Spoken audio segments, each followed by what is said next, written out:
international students. The move delivers a major blow to the school and escalates its fight with elite colleges, the administration's fight with elite colleges. Existing international students must transfer or lose their legal status, according to the Department of Homeland Security. And by the way, that's 27% of Harvard's student body. The blockade will increase financial pressure on Harvard, which has already had $2.6 billion in funding frozen and faces the loss of its tax-exempt status. Harvard obviously is calling this ban unlawful and is suing. OnlyFans owner Phoenix International is in talks to sell the company to an investor group at a valuation of around $8 billion. The London-based company, which hosts pornographic content forbidden on many other social networks, is reviewing a number of offers. According to Bloomberg sources, any deal for the website will have to overcome risks associated with hosting adult content, but they're trying to broaden it out to the mainstream. And Tesla bull Dan Ives is rallying up the herd. The Wedbush analyst raised his price target to $150, a new street high of, $500. That's his new price target, a new street high it would be. In a note this morning, he wrote, "We believe the golden age of autonomous is now on the doorstep for Tesla, centered around the success of its autonomous vision taking hold." The stock, however, is caught in this morning's sell-off. And joining us with more is Bloomberg's Detroit bureau chief, David Welch. So, David, what do we know about the drive for the stock valuation of Tesla? Because as Elon Musk told our Michal Hussein the other day, it's more than $1 trillion in total market cap. Is that driven by just making cars? No, it can't be. First of all, the margins for making cars are just not that great. Tesla's growth is no longer there, right? They've got more competition in China. BYD has overtaken them. Sales down in Europe for a variety of reasons, partly competition, partly Elon Musk's politics. And, the company's struggling to maintain market share in the U.S., where you've got Hyundai, General Motors, and others selling more EVs now. Cadillac saying they're picking up some Tesla trade-ins these days. So he's not going to get growth just in the vehicles. And look, I love what we're seeing this morning with Ives' report, and then the fact that the shares aren't really reacting to it, because it shows you the entrenched sides of the Tesla bet. So Dan Ives is all in on the AI and autonomy bet, saying that they're going to get $1 trillion in value to Tesla alone for self-driving vehicles, robotics, AI. Market's not quite buying it yet. We'll see in June when Tesla really gets these vehicles out in Austin in earnest. But, Waymo has been running self-driving vehicles on public roads and working on them for 15 years. Well, not all of that on public roads, but for a very, very long time. And they are very slowly, methodically moving into their 6th city. And so, they're not blitzing this thing because it's a very difficult problem to solve. Tesla's been running partially self-driving vehicles with autopilot and FSD, but those aren't truly autonomous systems. They're really David, driver assisted. They've been running for most of the time. Beyond the technology too, the thing that's really taken Tesla lower in the pre-market, which you can see that was Trump's tweet about tariffs. It wasn't anything about the company specifically. It also comes as a time when BYD finally, for the first time, surpassed Tesla sales in Europe. Does Tesla have a brand problem still, even with Elon Musk saying that he's pulling back from politics? Well, they do. And look, there are a couple of heroic assumptions in Dan Ives' report. One is the $1 trillion for autonomy, but the other is that once Elon Musk leaves the Trump administration, or if he spends more time at Tesla, that the brand problem goes away. It doesn't. Look, his politics are pretty conservative, and that's his choice. I'm not making a judgment on that. But he routinely espouses that on X. So people who aren't going to buy his cars because of the politics, this brand issue that analysts have talked about, that's not going away because Elon is who he is and he believes what he believes. And if people don't like that, they may not buy his cars. So yes, you're right. I mean, you do have this issue on the vehicle side. But the main thing driving the Wedbush upgrade on Tesla is this autonomy bet. A lot of people have lost money going against Elon, but cashing in on autonomy is very difficult to do. It's always taken longer than everybody has thought. We were supposed to have self-driving cars all over the roads in 2020. It didn't happen. A lot of companies went bankrupt. So there's a big show-me aspect to Tesla and autonomous vehicles and AI.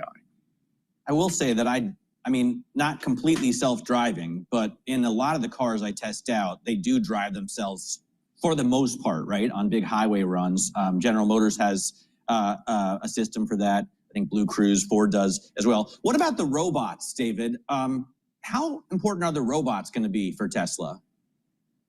Look, I think it's a piece of this. You know, they've talked less about it because we don't really know when they would come to a period where they're monetizing that, right? Elon has shown some interesting things on X that are kind of a lot of fun, and they last year. But are they going to be getting to a point soon where that's a revenue and profitable part of their business?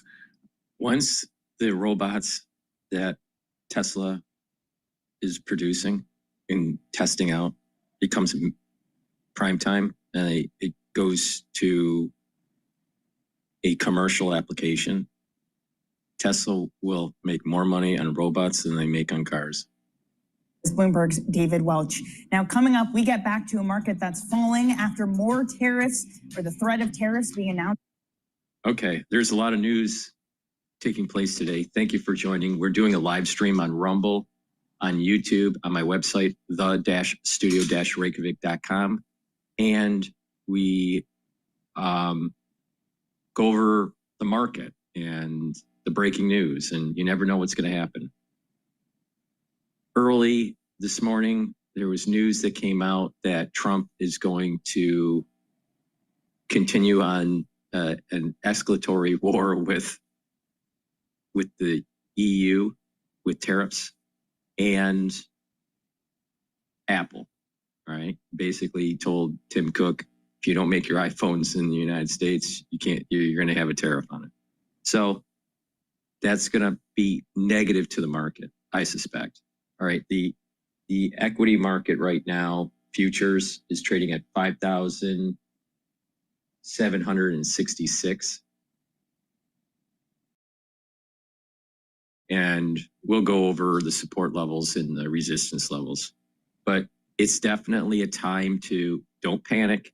We're going into a long weekend in the United States, so traders, institutional investors don't want to add on risk in a volatile environment like that we have right now with Trump. So, but it's a time to buy. It's a time to buy, accumulate shares in a broad index like the S&P 500 or Russell or whatever. But it's the time to buy. Don't panic on this. All right, we're going to be opening up the markets in about 7 minutes or so in the United States. Again, there's going to be a long weekend, so there's probably not going to be a lot of inflows into stocks today.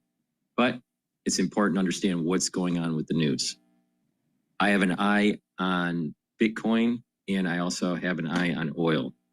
Now, Bitcoin was trading at 111 last night, 111,000 last night. Right now, it's trading at 108. So that's probably because it's heavily correlated to the equity market. You're going to see a little bit of a sell-off in Bitcoin. This is a time to buy. Right now is the time to buy. All right.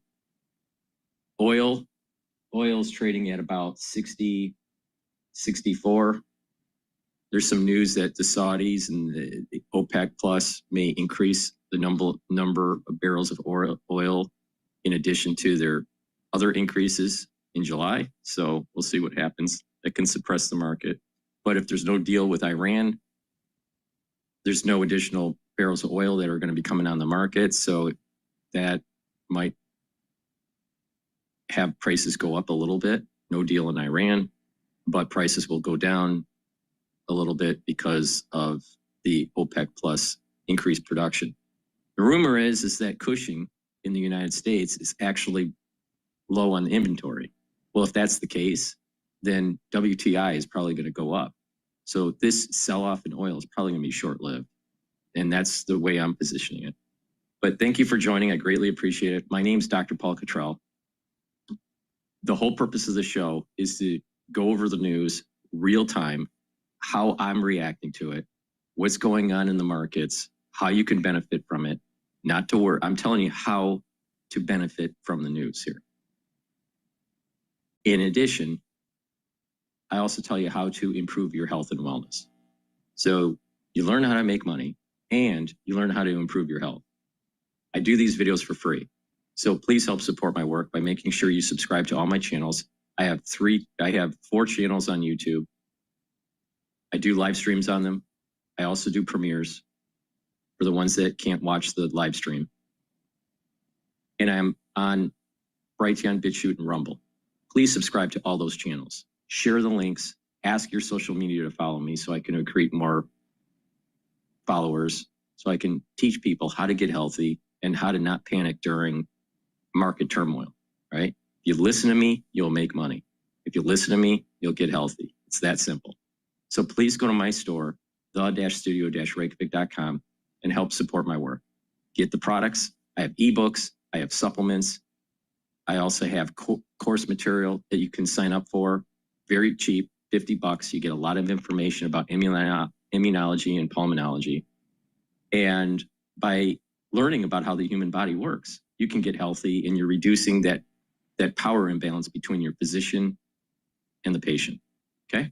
So please go to my store, the-studio-reykjavik.com, and help support the work that I do. You can also donate. You can donate on my website, the-studio-reykjavik.com. You can donate through Stripe, PayPal, or Buy Me a Coffee on my homepage. Help support the work. All these videos are for free. I have thousands of videos out there for free. And you can be a paid member to my Patreon channel. The paid members, the ones that buy the products, the ones that are donating, help support the free content. I don't put stuff behind a paywall. All this news that I provide for many years have been for free. I don't put stuff behind a paywall. So please help support my work. Donate, share the links, subscribe, purchase the products. It's that simple. And what do you get out of it? You get actionable intelligence on how to benefit from the markets, and you get actionable intelligence on how to improve your immune system and your endocrine system and slow down the aging process. You listen to me, you'll benefit. All right. Thank you for joining. I greatly appreciate it. The market is going to be opening up in 2 minutes or so. So let's see what Al Jazeera is saying here. A joint Lebanese-Palestinian committee has agreed to the process to hand over Palestinian arms. Hundreds of thousands of Palestinian refugees in Lebanon. During a visit, Palestinian President Mahmoud Abbas agreed to disarm refugee camps, but a time frame for the new process hasn't been agreed. Zaina Khuda reports now from Beirut. This gathering had a lot of symbolism, rooted in Lebanon's civil war. Palestinian President Mahmoud Abbas, the head of the Palestine Liberation Organization, or PLO, which once ran a state within a state in the 1980s. Today, attending an event with former Lebanese President Amin Gemayel, whose party had been in conflict with the Palestinians. Also here, Lebanon's new leadership that no longer wants the armed presence of Palestinian factions in the country. In Lebanon, Abbas adopted a responsible approach, respecting Lebanon's sovereignty and rejecting any armed manifestations within the camps. Lebanon has been home to hundreds of thousands of Palestinian refugees, living in overcrowded camps in what became built-up areas. All right, so the markets have opened up. So let's just do the market update here. 5,769. So we're below the 5,800 mark on the S&P 500. VIX is increased by 25.22. So it's trading at 25.22. It was trading below 20 yesterday. Euro USD is trading at 1.13. Oil is trading at 60.81. BITO, which is the long ETF for Bitcoin, is trading at 22.91. Like I said, Bitcoin's trading at about 108. USD, Japanese yen, is trading at 142.78. That shows that there's risk in the international markets. You want the yen to be above 145. If it goes below 140, we got problems. Natural gas is trading at 3.29. UCO is trading at 20.63. That's a ETF for oil trading. Gush is a oil exploration and producing ETF. It's a long ETF that's trading at 20.58. And DRIP, which is the short for Gush, that's trading at 11.14. So markets are a little bit down today. We're down about 6 from the close. We're down about 65 points right now on the S&P 500. Now, what's important to mention here for the S&P 500, and we'll talk about oil and Bitcoin a little bit later, but the S&P 500, there is definitely a resistance level at 6,000. All right, we're having problems getting to that. So that's 5,950, 5,975 that's when it starts to stall out. There's a major support level, non-structural, non-fib sequence at 5,750. Now the S&P 500 is trading at 5,774 right now. So we are testing that support level. This is the time when you get close to a support level, it's the time to buy. So 5,750 is a support level, non-structural. The next support level, which is structural, that's tied to a fib sequence, is 5,500. Now, if we get really bad news today, then we are going to break the 5,750 and bounce between 5,750 and 5,500. But either way, buy. Don't wait for a potential break of 5,750. Start accumulating shares. And if you have cash on hand in a week or so, and it's trading below 5,750, then you should deploy that cash into the S&P 500 or some sort of broad index. This is the time to buy. All right. You just weather the storm, and then it's going to come back up, and you're going to make profit. Now, the people that have been listening to me on doing this, you've been gaining a return on your new deployed capital anywhere from 10 to 20%, depending on your dollar cost averaging and when you put it into the market when I told you to. All right. But the point here is that you can beat the market with your new deployed capital within 14 days, sometimes in 7 days. But the point here is just pay attention to me. This will work out. So don't be scared. You go in when you see this. Again, resistance level 6,000, support level, and we're going to be testing that today, is 5,750. If it closes above 5,750, great. But if it breaks, that's also okay. It's time to buy. So just pay attention to that. All right.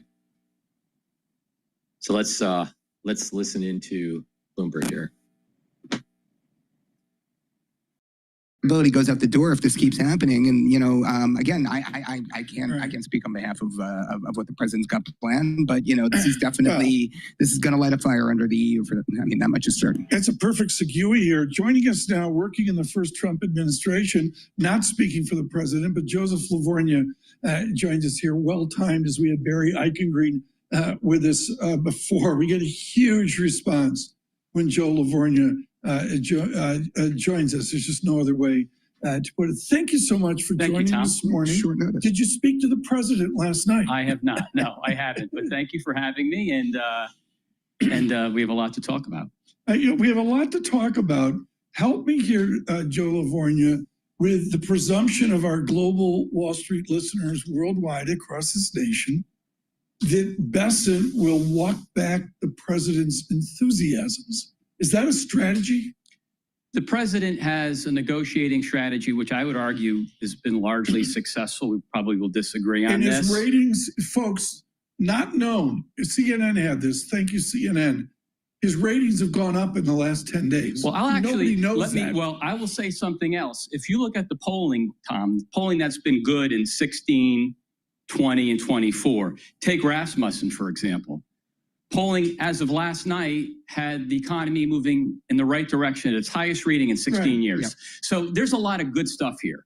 So I don't think there's a boy who cried wolf. This is a negotiation, and the intent and desire is to onshore and manufacturing high value added here. So that will ultimately be the president's decision, and Secretary Bessent will follow that. Joe, Damien wants to get in, but I got to follow that up as well. So we have a negotiating tactic. The Secretary of Treasury with David Weston here in exactly 2 hours. And then do you just presume there'll be some nice delay where we get a 60-day, 90-day delay? Maybe, or there'll be a deal, Tom. There'll be a deal that is. Come on.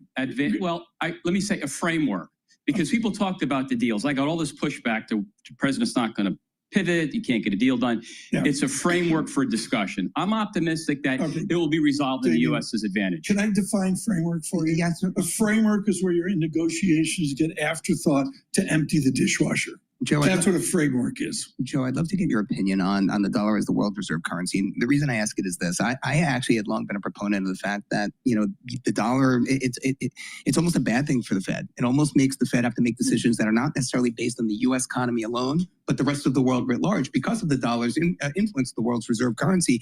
Now that it seems to be, and again, I'm not calling for the end of King Dollar, but, some of the shine seems to be rubbing off of it here. Does the administration think that a weaker dollar is good for America? The administration does not want to lose its reserve status. In certain instances, the dollar is artificially high vis-a-vis certain countries. But in general, no. I think a strong dollar is reflective of the fact the U.S. is basically the strongest industrial economy in the world from a GDP perspective and productivity perspective. Right. However, your Bloomberg audience and Tom McKean will love this. The problem with the Fed is this abundant reserve approach to operating monetary policy. We've got abundant reserves. I would move away from that and go back to the older system where the balance sheet's smaller. Joe Livornia with us with SMBC Nikko Securities, part of the Sumitomo Group of Japan. We couldn't talk about Japan here, and with us Damien Sassower this morning. Welcome across the nation. The Dow negative. My eyes are failing me, Damon. Yeah, I think it's negative 337 right now. We have to ask you about Japan, the BOJ's role in the global financial system, the systemic risk of it being the net creditor to the rest of the world. And, now what we're seeing with inflation ticking up in Japan, do you think there's any real risk that a lot of those offshore holdings are going to need to be repatriated onshore? No, and you don't see. Well, we worried about Taiwan a few weeks ago. It's a nice Bloomberg article. I'll give you guys a plug. And how long did that last? There was issues last summer where this unwind. We had a big move in the Nikkei and JGB yields. By the way, JGB yields have been leading this recent rise higher, but it's also been globally, which is also, I want to push back against the narrative that the market's selling off. By the way, the market's exactly where it was a week ago before the Moody's downgrade, the surprise downgrade. But this isn't about the budget being big and causing the market to sell off. So again, the narrative, I think, is incorrect. But no, I'm not worried about systemic issues. And why are we worried about the budget then? Because that's just the easy, low-hanging fruit, simple narrative that people don't really have to think. 6% of GDP. I mean, but Japan equivalent debt and deficit, and I'm not worried? Well, the thing is, the numbers that are coming from CBO, Moody's apparently used CBO's numbers, Committee for Responsible Budget, they all use the same numbers. I don't think they're correct. I mentioned this maybe the last time. And you told the president that CBO's data is not correct. The forecasts are unbelievably pessimistic, assuming 1.8% GDP growth the next 10 years. So as Malpass would say, it's the growthiness that's not in there. Granted, you can't predict the growthiness, but you're saying we're going to have a sustained growth rate to get us through this agony. Let's say we had growth at, say, 2.5%. I think we could be 3%, but let's say 2.5%. That's an extra $2 trillion in revenue. The tariffs, they're going to raise $200 billion this year. That's going to account for something over the next handful of years. That won't even be in the numbers because it's not part of the official scoring. Right. I'm going to say to everybody listening, whatever your political persuasion, this is a really, really valid study away from the debt gloom. Do you grow your way out of the problem? That's worked for a few decades to say. Well, it worked in the late 90s. Yeah, Damien? Well, Joe, I have to ask you about the disconnect between the soft and the hard data here in the U.S. and whether or not you think there's, something coming around the next corner. Do you know what I'm saying there? I know this U.S. economy has been exceptional. It really has been. I know it's resilient. It really has been. Earnings have been super resilient. And I agree with all of it. And it can continue. But the whispers that the hard data is going to catch up to this drop in sentiment. Do you believe in that? Or do we have it reversed. I mean, is the Yeah, so sentiment I would say, Never bet so against what I America. did is I went back and looked, because the weak data was telling us recession in 22 and 23. It didn't happen. And then some of the data recently has suggested the I same. remember that. So of course, what I did is I went back and looked, let's look at some of the harder high frequency data. How did that perform in 22 and 23? Right. What's it look like now? Is it saying recession? No. Chain store sales are strong. Motor vehicle gasoline demand is strong. Well, we've heard this, Joe. Yes, you've heard this. The last You've 3 heard weeks, it. Yes, we've claims had like are a low, right? rekindling. So the hard data will turn. Well, sorry, the weak data, the soft data rather, will turn up. Hard data will stay firm. On a Friday for Global There we Wall go. Street, a great lineup in the back half hour. Joe Livornia with us with SMBC Nico, and then Mike Green will join us from Simplify. Stacey Vanek will be with us here coming up in a bit. I need to do a data check. We're going to get Lisa in here in a bit with one too, but it's a better tape than the futures of an hour ago at 9:41 Wall Street time. It's a constructive lift off the gloom that we had an hour ago. Dow negative 394, SPX down 1%, NASDAQ not down 2%, down 1.3%. I'm noticing it's oil is the going up Livornia too. lift. That's what I'm noticing oil is going slightly up a little bit. It's now trading at 61.09. And Bitcoin ETF BITO is trading at 23.03. I think Bitcoin is trading at 109. Okay, so let's talk about the support levels for oil. We're a little bit of static there. There's support levels in oil at $54 a barrel for WTI. All right, the futures is CL. All right, if people that want to take a look at that, but the support level is a 61% retracement. That's at 54, and that bifurcates the trading range pre-COVID. So 54 is a major support level. Not only that, many oils have to be capped if it trades below 60, and further wells have to be capped if it trades below 55. So 54 is a major support level. Now it's trading at around 61 right now. Now there's going to be a trading range around 60 to about 63 is what I've been noticing in several trading sessions. So it goes to about 60, maybe goes a little bit higher and then stalls and then comes back down. So there's a resistance, there's a serious resistance point at 65. There's a major support level at 54. And there's a trading range between about 60 and about 63, 63.25, somewhere in there. So you just watch that undulation and then go in and then go out, go in and then go out. And then by doing that, you are gaining a P&L. Your P&L is increasing. All right. So you just keep that in mind, that because it's on the lower end of that range earlier this morning, it was time to get in. All right. Now, could it go lower? Yeah, it could go lower. But as it's going lower, purchase more. All right. Now, with BITO, that's the ETF for Bitcoin. Now, Bitcoin went up a lot in the last couple trading sessions. So it's going to need to consolidate a little bit.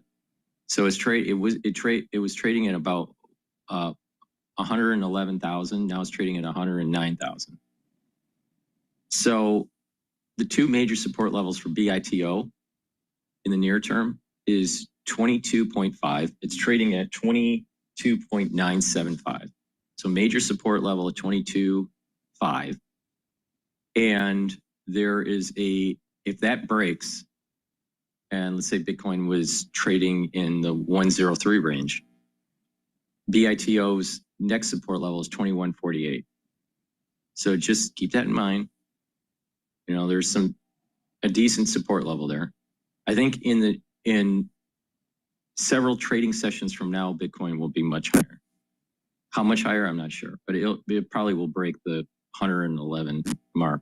It probably maybe approach the 115 mark. Resistance level for BITO is 24.42. 24.42, just try to triangulate it, even though there's ETF tracking error to the underlying. 2442 probably is going to be around 114 or a 115 range. So just keep that in mind. All right. Another big thing in the news was Apple being chastised by Trump that to sell your iPhones, you need to make them in the United States or you're going to get a tariff. So there's going to be a lot of discussion about overreach by the government, and Harvard is being hit by DHS last night. The secretary of DHS basically stated that international students, they're going to have to go to a different university in the upcoming school year, or their student visa will be revoked, because Harvard has been not following the requests of DHS to understand what the international student body is at Harvard, and Harvard's not complying, and therefore DHS is revoking their privilege to have international students. This is going to go to the courts. Early this morning, Harvard asked for the courts to have a stay that's put on this, or an injunction. I forgot the term that they used, but they basically to halt what DHS wants to do and let the courts decide. I think it's called stay, but either way, the point here is that the escalation between Harvard and Trump is continuing, and the university is going to have some problems. Now, there's a video out there where Niall Ferguson is interviewing Bill Ackman, and they're doing a fundraiser for the new university that Niall Ferguson started in Texas. All right, it's a new type of university, very constitutional, free thought. It's a kind of an interesting thing that they're doing. So they were doing a fundraiser, and it looks like Bill Ackman's going to help fund it. Bill Ackman was a major funder for Harvard too. Now, Bill Ackman stated in that video, which I thought, and I didn't know this, which I thought was very important. The endowments have a lot of private equity investments.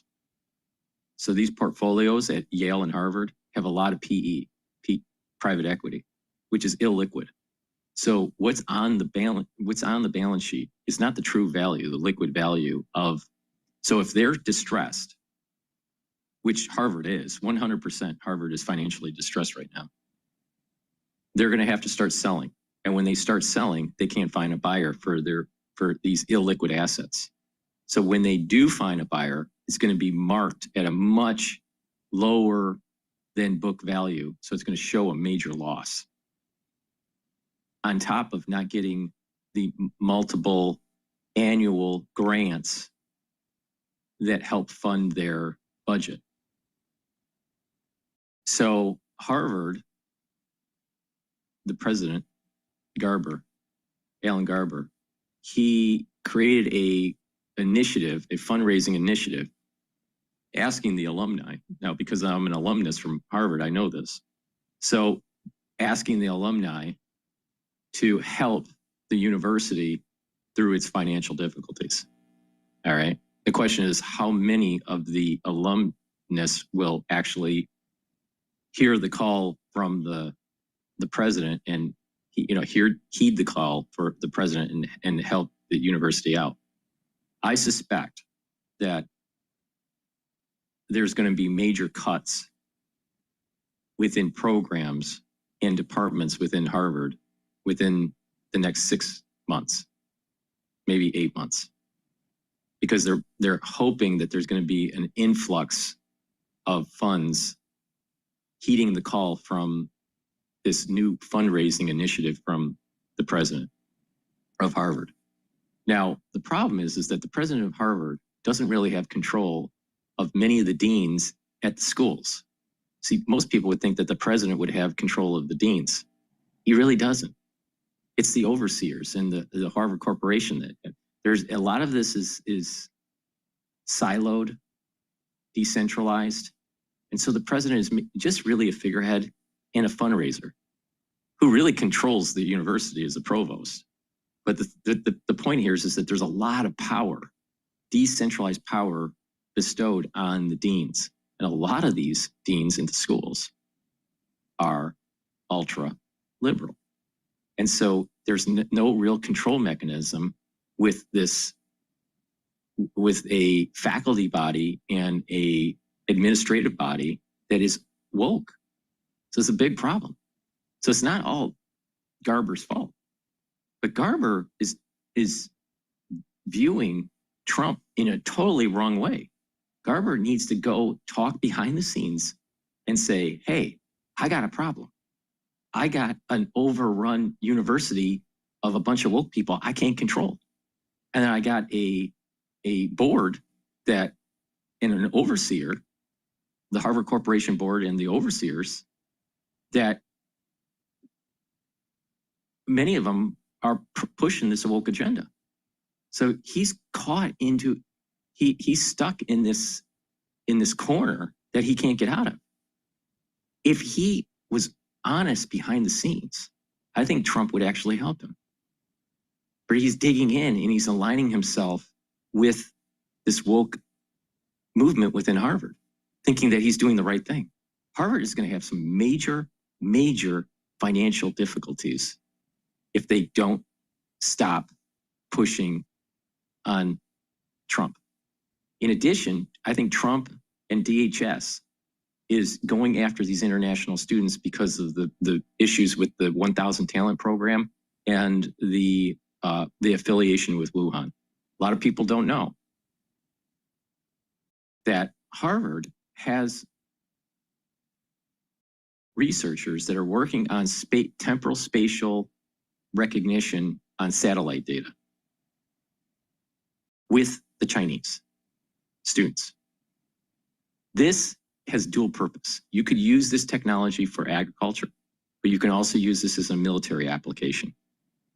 Trump is looking into, I think what's happening is that they are trying to dive into these graduate students on what the hell they're doing and how their research can be used in dual purpose for military application for the Chinese. There is an infiltration that's taking place in American universities through the CCP, through the 1,000 talent program, 100% of it. And to add insult to injury, this spatial recognition stuff that has dual purpose for military application is a joint venture between Wuhan University and Harvard University. So it's not just viruses. It's not just biotech. It's other applications like satellite applications. People need to wake up. So, and Harvard does this because they have students that are international that paying more, and they have countries or funds that are coming from the international market that are helping support their budgets. So they'll take the money. So there's a big problem that's going on over at Harvard. But what Bill Ackman stated with that the portfolio is a major, it's overinflated in value because it's not truly mark to market. And the same thing is happening at Yale with these endowments because they have heavy exposure with private equity. All right, the next thing the next thing that Bill Ackman stated was that the board, I think it's the board votes itself. They can vote themselves in. So it's not really, it's a very small elitist group that is at the Harvard Corporation. They're probably one of the most elitist groups is the Harvard Corporation. Now, the maybe if it's not, it's in the top 4. But the next level is the overseers. And it used to be, he said that you needed about, it was either 600 or 800 signatures to get on the ballot to be able to be voted in as an overseer. Now they raised it since October 7th to over 3,000. I think he said 3,200 signatures to be able to be on the ballot. Well, that is a large hurdle to be on the ballot to be an overseer. So what's happened is that since October 7th, the woke group has forced the system and tried to prevent non-woke individuals getting on to the overseer board. So that's inside baseball, what's going on at Harvard. But you don't hear it in the news. All you hear is that Trump is trying to take international students out. Well, what about the research that they're doing that's dual purpose for military applications for the CCP? I have not seen one mainstream media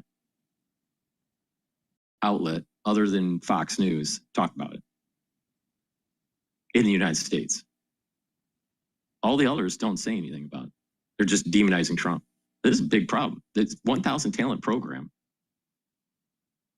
is stealing American technology. And the universities don't care because they're getting paid. It's a big problem. Garber needs to wake up and use pragmatism. If you work with Trump, you will be okay.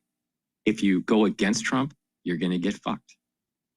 And it's going to be expensive, and there's going to be lots of hardship that's down the road. It's that simple. And the harder you fight it, the worse it is. It's just something about Trump's spirit or soul or something about it that the more you go against him, the worse it's going to be for you. If you go with the flow, you somehow work with the flow, you actually benefit from it.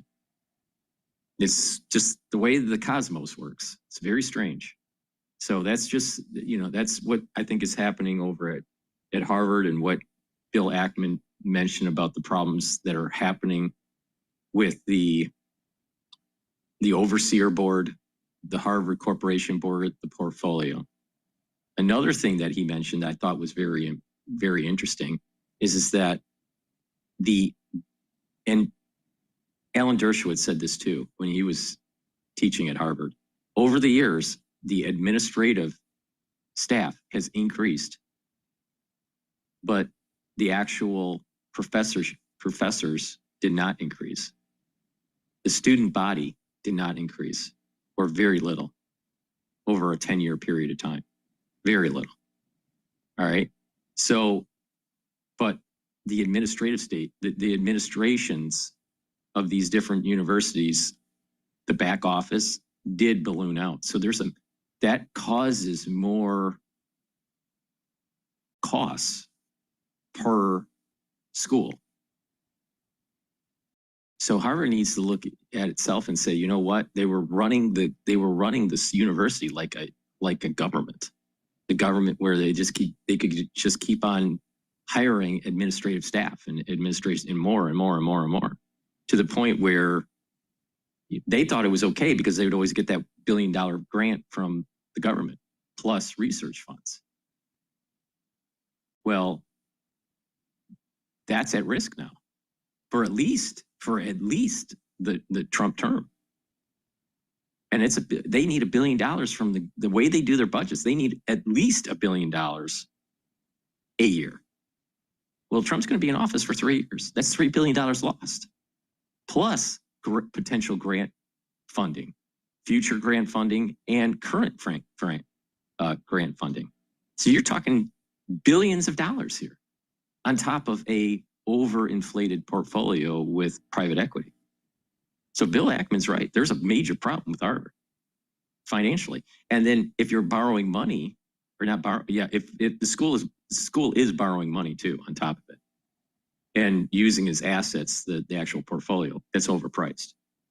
All right. So if they're going to go to a donor base through this initiative with the president asking the donor base and the alumni to help the university out, but a lot of that is going for interest payments towards the debt of the university. Why would a donor give money that's only going to be paying interest to a bank? They wouldn't do it. So he's going to have a fundraising issue too. Harvard's got some serious financial problems. And people keep on saying, oh, it has a $53 billion endowment. Blah, blah, blah. Well, how much is there? If it was mark to market, what's the true value? That's one issue. How much of it can they really spend? Because it's permanently restricted. And the other issue is that their budgets, their annual budgets were based, it was predicated on certain flow of funds coming from the government, which is, that flow of funds is not happening. So big problem. And then like what Ms. Taiwan has said on many shows, it's not just the portfolio, it's the perception. The perception, they have tarnished the brand. The woke, ultra liberal, humanities type student has brought down the school. And then in the news, they demonize Trump. Oh, you're stopping cancer research. You're stopping these science initiatives. Well, they get these funds for the science initiatives, right? And they're doing that, but some of that money gets skimmed off for administration. And because money is fungible, indirectly, they are funding, even if it's for science, they are funding indirectly these woke agendas that are coming out of the humanities department. So Harvard has a big problem, a big problem. And the saga will continue because you have lots of people digging in thinking Trump's stupid. You have the intelligentsia at Harvard, in that Harvard community. The intelligentsia is thinking Trump's stupid and that he has no legal basis and that they'll win in court. And all three of those, they could lose on. Trump is not stupid, all right? You don't become a billionaire in being stupid, all right? He may not be intellectual, but he's not stupid. Those are two different things. He has a lot of street smarts. Second, the funding, it could be decided in court that the funding that was future funding and current allocated funding could be pulled by the government. We don't know what the court's going to say. And I've heard the lawyer that was on some of the teams that actually said this. So Harvard's got some major problems.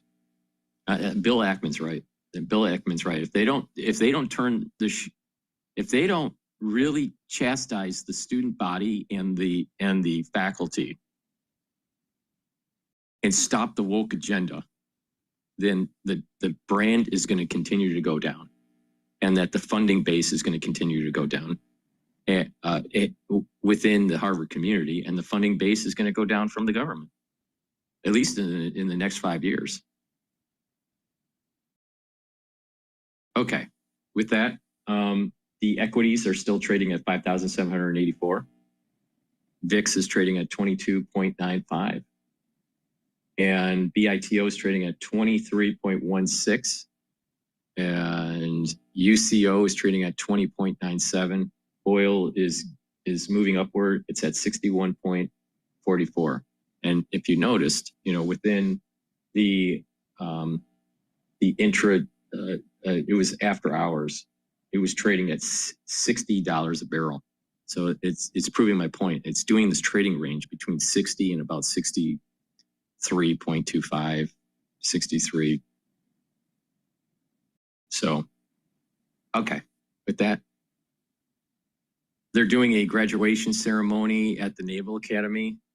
GD Vance is there.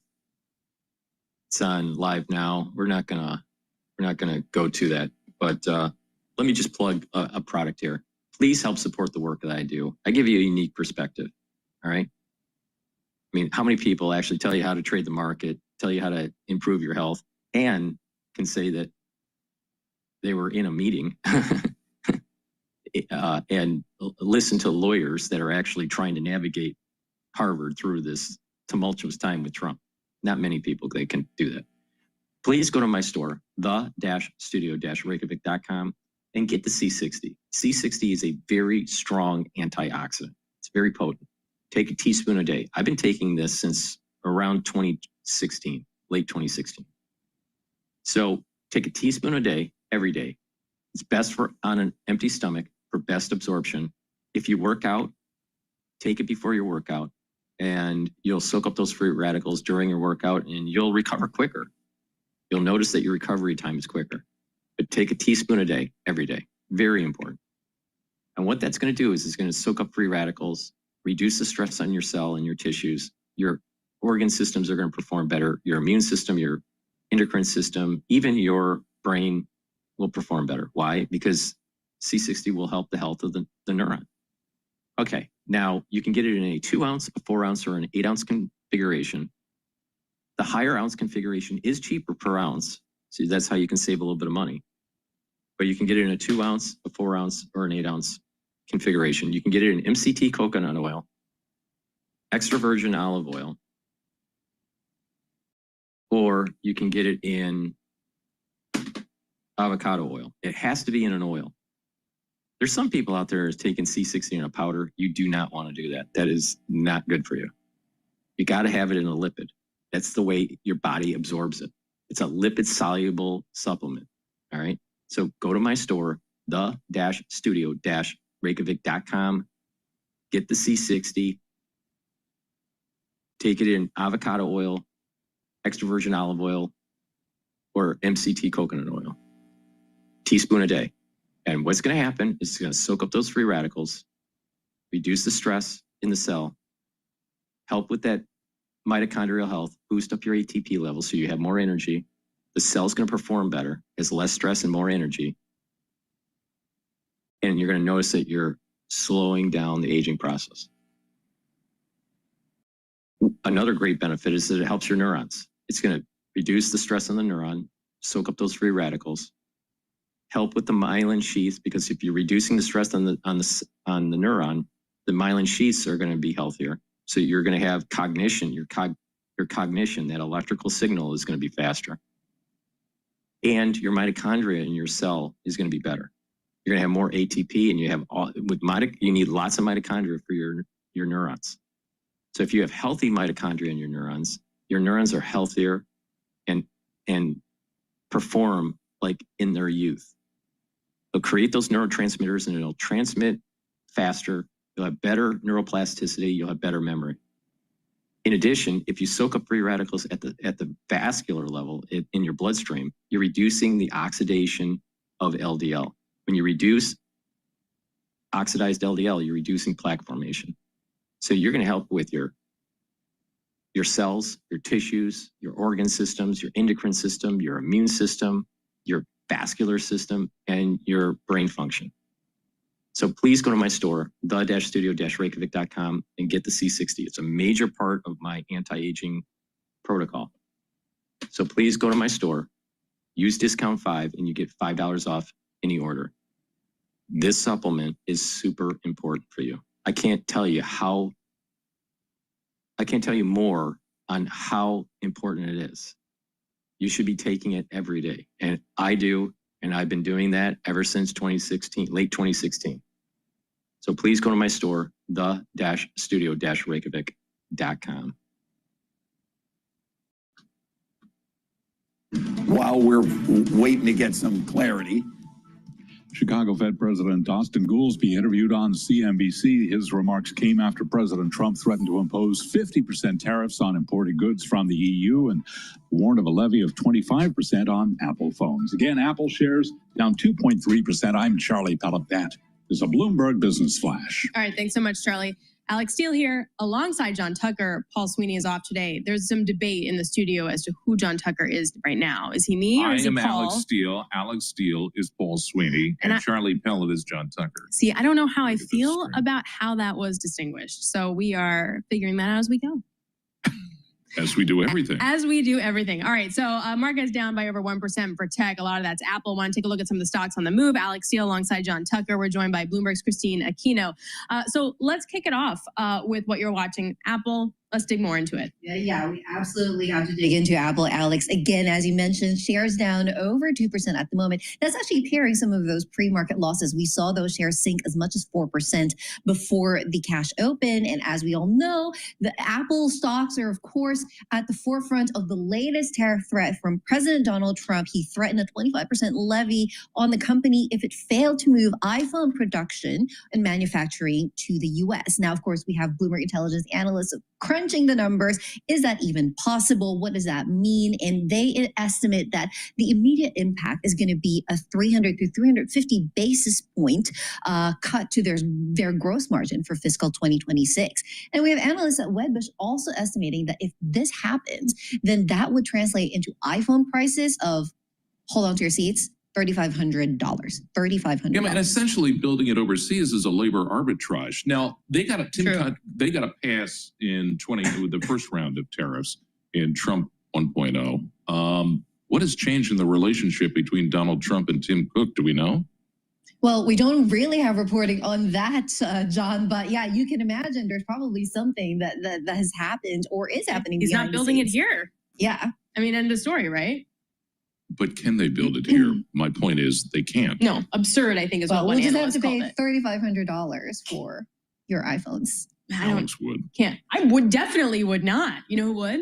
Paul Sweeney. No, I'm just kidding. No, actually, I'm not kidding. Okay, so that's one stock you're watching, which is Apple. We're going to talk about that in just a second with Anurag. Let's go to Deckers. So that was a tough earnings report yesterday. Very, very tough, Alex. And we're seeing... They're not being honest with that whole... Most of the manufacturing capability of the iPhone has nothing to do with individual people. It's the way the line is in all the fixtures that are designed. So it's manufacturing engineering. We have lots of manufacturing engineering in the United States. A lot of it's robotic. And not only that, a lot of it's quality control. We have individuals in the United States that can do this. All right. What they are not mentioning is that it takes money to build up that manufacturing, those manufacturing fixtures, testing the line, running the line, and all this.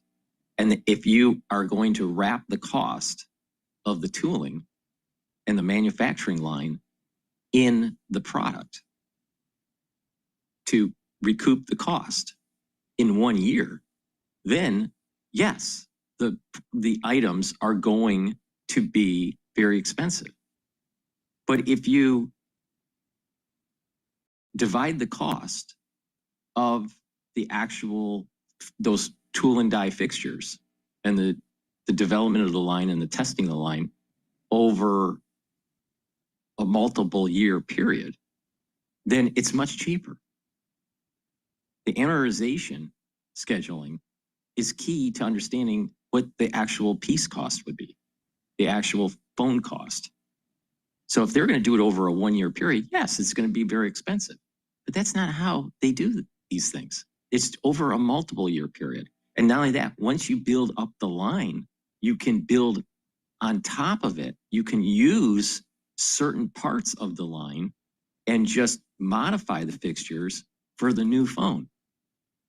So the costs are much lower for the next model that is made on an American line. So it depends on what the amortization scheduling is for the tool and die. So they're being disingenuous. What they're basically saying is it's going to cost double the cost or triple the cost. Yeah, if you want to try to recoup your costs within 1 year. But that's not how tool and die works. It's over the life cycle of the product. And those life cycles of the product, the shape of these products, even though they change the number, the shape of these things are very similar. So the actual fixture sizes, there's not that much of a difference. So you get huge savings the next model run. But they don't want to tell you that. You know why? Because most Americans don't know how shit's made. Because most Americans, they aren't engineers, they're not scientists. They have low understanding of how things are done.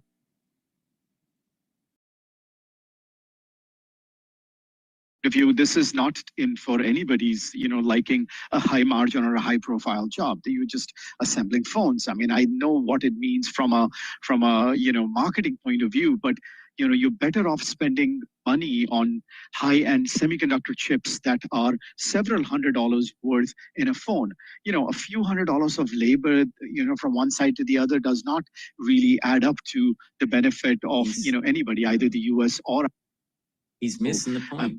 What's going to happen is. He's wrong. These are high-paying jobs that involve engineering and quality control, statistical analysis, and manufacturing engineering. They're high-paying jobs. There are people that come out of MIT with manufacturing degrees. All right. And there's a lot of statistics and there's a lot of mathematics involved. And there's a lot of CAD and simulation design for the actual workflow of these. He's totally wrong. A lot of this is going to be automated. So what happens is you build this and you're building up the economic cluster for the tool and die industry. They don't say that. They never mention the tool and die industry because these people never have built anything in their life. Never. Just look at the musculature of this individual. Do you really think that he's built anything? He doesn't look like he's an engineer or has manufactured anything, but they're going to tell you how it really is. How could they tell you how it really is if they don't even know how an iPhone is really made? It's not assembled mostly by a human being. It's fixtures. Now, how do you think those fixtures are designed and made? Humans make those. That's why I keep on saying it's about the tier 1, tier 2, tier 3 supply chain. So now no one's been able to answer your question. So that leads me to believe that you need to go research this, Tucker. Nobody knows what has changed between Tim Cook and President Trump. Again, I was filling in for you. That's bread and circus shit. He's just going to rub salt in this wound. So Anurag, just. What Apple wants to continue to say is that, it's going to be too expensive in the United States. It's going to be 3 times as much and blah, blah, blah. And there's not enough manufacturing engineers to do this and know how to do it and blah, blah, blah. No, we know how to do it. I know how to do it. All right. So there's lots of people in the United States that can do this. All right. That know how to design these lines. Not only that, it opens up the door for individuals coming out of college to be able to start working on an assembly line and understanding how these phones and the quality control and all the fixture designs and all of the minutia of this to grow their career and to move up the ladder into management or other product development. But when you don't have that economic cluster in the United States, how do those people coming out of high school and out of college get a entry-level job? So these people they're not being honest. I just wish that someone on Bloomberg would actually have the nuance. They can give you all the nuance of what the Federal Reserve is going to do, but they can't really tell you how a phone is really made. They think that someone actually, all these components is physically put together by a human being. It's not. It's through fixtures on an assembly line. You have individuals on the assembly line watching it and fixing things that may break. So you have maintenance crew, you have individuals designing the line, you have statistical people looking at the quality control and the statistical analysis. When they put these phones together, they have a scanner to actually measure the glass to find a housing that matches closely to have the best fit and finish. Do you think a human does that? Or do you think lasers do that? These people are fucking idiots. They're just fucking idiots. And these are the people that are informing individuals in the United States who don't know any better and just take it at face value that what Tim Cook's saying. Tim Cook is wrong. He's wrong on so many different levels. What's the amortization schedule for the tool and die to justify a 3 times more cost? Really? Really? No, what it is that they're playing the arbitrage game. They're playing the arbitrage. They know that they can make even more money if it's made in China. Not that the United States can't do it. We can do it. See, the argument was the United States can't do it. Then the next argument is the United States has cost too much. Now, what it is that they want the labor arbitrage. They want the labor arbitrage because they'll have higher margins. But if Tim Cook is generating billions of dollars annually, quarterly, all right, in cash, in free cash, maybe he should give that money back to the shareholders, or maybe the actual margins for these products are too high, and that we're actually being overcharged these phones. You ever thought that? Maybe we are being overcharged these phones.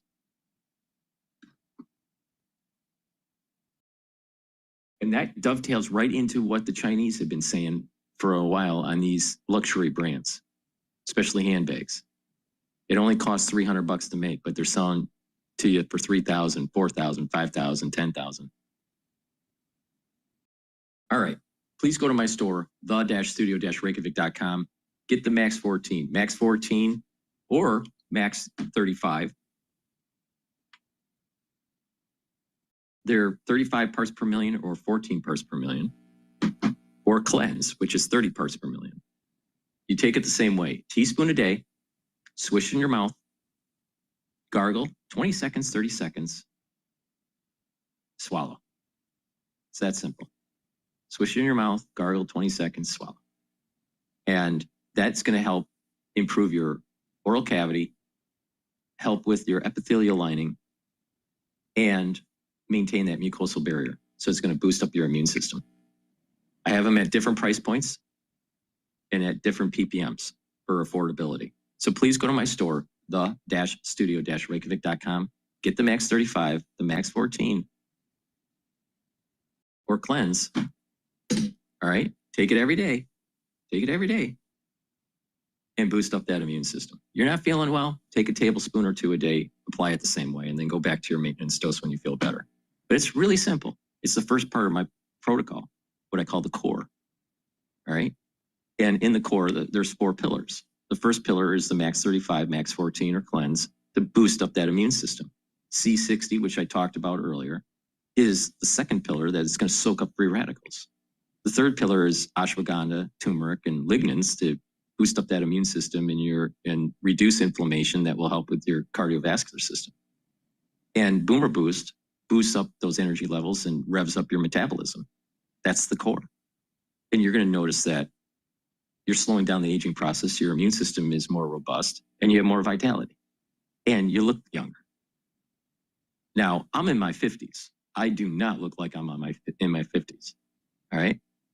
There are people out there that you can benefit from the experiences that they have and the knowledge that they have obtained over the years. And if you listen to these anti-agers, which I'm a part of, you can benefit and improve your health. It's not just slowing down the aging process.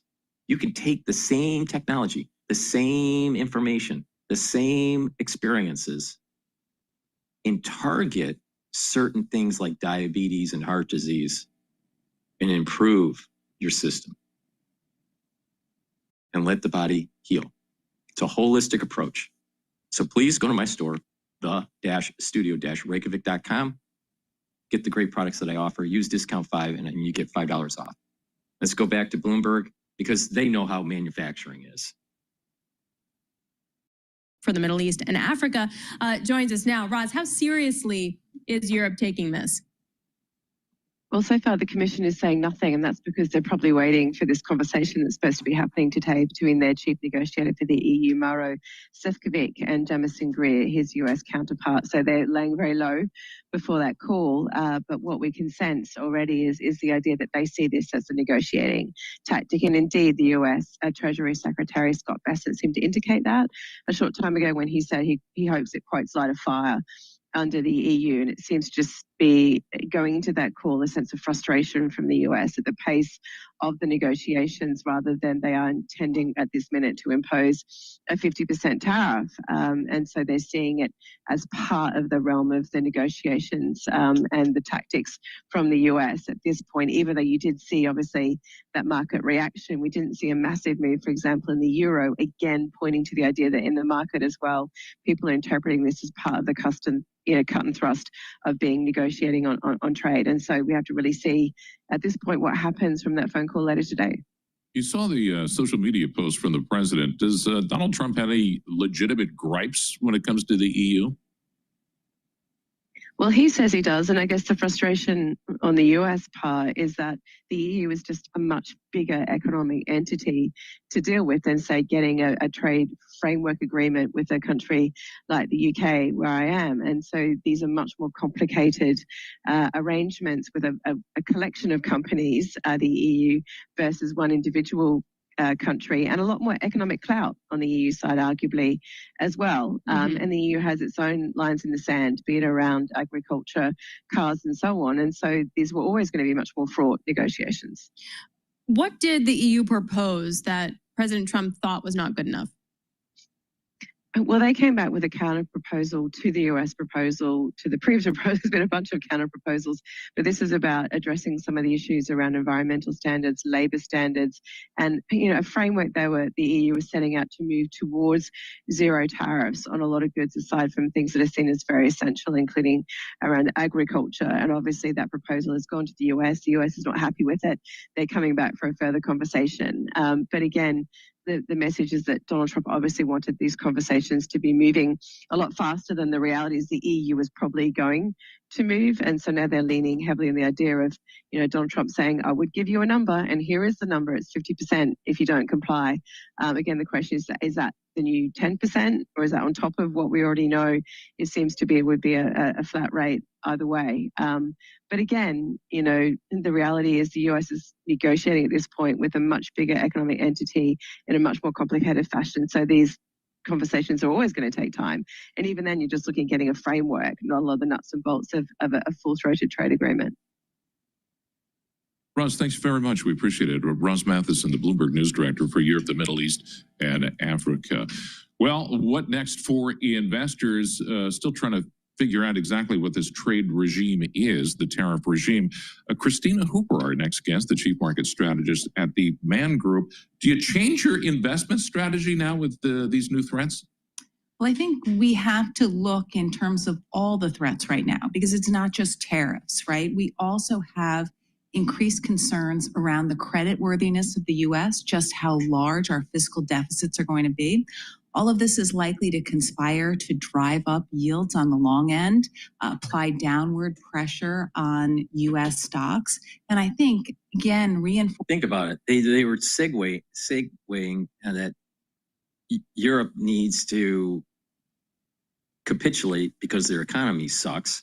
And then you have another person saying, oh, the credit worthiness of the United States is so bad, we might have to, trim some of our equity exposure and maybe move overseas. Really? Where are you going to move to? Where are you going to move your assets? Which shirt is cleaner? I mean, these people are idiots. Don't bet against the United States. I'm telling you. Buy. Right now, the equity for S&P 500 price is at 5,787. Like I said, watch for that support level, 5,750. likely continues to amplify downward pressure on U.S. stocks. So I think what it drives us to is looking for alternatives, and that is European equities, where valuations are lower. There's arguably less vulnerability with lower. Their economy, if the United States pulls away trade with Europe, Europe has a big problem, just like China. Germany's having a problem selling their cars. They're losing market share. Germany's almost a one-trick pony. in terms of very high-end machinery and cars. And so it's a true two-trick pony, I guess. But the point here is that what's the alternative to the United States? And this is why J.P. Morgan in the late 1800s and the early 1900s said, never, never bet against the United States. She will always surprise you. Why that is, we don't know. Maybe it's a blessing. I don't know. You don't need to know. You just need to understand that it does happen. You don't need to know why. All you need to know is what the movement is. And the thing is, guess what? You buy just like you were buying in 4,830 when the market was selling off. You would have benefited. The same thing's going to happen. We're going to be at an all-time high in the S&P 500 this year, most likely in July. But you got people on Bloomberg that's saying, put your equities in Europe. And then once it gets to 6,100 on the S&P 500, she's going to be on Bloomberg saying, we're moving our money to the assets in the United States because there's growth. Really? Well, maybe you should buy low and sell high, not buy high and hope that it goes up higher. These people are stupid. Right now, where we could. It's not that they're so stupid. I should be a little bit more nice. Maybe. It's not that they're stupid. It's that they're worried that they're going to lose money. They're going to lose investors in their fund, that there's going to be outflows. So to convince the investors, because those investors are stupid, all right, to convince them, they go, well, we're reducing our exposure and moving into a place that's a little bit safer. Instead of telling those investors, we're actually buying more because we're bullish. See, it takes leaders to actually tell people, don't worry, move forward. Things are going to get better. It's not leaders that go, well, things are really tumultuous and let's go to a safe haven right now. No. If you're in the market and you're investing, all right, you want these periods of volatility to be able to buy in to benefit for the surge. And then the tax bill that's going to be passed in a month in the Senate, most likely in the month in the Senate, that's an accelerant for the stock market. And she's telling her clients to go to Europe? Are you kidding me? Are you kidding? That's so dumb. Uncertainty. And I think that is the much bigger issue right now, because what we're seeing today are tariff threats. They could just be a negotiating tool, but they give companies pause and they have a chilling effect typically on business investment and hiring. It's an opportunity. When do we see that chilling effect? Second quarter, third quarter, in terms of layoffs, lack of investment? When did we, the consumers, start to see this? So I think we're going to start to slowly see that happen over the second and third quarter and beyond if we continue to have this level of economic policy uncertainty. I think having that lack of visibility for so many companies just leads them in this direction. And if we go through the ISM surveys, what you see over and over again is references to uncertainty and how it really has become quite heightened this year. What's so weird is that some companies talk about uncertainty like DHS, and then other companies say, no, we're standing by our guidance. And then other companies are like, here's my fan chart of like all the different scenarios. It's really odd. Well, I wonder if like some are using it as an excuse, like, companies do like the weather. Mm-hmm. But weather could be real, and also it could help explain. It could be both. Both things could be true. And it depends on the type of company. But, I was talking to one of my industry contacts who is a department store buyer. And she said, with 30% tariffs on Chinese goods, and the vast majority of my goods are Chinese, I absolutely do not know how to price them. Right. So that's real. Yes. Mm-hmm. And that container ship costs are going up. Mm-hmm. And we have to factor that into. So it could very well be not that dissimilar to the kind of pandemic environment we saw, where it was just container ship prices were going up and there was a real lack of understanding of how we can price this for profitability. What department store did she buy for? Well, I can't say. Wow, God, I was looking for that in there. That sounds fun. Okay. Thanks a lot, Christina Hooper, Chief Market Strategist at the Man Group. I'm going to go shopping with Christina after this. Oh, I yeah. think. We're going to do that. All right, coming up. I'm leaving, though. No, you're done. You're going to be Paul and Alex. So I don't know what that means for you. All right, coming up, Guta Mukanda is Executive Fellow at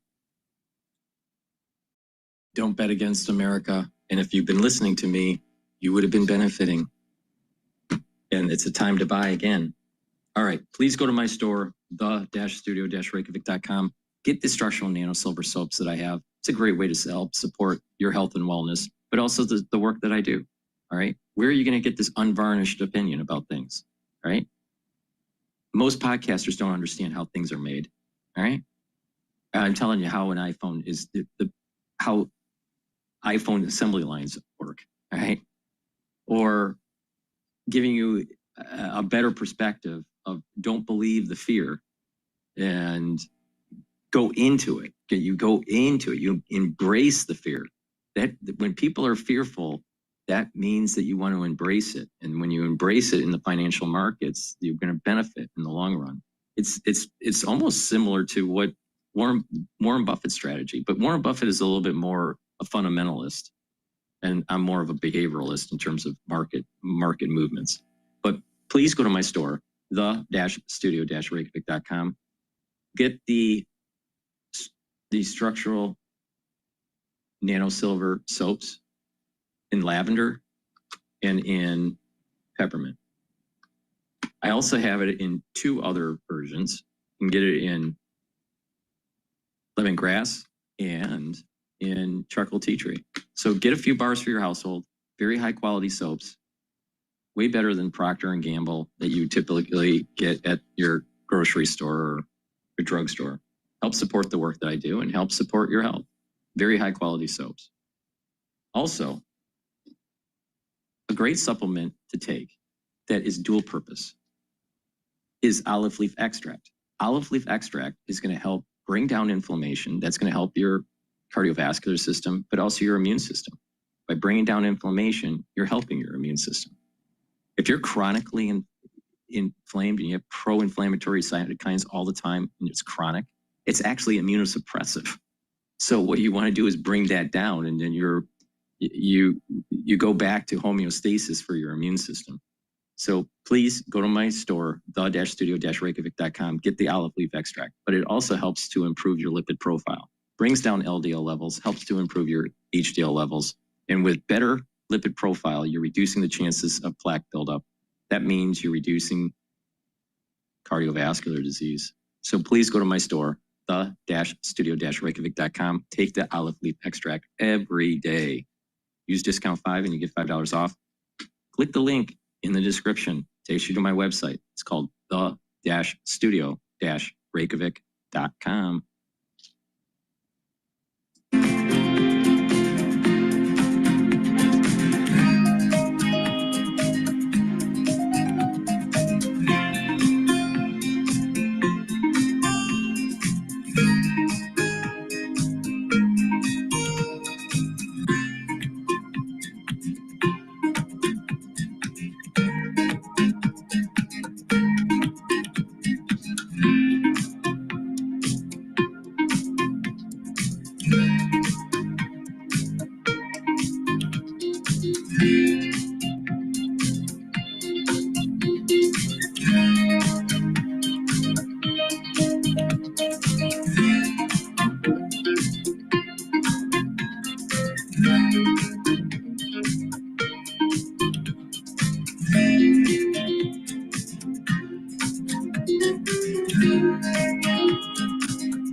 markets, headlines, and breaking news 24 hours a day at Bloomberg.com, Bloomberg Television, and the Bloomberg Business app. This is a Bloomberg Business Flash.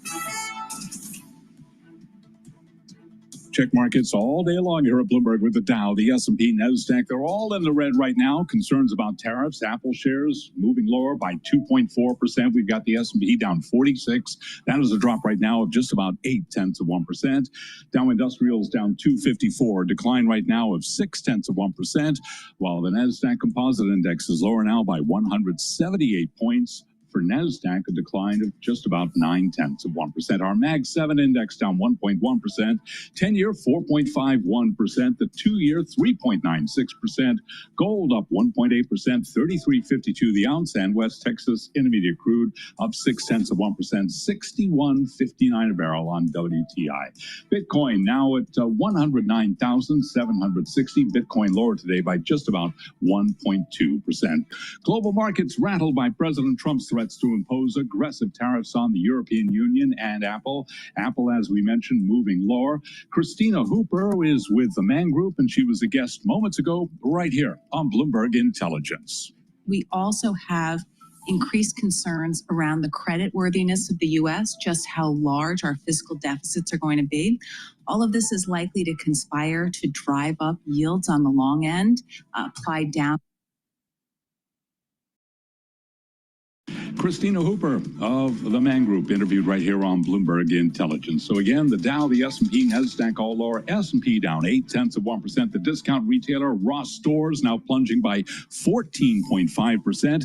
It is pulling its full-year profit outlook because of heightened uncertainty caused by tariffs.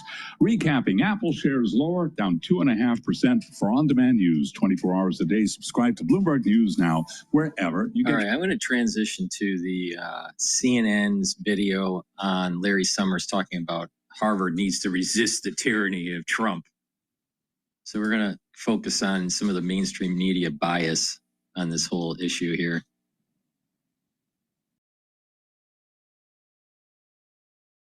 Now, you got to remember, Larry Summers used to be the president of Harvard and was ousted out because of wokeism.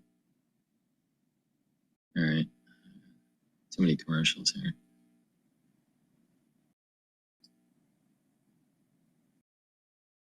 No longer allowed to enroll foreign students. It comes as the school's officials refuse to give in to the administration's policy demands.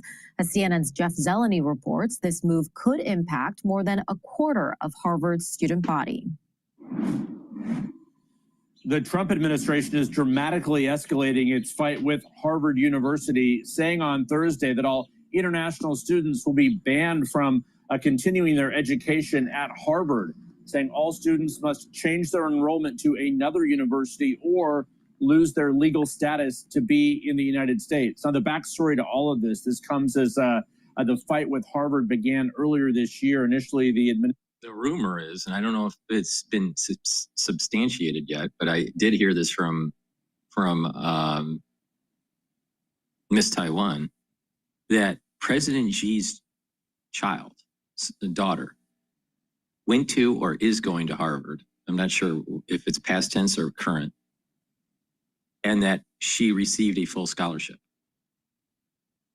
All right, so the President Xi from China has a child that gets a full ride at Harvard. Really? How did that happen? Blocking some $2 billion or so in funding, federal funding to Harvard programs. This comes as the administration is trying to get Harvard to change its curriculum. They say that the university has been dominated by DEI programs, anti-Semitic protests, and the like. The White House in a statement saying this: Harvard has turned their once great institution into a hotbed of anti-American, anti-Semitic, pro-terrorist agitators.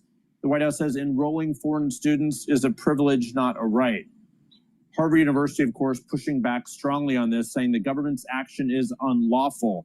Harvard says the retaliatory action threatens serious harm to the Harvard community, our country, and undermines Harvard's academic and research mission. So the bottom line to this is this will certainly end up in a legal proceeding. Add it to the list of administration proposals that have been challenged by court. But this is a lot of students we are talking about here. Some 27% of Harvard's entire student body, about 6,700 students, would fall under this. So, of course, this has a big fallout for those students already here in the U.S. as the school semester nears an end. Jeff Zeleny, CNN, the White House. And joining us now is Harvard President Emeritus Larry Summers. He was also, of course, Treasury Secretary in the Clinton administration. Mr. Secretary, it is great to have you here. Grateful for your time. After this news came out on Thursday, you wrote on X that the Trump administration's vendetta action against Harvard is now over the top, and that it's crazy to make enemies of thousands of the most talented young people from around the world. You're saying that there needs to be due process here, but what recourse does Harvard have at the moment? Here's the issue. There are many talented American citizens, young, talented, male, female, black, white, doesn't matter, citizens that would do well at Harvard. But those slots were taken by international students. Now, why don't we educate our own more than focus on the international community? That's one issue. Second is that our tax dollars are funding the university in the tune of $1, $2, $3 billion a year, depending on how you want to slice it. So why is the taxpayers benefiting international students and not domestic students? So that's another issue. In addition, there's a lot of international graduates at these elite institutions doing dual purpose research that can be used for nefarious purposes. Case in point, the spatial temporal data analysis of satellites with the joint venture between Wuhan University and Harvard. Well, wait a minute. The last I looked, the Navy, and by the way, the Navy's graduations today, the Naval Academy and the war planners in the Navy, they're worried about the CCP. They're worried about a naval battle in that region over Taiwan and the Chinese trying to circumvent the hegemonic power of our naval fleet. So wait a minute, whose side is Harvard on? Is Harvard on the side of the United States, or is Harvard on the side of the CCP? So that's another dynamic that's important to keep in mind here. But I digress. Let's listen to Larry Summers, who, by the way, helped produce the catastrophe that we call Lehman by deregulating the banks, because he's such a smart guy. We've got three branches of government in the United States, and they're independent and co-equal. The executive, that's the president. The legislative, that's the Congress. And the judicial. I cannot imagine that singling out one university as opposed to all other universities. First of all, DHS asked multiple times, what's going on with your international students, especially with the Chinese? We're a little worried about that. Why? Well, you have agitators. The CCP may be trying to infiltrate our American universities, so we battle each other and destroy each other from within. That's one issue. The other issue is the research they're doing has military application. So why isn't Harvard playing ball with DHS? Because Harvard knows that they're going to be caught red-handed. They're going to be caught crimson-handed. That's the problem. For sanction of this kind, and attacking that university without due process, without an indication of what specifically the problem is, with a set of punishments and sanctions that are mostly going to fall on people whose fault this surely isn't. People who dreamed of coming to the United States to study, to absorb American traditions, to advance science, and now are having their lives wrecked. I would say the majority of the ones that are going into the hard sciences, coming from an international environment, or even in domestic student, aren't wrapped up in this whole wokeism. The problem comes because money is fungible, that these tuition payments from the international students and the funding by the United States is funding these humanities programs that are pushing agendas and dividing the country. And then you layer on top of that, infiltration of the CCP trying to steal technology, get dual purpose through the 1,000 Talent Program, but also to sow the seed of disruption on American campuses. Because if there's disruption domestically, then there's less focus on what the Chinese are doing with their military and their encroachment with Taiwan. So people really need to pay attention to this. I've been stating all the way back in 2020 that COVID era, that COVID thing, that's only the first act of a multi-act thing that's happening in our history, in our contemporary history. And that is a war with China. And Harvard is in the middle of it because they need money. So they, big donors from overseas or align themselves with certain universities that could be adversarial in developing dual purpose technology. But it's as long as it's plausible that it's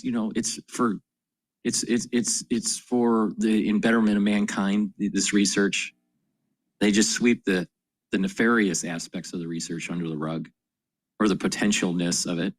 I'll tell you, there should be no reason why Harvard is aligning themselves with Wuhan, period. But even if they are aligning themselves with Wuhan, which they are, why are they working on projects for temporal spatial satellite data?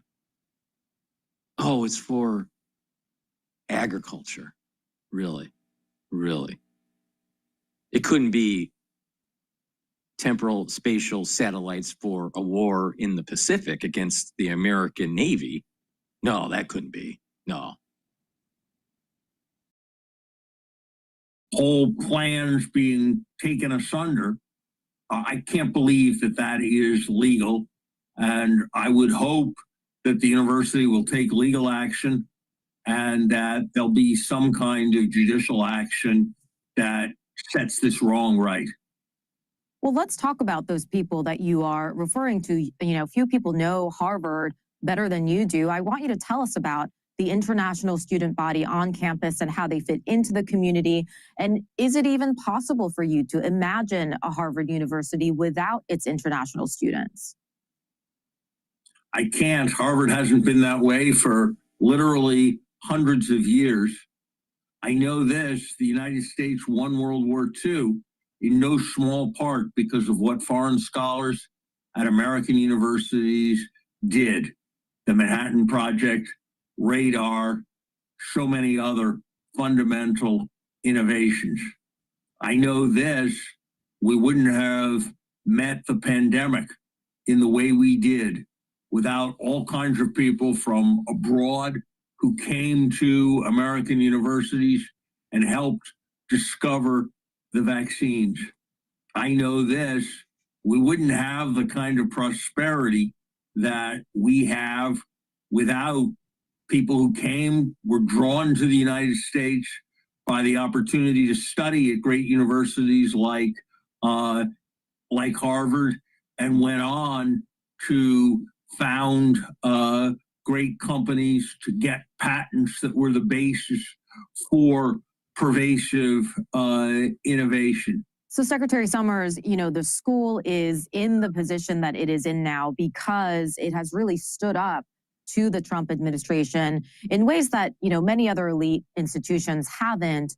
Have you agreed with the way that the school has been handling its clash with the administration? At Frontify, we believe in the power of brand consistency.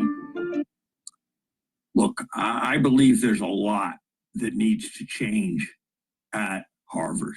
There are issues about identity politics. There are issues about anti-Semitism. There are issues about not enough spectrum of views. But I believe the right course for Harvard is resist and reform. Yes, reform. But, you know, we now have a government. So he's already admitting that there's a problem. He's already admitting. I mean, there's a, I should do a whole show on it, but there is a 311-page document that's talking about their report about anti-Semitism and the issues about anti-Israel on campus. And it goes into detail, unvarnished, very reflective of what Harvard needs to do. But a big part of it is that there are scholars within the faculty that are ultra liberal, that are pushing an anti-Israeli, anti-Semitic agenda. There's literally, they researched this, all right? And now I didn't research this, but someone told me they did, all right? That actually is affiliated, that worked at the university, all right? Taught at their university. And I believe it's in the report, but they looked into it. The university is almost 400 years old. Never in the history of the university did they have a class that actually taught the real history of Israel and the Middle East. There's not one class on it ever taught in an official capacity. What's taught, from what I heard, what's taught is that the indigenous, the Palestinians, their land was taken away by Europeans. That's it. They don't talk about the long biblical history about what's going on in Israel or in the Middle East at large, in that dynamic. And if you've been listening to me, I talk about the soul roots in Kabbalism, you know, the Kabbalistic philosophy between the soul roots of Jacob, Esau, and Ishmael, which I'm not wrong. It comes right out of the Zohar. But the point here is that Israel has never taught a true historical context of what is in Israel. The temples, you know, that were built and then destroyed. None of it. None of it. So there's the bias. Because they just think that some sort of Bedouin was just sitting there and waiting until World War I, where the Caucasians came in and started taking land away. I'm very sure that the Canaanites go way back before the Industrial Revolution in Europe. All right? So why wasn't Harvard really being honest? Well, part of it is that Harvard has always been anti-Semitic. But Harvard was also, for many years, for many, you know, for many, many years, you know, hundreds of years, against blacks or against the low income. You know, it was only an elite Caucasian, very WASP school for a very long time. But because of affirmative action and all these things were changing. I mean, it wasn't that long ago that Radcliffe students couldn't be affiliated with, you know, typical classes within the Harvard College, because Radcliffe was for the females and they wanted to separate them. And it took a long time to actually bring Radcliffe into the Harvard University fold, where women had equal rights. It took a long time for that to happen. There were people that are still alive today that had to deal with the sexism that was taking place in the 70s while they were going to school. So Harvard has always been on the wrong side of history until they're forced to be on the right side of history. Always, always. There's never been a time where Harvard's been on the right side of history at the beginning. They've been always on the wrong side of history. So let's just keep that in mind. All right, let's continue on with Larry Summers, who gave you deregulation in the banking industry that led to Lehman. That is trying to bring law firms that represent certain defendants it doesn't like to their knees. That is sending people out of the country, even American citizens, without any due process protections. That court after court after court has found to be in violation of the law regarding federal spending powers by cutting off what Congress has ordered. So let's get this straight. So Harvard is basically going to the judicial branch and saying, we don't like what Trump's saying because we still want the money from the CCP. We don't like what Trump's saying because we still want to do dual purpose technology that could be used for a military application with the CCP. That's what's happening here, guys. Wake up.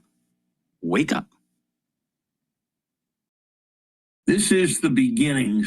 It's not all the way there. It's all wrong to compare this to Hitler and say some of the overheated things that people say. But these are steps away from democracy and towards tyranny. And if an institution with all Harvard's resources, an endowment of more than $50 billion. That $50 billion is overstated, according to Bill Ackman. And I trust Bill Ackman on this. All its prestige, its incredible network of alumni, presidents, Nobel Prize winners, chief executive officers. Most Nobel Prize winners and the chief executive officers, they were very, they cut their teeth at a different university in most cases. Most Nobel Prize winners that ended up being affiliated with Harvard, it was after the fact. They did their research somewhere else, and then they were brought in because they became famous and they wanted a famous person as a professor. Let's get real. Let's get real, President Larry Summers. Great artists. If Harvard can't resist these steps towards tyranny, who can? So I salute our current president, Alan Garber, for his courage. And like I said, Garber isn't paying attention. You go against the grain of Trump, you're only hurting yourself. And so the donor base is going to decline. The funding by the government is going to decline. And I'm positive that this commencement is going to be a free-for-all. It's going to be anti-Trump. It's going to be pro-Palestinian. It's going to be, save our international students and yada, yada, yada. On taxpayer dollars, on American taxpayer dollars. Harvard thinks that they can behave like this and continue on getting an annuity in the tune of $1 or $2 billion a year. Steadfastness. And I believe we are doing what is right, what is necessary, and is just. They said the same thing when they aligned themselves with the King of England during the Revolution. Harvard aligned themselves with the King of England during the Revolution. They didn't align themselves with George Washington until George Washington's troops forced entry into the university. They've always been wrong on the side of history. And not only that, to add insult to injury, the whole game plan of Vietnam, the Vietnam War, came right out of Harvard. The whole game plan, all of it, came right out of Harvard. You can thank the Vietnam fucking war because of Harvard. Immensely important to the American future. Larry Summers, thank you so much for sharing your very unique perspective on this story with us. Thank you. But unfortunately, she didn't remind the audience that he was so smart about economics that he believed in deregulating investment banks and commercial banking to allow for speculative trading that led to Lehman. The repealing of Glass-Steagall led to Lehman. And so many people lost their homes. So many people got laid off. So many people lost their retirement savings. But no one really wants to call off Larry Summers and how he fucked up the economy. And we literally are still feeling the aftershocks of that with QE1 and QE2, QE3, QE4, QE to infinity. Until COVID happened and that the interest rates started to go up. If you look at the data sets, especially the yield curves, you'll know what I'm talking about. The Federal Reserve was in zero bound because of Lehman, and it was having a hard time getting out of zero bound. And actually, interest rates going up is actually beneficial for the Federal Reserve because it gives them a little bit of runway or a shock absorber if they need to lower rates. Can't lower rates when you're at zero bound.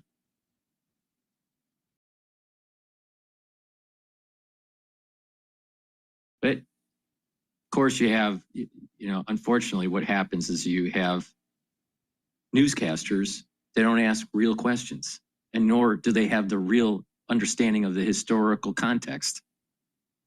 All right, let's go to CNN again.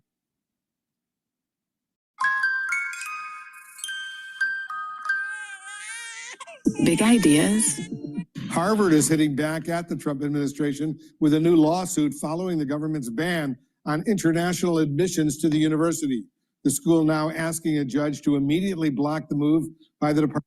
Now think about this. If Trump is right, and he's trying to shine a light on a university or universities that were part of aligning themselves with the CCP and with Wuhan and dual purpose technologies, maybe he's trying to stop that conduit. Maybe he's trying to stop that transfer. Maybe he's trying to stop the 1,000 talent program. Why doesn't people like Larry Summers or Garber state, you know what? The United States needs to be concerned about infiltration of potential enemies like the CCP. No, they're afraid to say that because they need the money from these governments to fund their programs. And not only that, there are students that are sowing the seeds of disruption. I am not joking.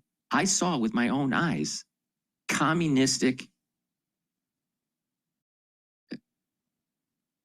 posts that were on the bulletin board in Seaver Hall when I was taking my coursework there. All right. I had several lectures in Seaver Hall. And on the bulletin board, there were posts of communist, gatherings for the student body.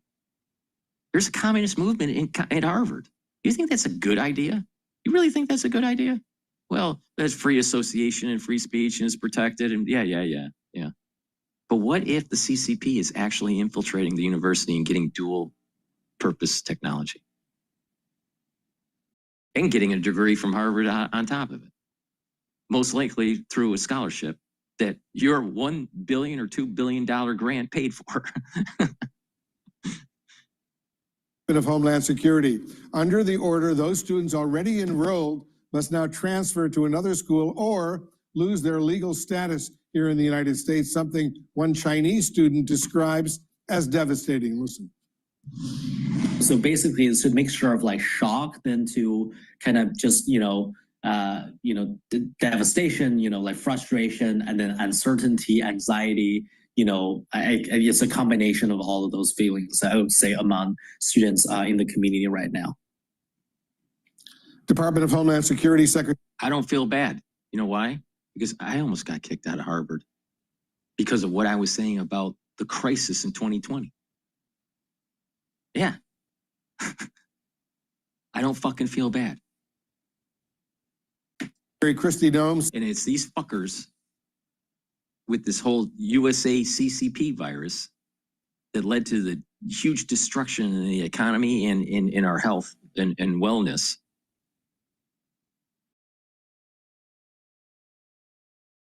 The order comes after Harvard refused to turn over records of foreign students, and she warns other universities should take notice. Let's bring in CNN crime and justice correspondent Caitlin Polans. She's here with me in the Situation Room. Caitlin, what more can you tell us about this lawsuit? Well, Wolf, this may be the big one. The administration of Donald Trump versus one of the most significant cultural institutions in the United States, academic institution, Harvard University. This is a case where Harvard says what the administration has already done yesterday by revoking its ability to have foreign students as part of its programs on campus, that it is an immediate and devastating effect to this university. They say there are more than 7,000 students on their campus with visas, many of them expecting to come back to campus in the summer and fall semesters, starting now, essentially, starting in the next couple weeks, in the next couple months, and that the immediate effect. There is at least, out of that 6,793, there are about 10 that you got to worry about. Nefarious activities are going on that could lead to potential problems with national security. About 10. But the thing is that the Harvard is willing to do a deep dive. So Trump's saying, fuck it. Pull them all out. It's going to be on academic programs, research laboratories, clinics, and courses that Harvard has. They say there's going to be thrown into disarray. And if Harvard loses its ability to have international students, if they must either transfer out of the university or leave the United States, which they say that's what the effect is right now, without international students, quote, Harvard is not Harvard. Oh, that means that they're not getting the money from international bodies, not being puppet mastered by international bodies. You can get domestic students, American citizens of all races, genders, and all this, do that research, be a part of the Harvard community, and move the society forward. This bullshit that you have to have international students or the research doesn't continue is total horseshit. Total horseshit. This suit is very fast moving. The administration is saying that they should be able to do this because allowing a university to enroll foreign students is a privilege, not a right. The administration is very unhappy with Harvard over there's about 57,000 people. 50,000, around 57. The last number I saw was 57,000 students applying to Harvard annually. All right? Only 1,900 get in.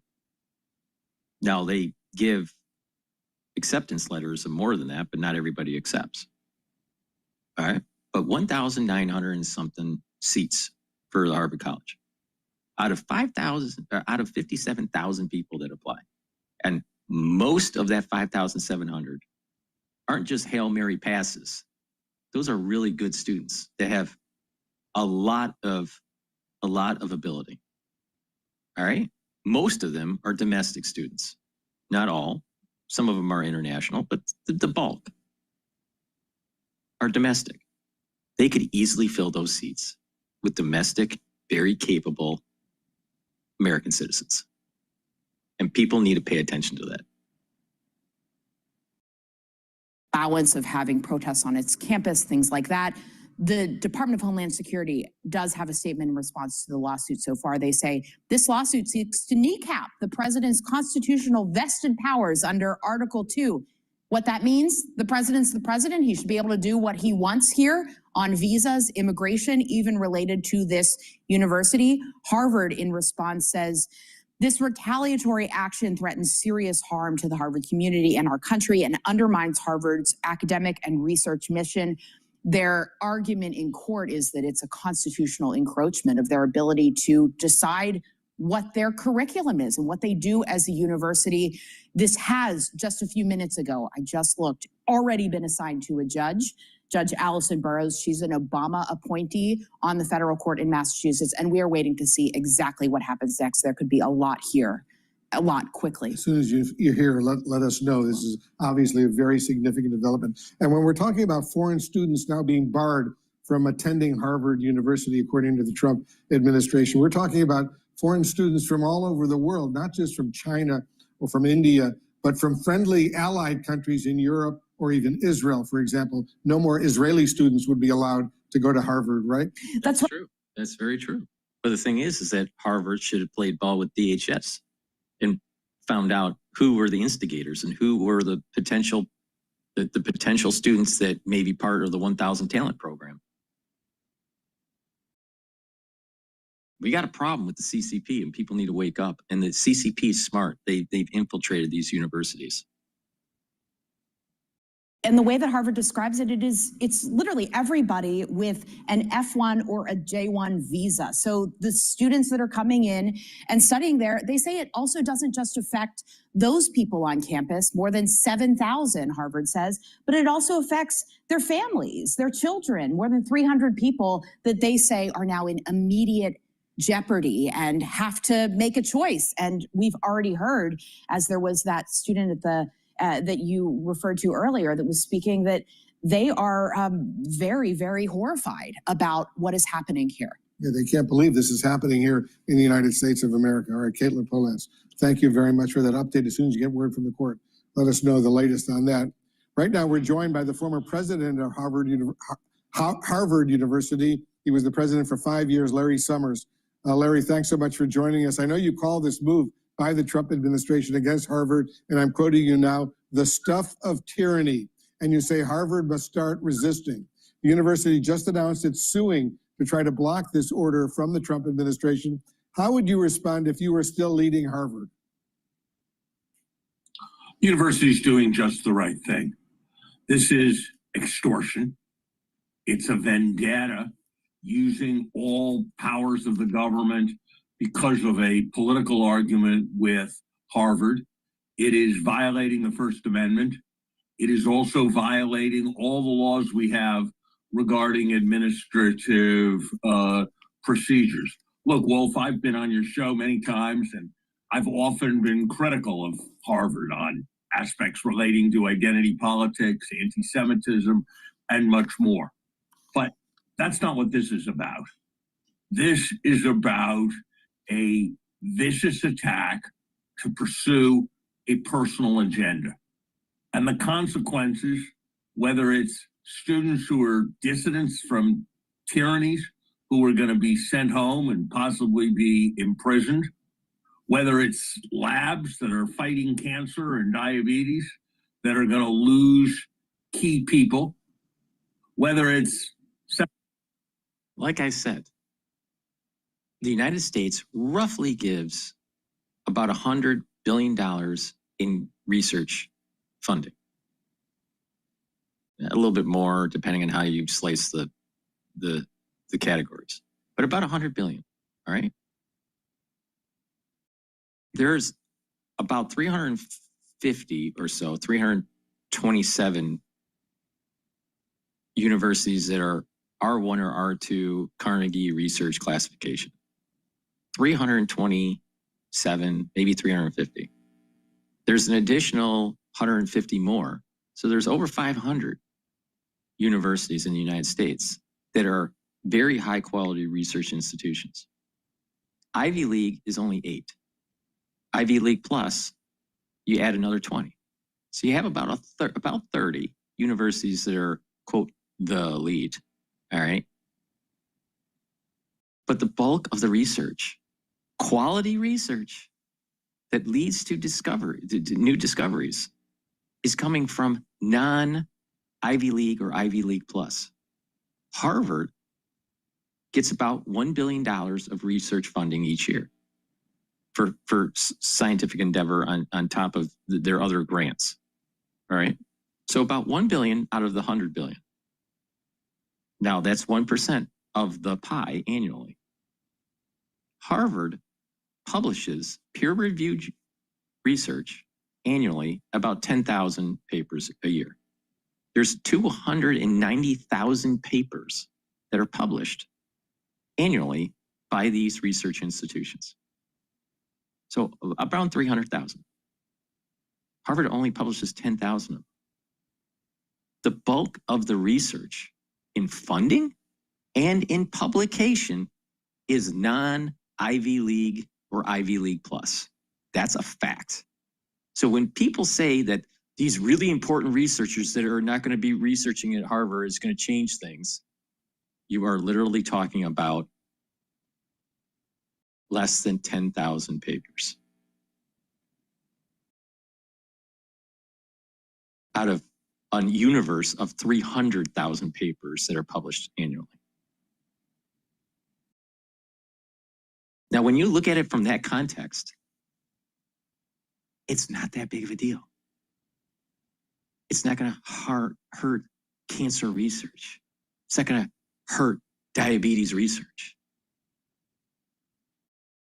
Those are the facts. But no one wants to dive in to the details, the nuances, to understand that their argument is bullshit. 1,000 people, some small fraction of whom are going to go on to be prime ministers of countries who've been turned into enemies of the United States, whether it is the way in which America is seen when it expels people whose dream was to come to Harvard to study. This is madness. You know, the president and his administration have made a big deal, and they've been right, about Israel and anti-Semitism. Sending every Israeli student out of Harvard is much more discriminatory against Israelis and is much more discriminatory against Jews than anything they have complained about. I have thought I was done being surprised by how low the Trump administration would go, but I am surprised by what has happened. I am proud of Harvard's president, Alan Garber, for his leadership and for this lawsuit. If we are a country of law, and I deeply believe we still are, Harvard will prevail in this lawsuit, and I hope and trust it will prevail quickly. Think about the family. Think about it as DHS is saying, hey, give us information about your international students. Are they causing havoc on campus, or are they part of a CCP operation? And they're not willing to comply. That means that Harvard thinks that they're above our national security. That's the crust of what this is about.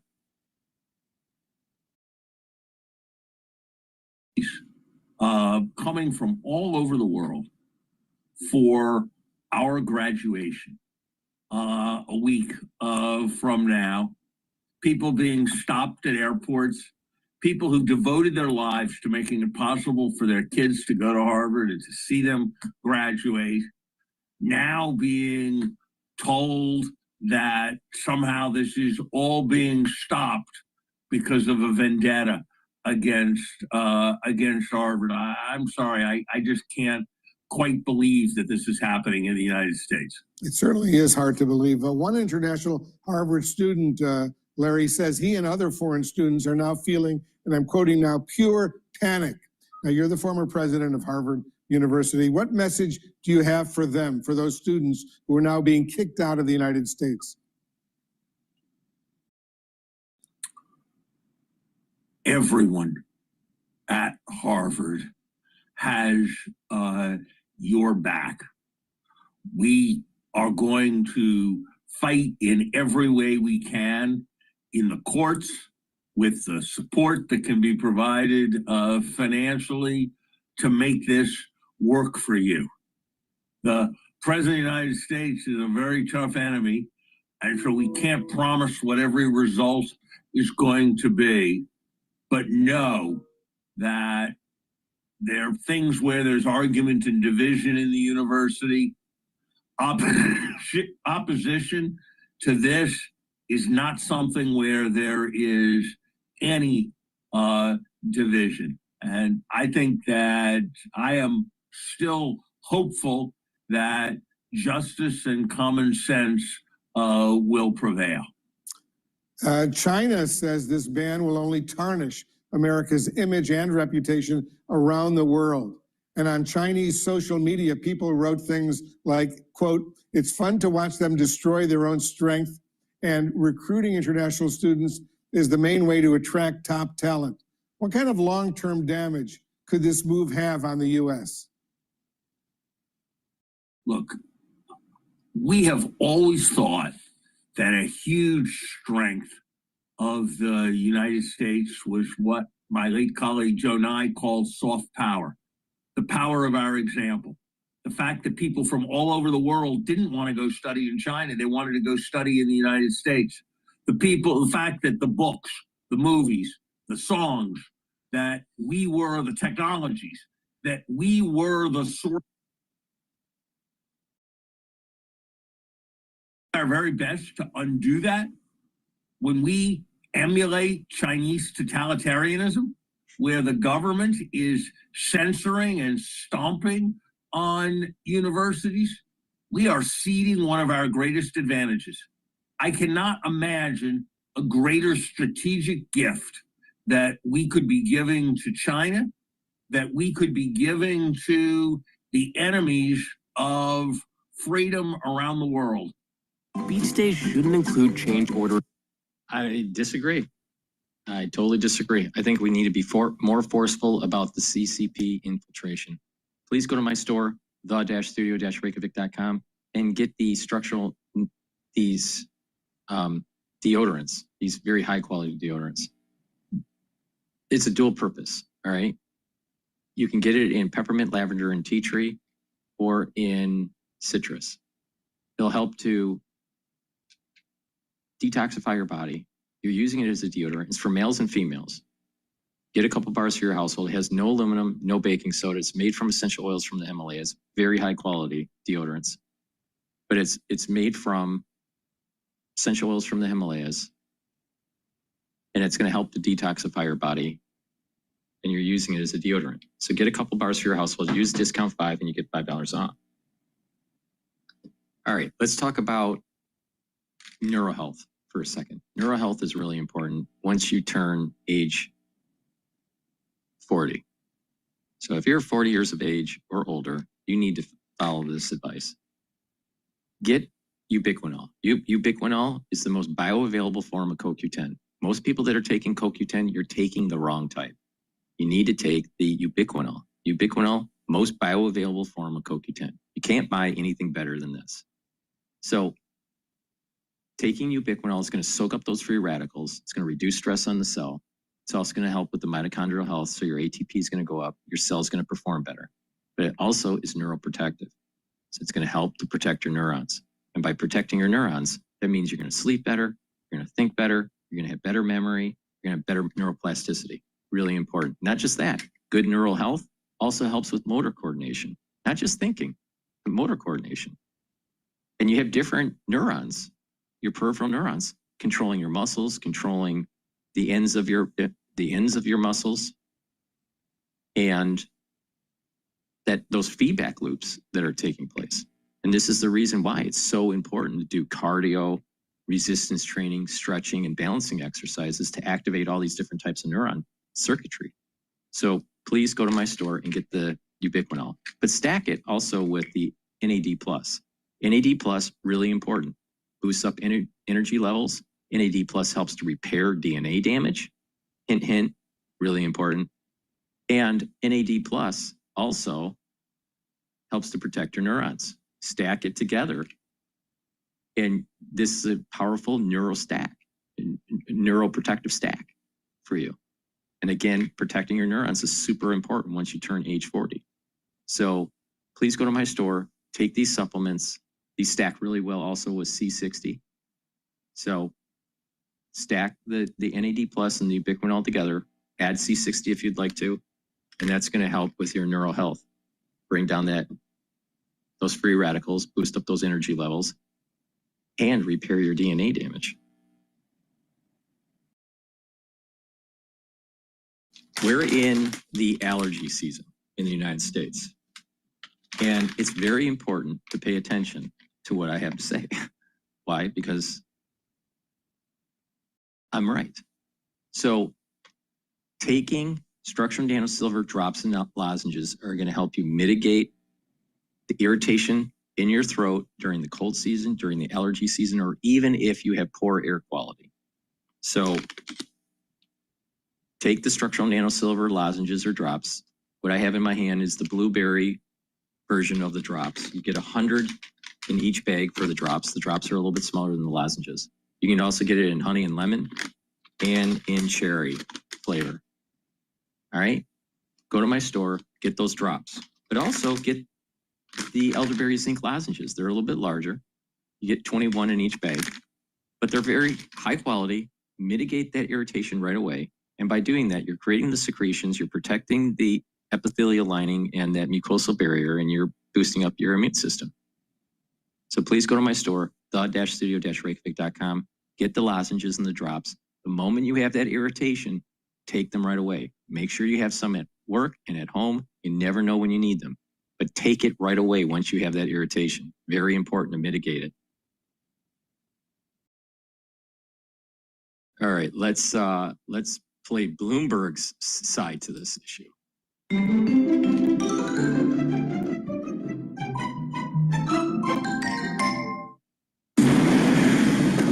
You wouldn't settle for bait, man. When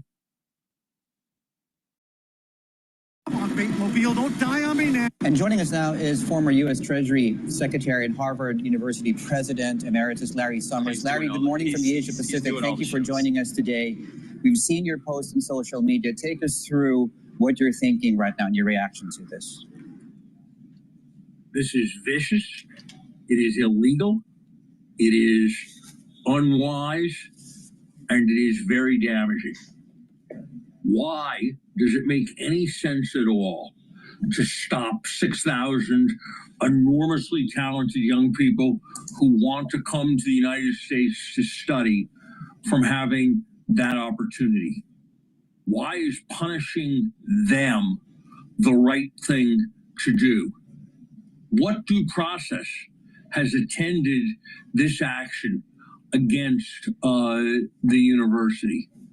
The United States won World War II because of people who came to be at American universities. They invented radar, they invented the atomic bomb, and much else. Why is cutting off that kind of interchange sensible for our economy or for our national security? If the Trump administration has an objection to something Harvard is doing with respect to foreign students, let it pursue the specifics of that objection through the processes of law.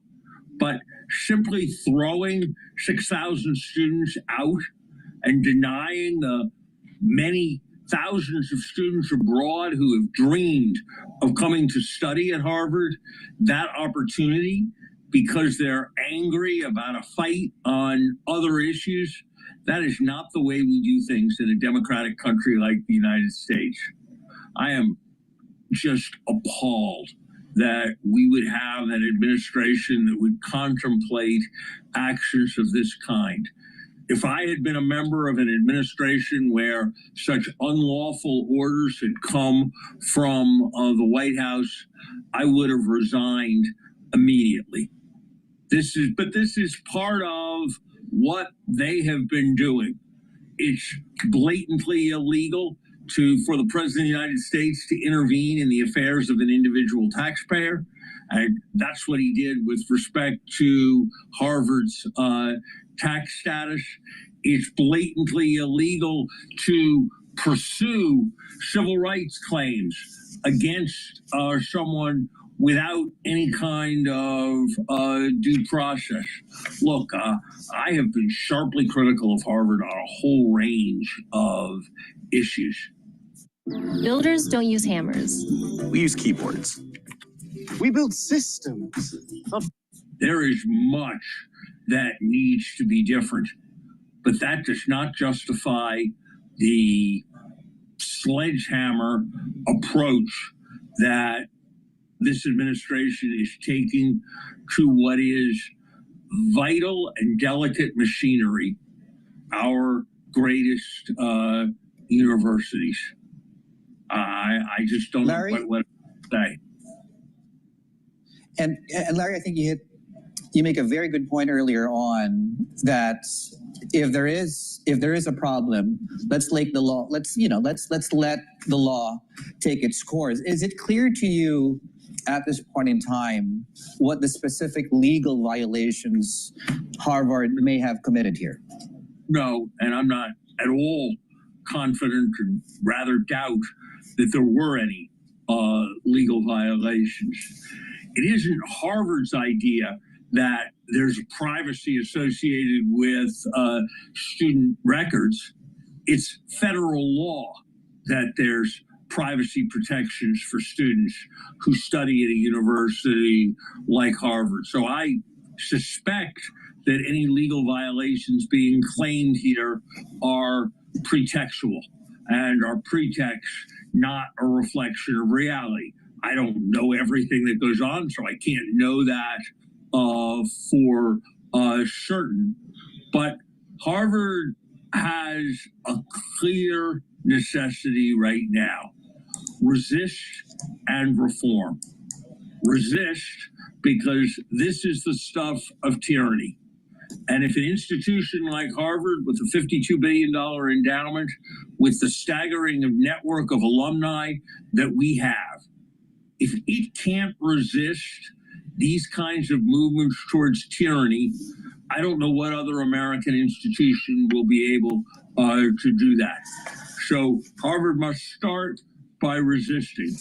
But God knows, to say that it should resist is not to say that there are not enormous needs for reform in our university, but not this way and not with these people directing what is happening. That is law, that is decency. Resist. What are you hearing, Larry, from your circle of contacts about what the school's potential next steps are or should be? Two separate questions, I guess. I don't know what they'll be. And just to be clear for all your listeners, I am a professor at Harvard now, but I do not speak for the university. I would think that there are legal actions that we can take to block any sanctions being levied immediately on our students. And I expect that there will be appropriate legal actions taken.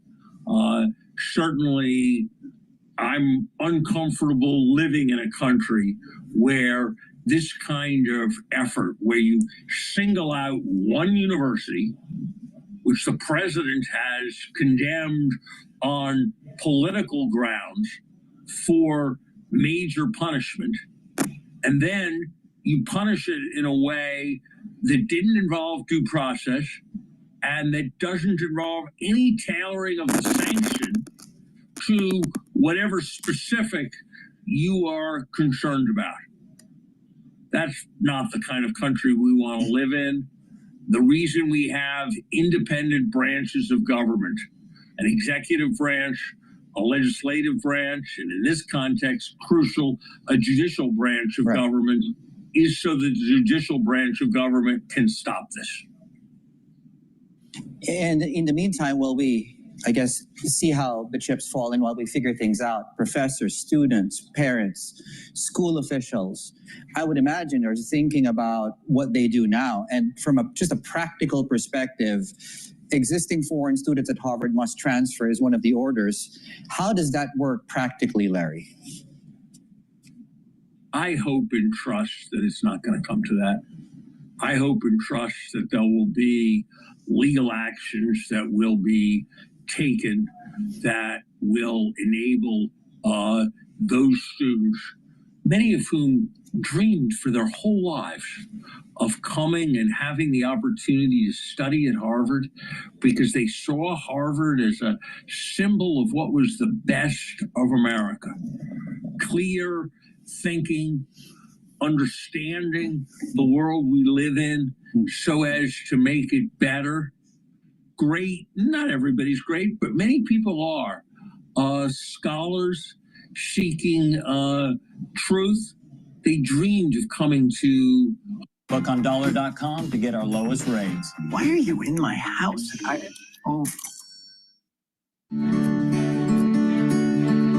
When we started using ShareFile, we discovered lots of other really amazing things that build the value.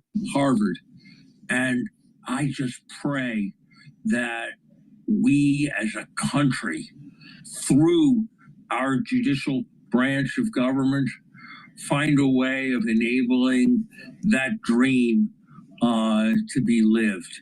Because if we don't, we are going to be sending a symbol, a signal to the world that we are no more committed to what is free than the nations we label as our adversaries.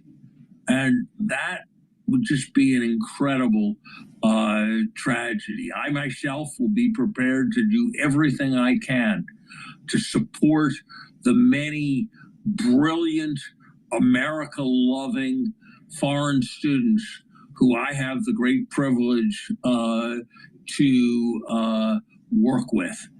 And the problem is you have domestic and foreign students that raised a Palestinian flag over John Harvard in the Harvard Yard during their encampment. And that was the spot where the American flag is flown. Now, you think that is American loving? Quite the opposite. President Larry Summers. I just know that so many of my colleagues will be prepared to do that. And I hope and trust that this will work out. But I have not seen so ill-conceived and vengeful an action involving universities in all the time that I have been involved in higher education. Larry, just very quickly here, what do you think this does to the international reputation of the school? And do you suspect this will lead overall to a drop in international student applicants to U.S. universities? I think we are doing our very best as a country to help British higher education, Australian higher education, New Zealand higher education in the rest of the world. We are taking what's been the pride of our country.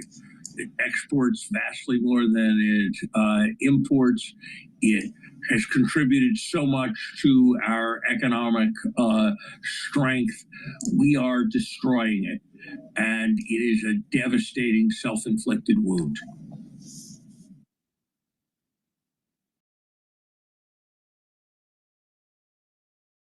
All right. That is the news from Bloomberg and CNN about that subject matter. Please go to my store, the-studio-reykjavik.com, and get the structural nano silver toothpaste. This has no fluoride. It'll whiten your teeth, freshen your breath, help with your gum health, reduce inflammation at the gum line, and reduce plaque formation. Now, this toothpaste is the best toothpaste that you can buy. There's nothing that you can buy better. You can try to look and you won't find anything better than this.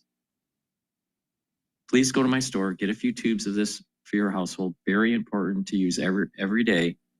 And with this toothpaste, it is going to provide the good oral hygiene. And good oral hygiene is going to help reduce cardiovascular disease and valvular disease. Really important. So please go to my store, the-studio-reykjavik.com, and get the structural nano silver toothpaste. Get a few tubes of this for your household. Will support my work and help support your health. Now let's talk about structural nano silver gel. I have two types. You can get it in the tube form or in the quick dispenser form. Structural nano silver gel is a multi-purpose product. It's going to help repair your skin, so you can use it as a skincare. You can use it as an aftershave. You can also use it if you're not feeling well or someone around you is not feeling well. Put it on your hands, around your ears, around your eyes, around your nose, around your mouth. Lightly coat your nostrils. It stays active for 5.5 hours. Really important to take if you're not feeling well or someone around you is not feeling well. In addition, there are some, you can use it if you have a lot of drainage. Let's say you have a cold and you have a lot of drainage. You can put the structural nano silver gel in your nostrils, lightly coat. It'll help to prevent that drainage. It'll also reduce that soreness and help you breathe at night, because it'll help to dry up that drainage and it'll allow you to breathe a little bit better. So that's a little trick. Another trick is if you're in an environment where the air quality is poor, you want to lightly coat your nostrils with the structural nano silver gel, and that's going to help to capture some of those minute particles and allow you to breathe a little bit better and reduce that irritation that could be in your nasal cavity. So please go to my store, the-studio-reykjavik.com. Get the structural nano silver gel. Very important. Now, before we continue, it's really important to have a good base for your health protocol. And taking a multivitamin is very important as that foundational base. This multivitamin is easy to digest, and it's going to be the multivitamins that you need as cofactors for enzymatic activity, so your cell performs the way it needs to. Very important. So take this multivitamin, easy to digest, as a foundational part of your protocol. Now, another part of the foundational part of your protocol is taking a good probiotic. I have two types, a powdered version and a veggie cap version. The veggie cap version is this one here in my hand. It also has turmeric in it to bring down inflammation. But I also have a powdered version. I prefer to take the powdered version because I take a lot of different powders like Gladiator Barley and Boomer Boost and the collagen and the lignans. So it's just easier for me to take during my lunch. And I haven't had my lunch yet and I'm hungry. So get the probiotic, all right? Either the powdered version or the veggie cap version. And that's going to help with your gut biome. That's going to improve your immune system at the gut level. It's going to improve the mucosal lining and increase your concentrations of IgA, which is an antibody that is really important for gut health. You're going to be able to absorb your nutrients better. You're going to have better metabolism. You're going to have better communication between your gut and your liver. You're going to have more consistent stool. And you're going to have a better communication between your gut and your brain. You're going to be able to think more clearly, sleep better. Your skin will improve. So there is creating this foundational piece of the protocol by taking the probiotic and the multivitamin. That will allow for you to add and slowly reduce that inflammation, slowly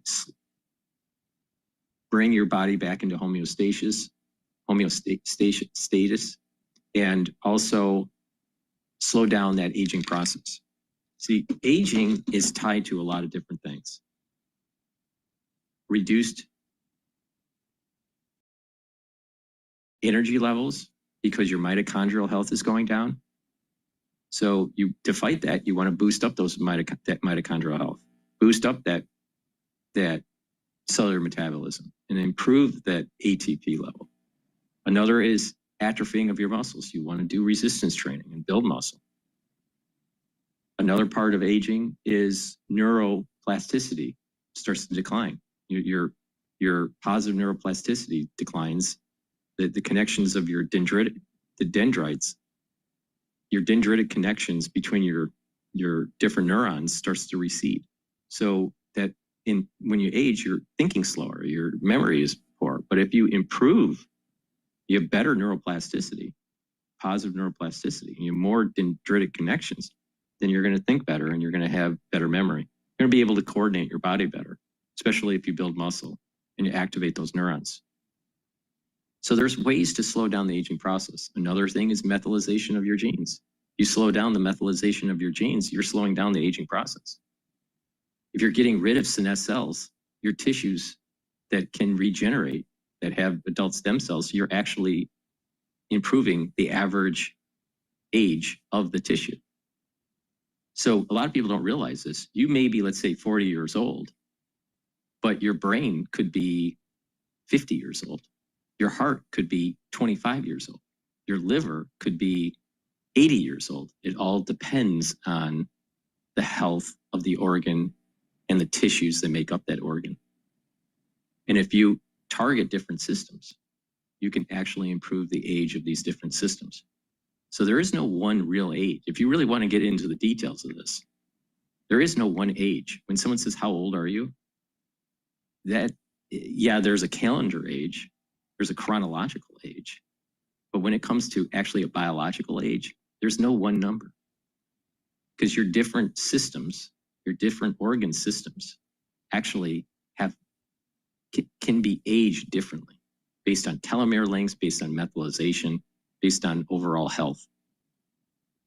That's a key thing to keep in mind. And that's the reason why when you build these health protocols that you're focusing on systems that are important to focus on, to be able to have more vitality and slow down that aging process.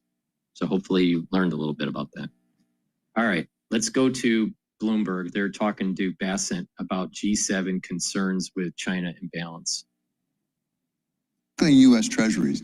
Can you have a rebalancing, for example, with China or with Europe for that matter, that doesn't necessarily raise the yield on treasuries because there are less dollars overseas to be invested in U.S. treasuries? Oh, sure. I mean, these balances weren't always like this. In 2000, before the China shock, we've historically had big inflows into treasuries. But what used to happen was in the old days, trade would come in and then we would sell the other country a GM. Now we are selling them either a treasury bond, private equity, or Google stock. And that has a lot of distributional problems within the U.S. So that's how we've ended up with the coast or Wall Street doing very well, middle of the country, manufacturing being gutted. So, I think it's the composition of the flows coming back in. And then, as you mentioned, I think we can see more bond buying by U.S. citizens, U.S. institutions.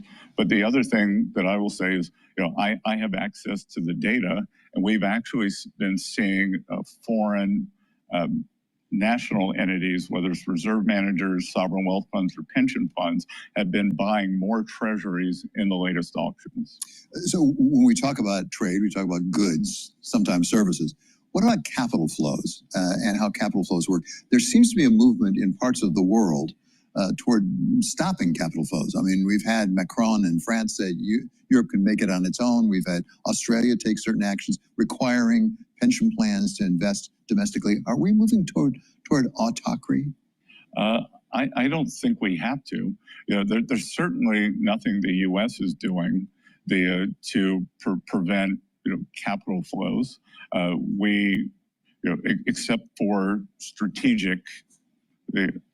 Except for strategic products, high value tech products. The rest, we want smooth capital flows globally.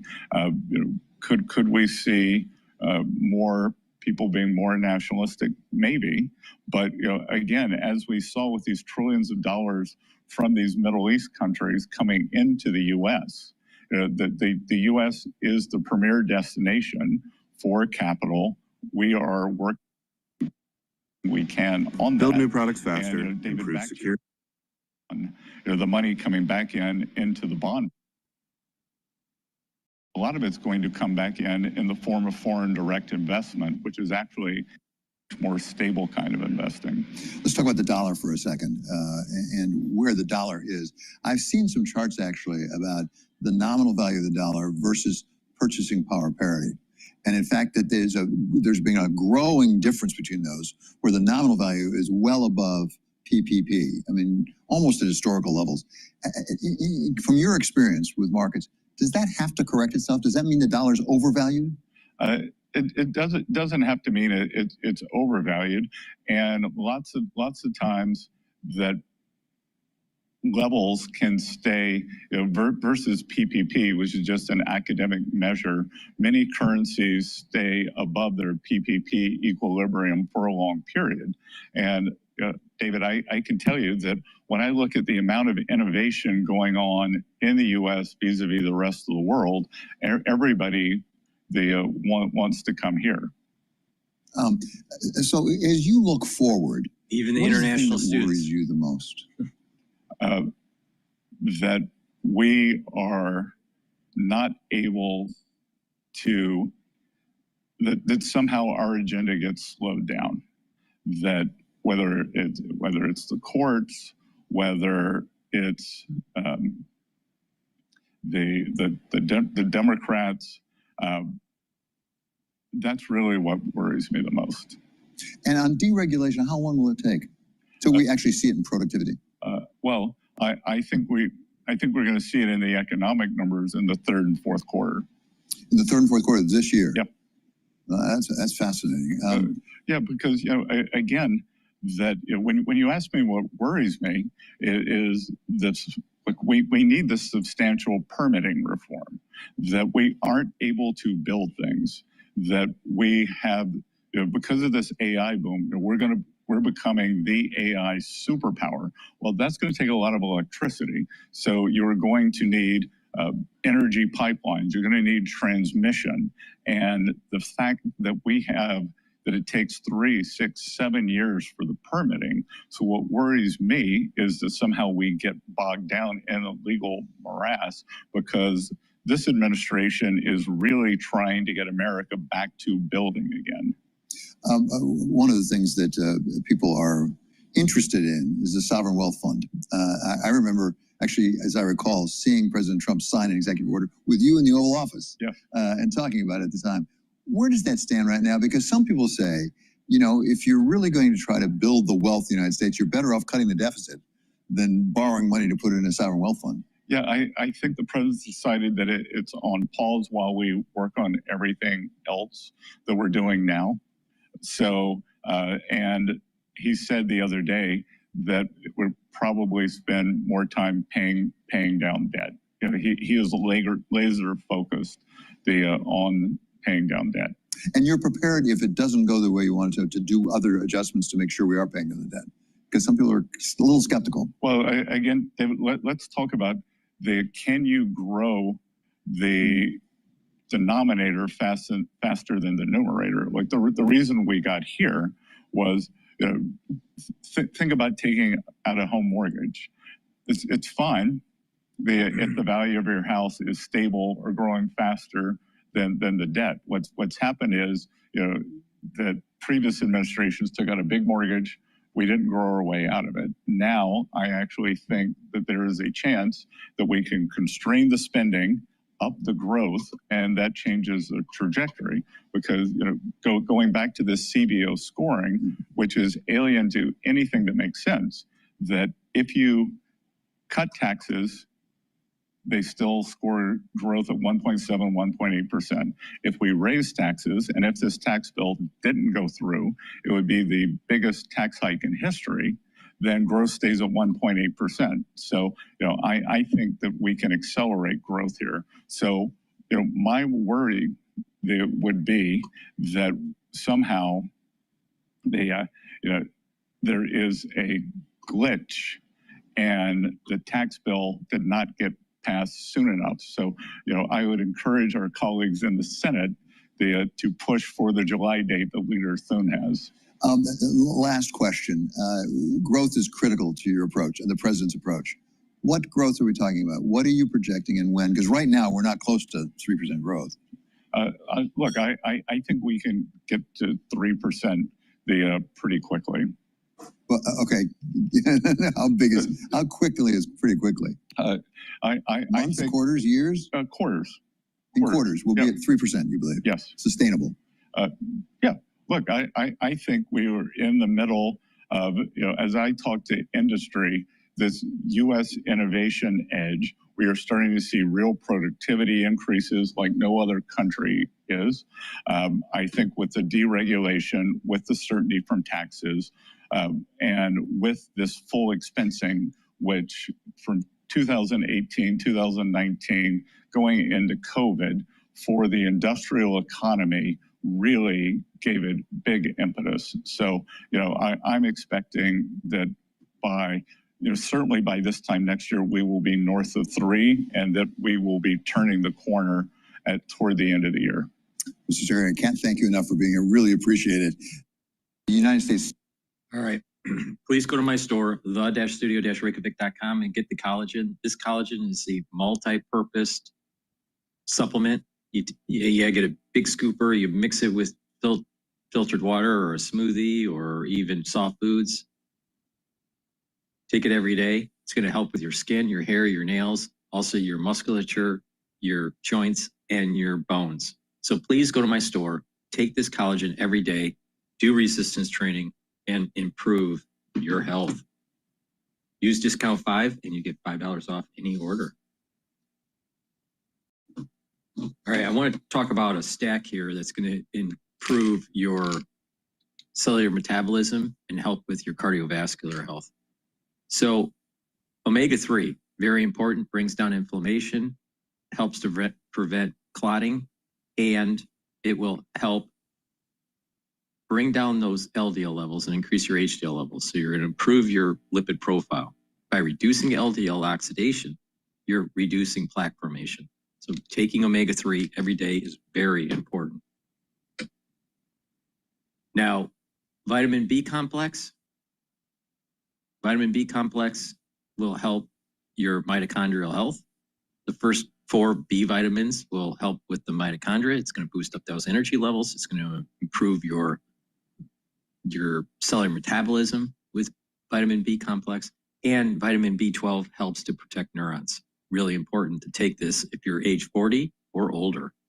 So please go to my store, stack the omega-3 and the vitamin B complex together, help with your cardiovascular health, your cellular metabolism, and your neurons.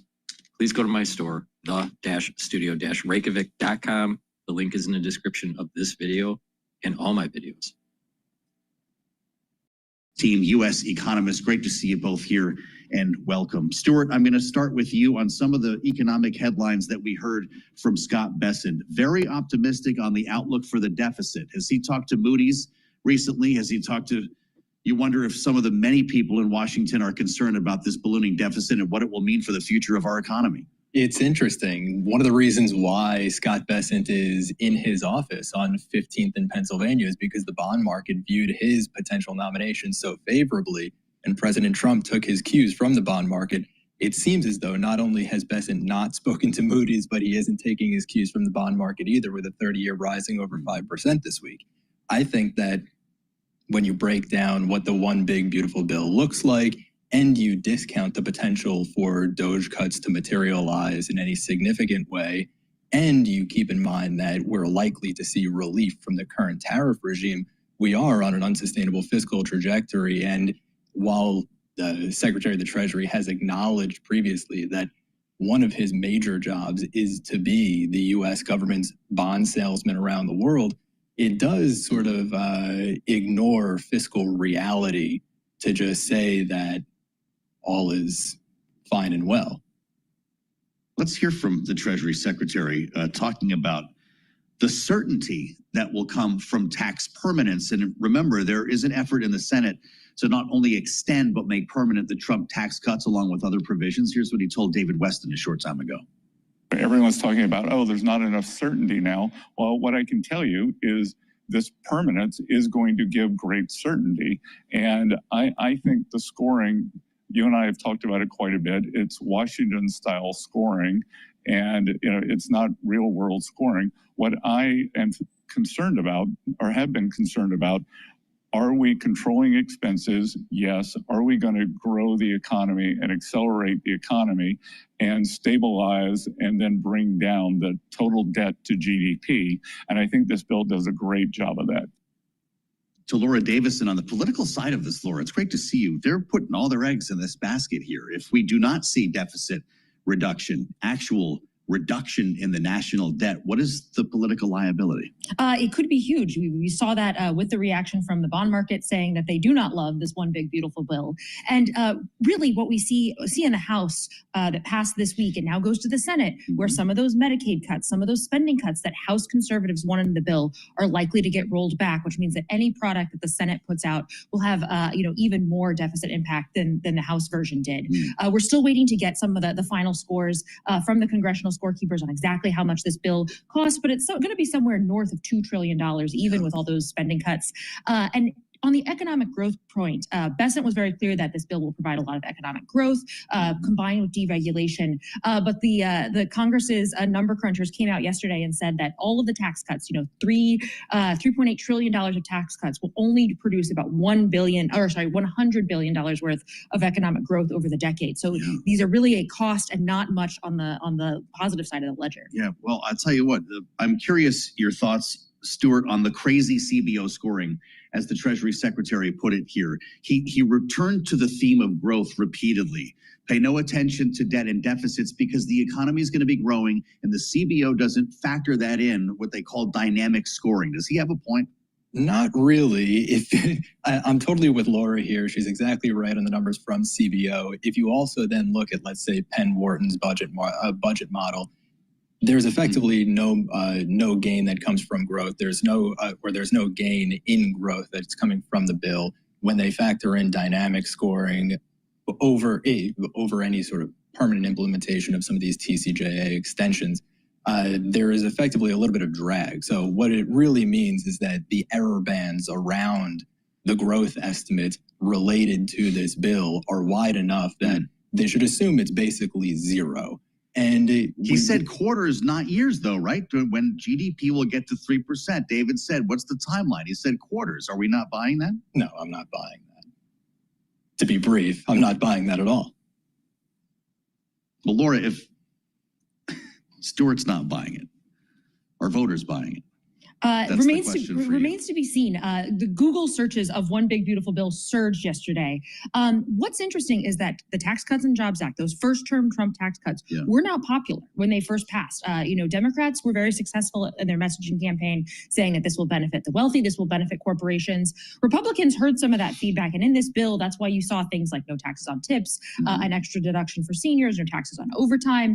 But Democrats are still saying, look, when you look at the data that and combined with these Medicaid cuts, food nutrition, SNAP, food stamp cuts, that overall the top 10% of household resources grow, and for the bottom 10%, household resources fall. And so that's going to be the message that you're going to be hearing as the Senate continues to debate this. And we know that there could be even more spending in the Senate version, right? They want to make the tax cuts permanent. Stuart Paul, what would that do for growth if we added, say, another $1 trillion to the national debt?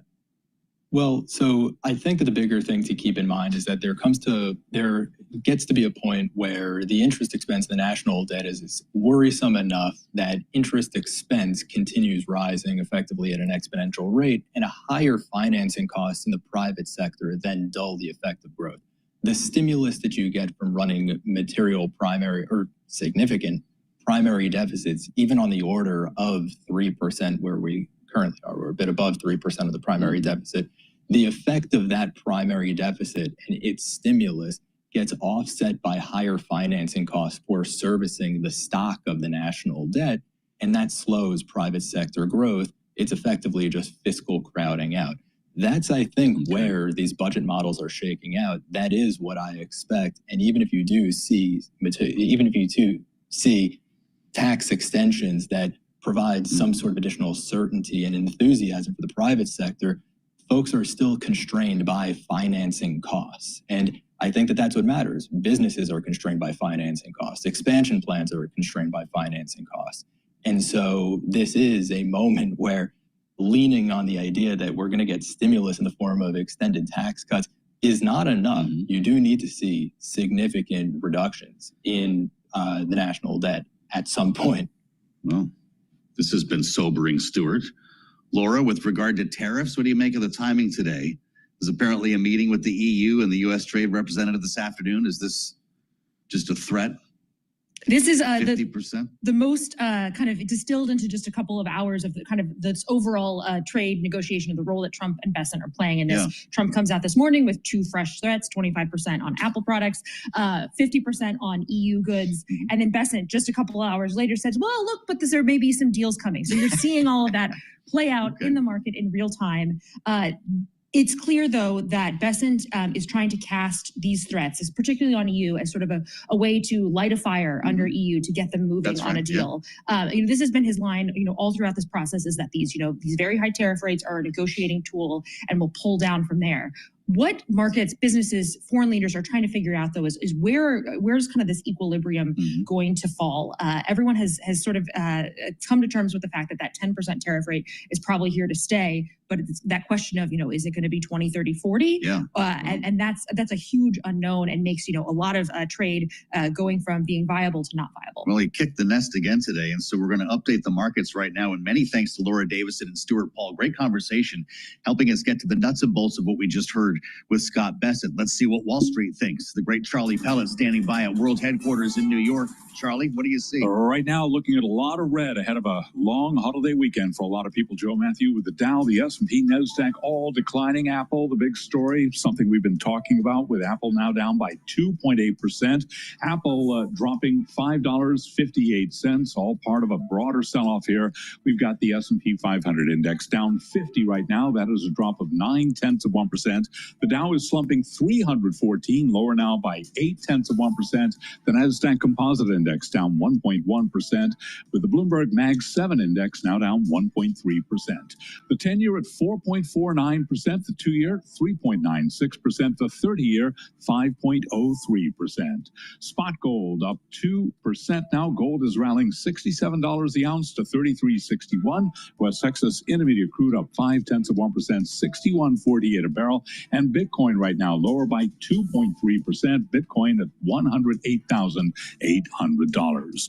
Trump Media and Technology Group, owned by Donald Trump, plans to sell investment funds tied to his agenda, including ETFs and separately managed accounts under the Truth.fi banner.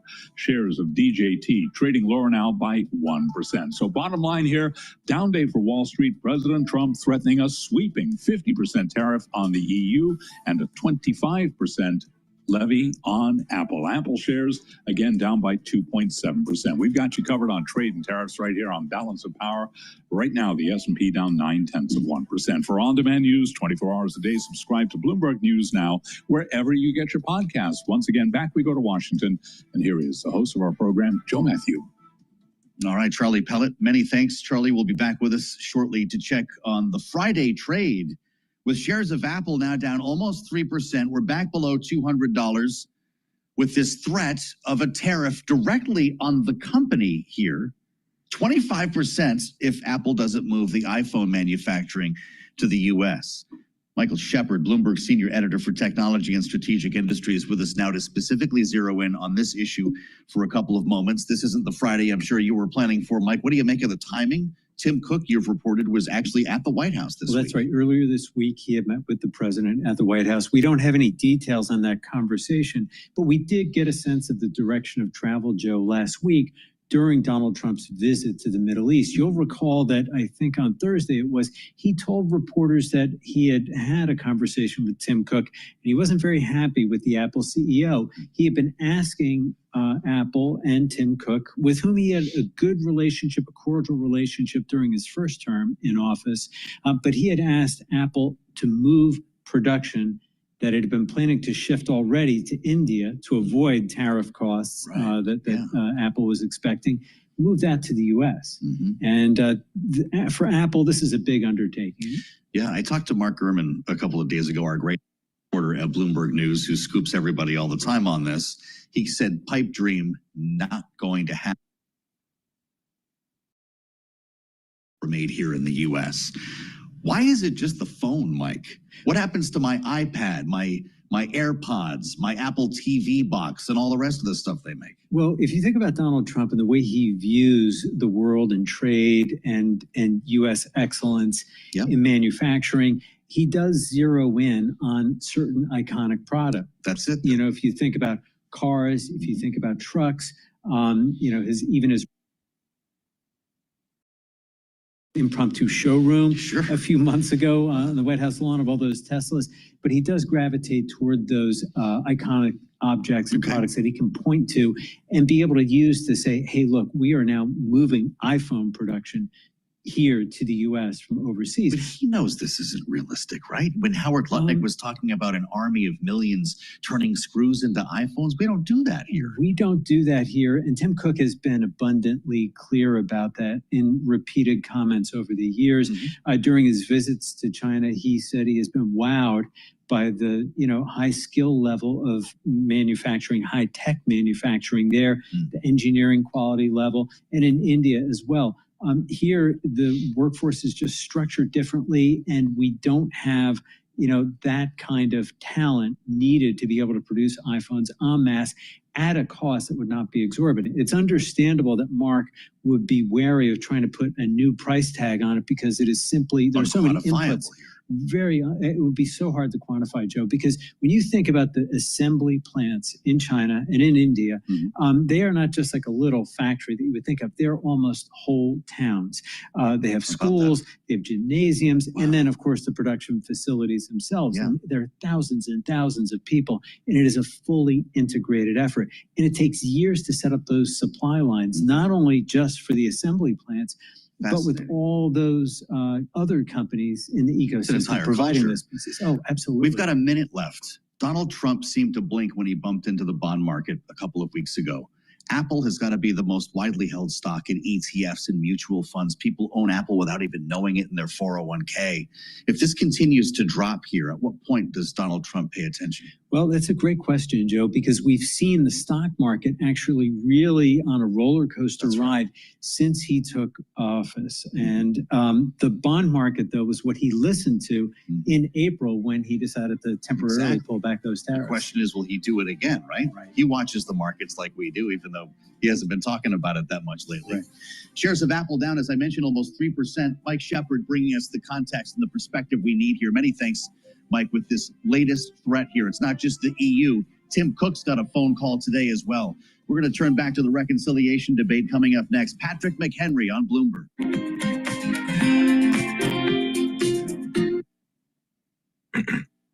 Please go to my store, the-studio-reykjavik.com, and get the magnesium and zinc. Magnesium and zinc will help with your brain function and your immune system. Very important. Magnesium is extremely important for brain function and to help with D3. D3's efficacy will go up if you have magnesium in your diet and in your supplementation. Vitamin C and magnesium, great for your immune system, your brain function, and your skin. Take them together, the magnesium and zinc, and the vitamin C and magnesium. Another great stack to help with your immune system and your cardiovascular system is taking ashwagandha root. Ashwagandha root will bring down cortisol levels and help you to control your blood glucose levels. And turmeric will soak up free radicals and bring down inflammation. By taking these together, you're going to boost up your immune system and your cardiovascular system. Reduce plaque formation. By reducing inflammation, at the vascular level, you're reducing chances of micro tears in the intima of the blood vessel, and you're reducing the chances of oxidized LDL by reducing inflammation. So that's really important. So please go to my store, the-studio-reykjavik.com, get the ashwagandha root and the turmeric, stack them together. Really important. Use discount 5 and you get $5 off any order. And take a look at the great product that I have on my store called the heirloom barley. Heirloom barley is a high density protein. You get a big scooper. This is a month's supply. Take a scooper a day or a half a scoop, and you mix it with soft foods, milk, filtered water, or a smoothie. It'll help to detoxify your body, bring down inflammation, and soak up free radicals with superoxide dismutase. By bringing down that inflammation, that's going to help with your vascular system. It's going to help with your joints if you have arthritis, and it'll also help with your immune system. So please go to my store, get the heirloom barley, take it every day, and help to detoxify your body, bring down that inflammation, and soak up those free radicals. Now, let's take a look at some of the other breaking news that's going on. It looks like that Harvard won on the temporary injunction. I have the BBC breaking news here. Judge temporarily blocks Trump's plan to stop Harvard University's enrolling international students. So we'll see what happens.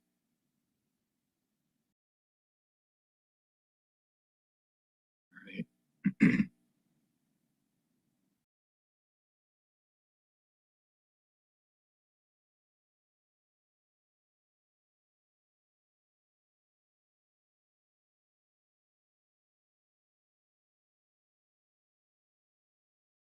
Let's go to CNBC talking to Goldsby.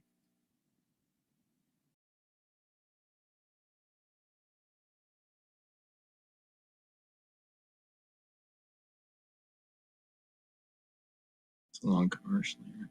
Sorry. Joined this morning by Chicago Fed President Austin Goolsbee.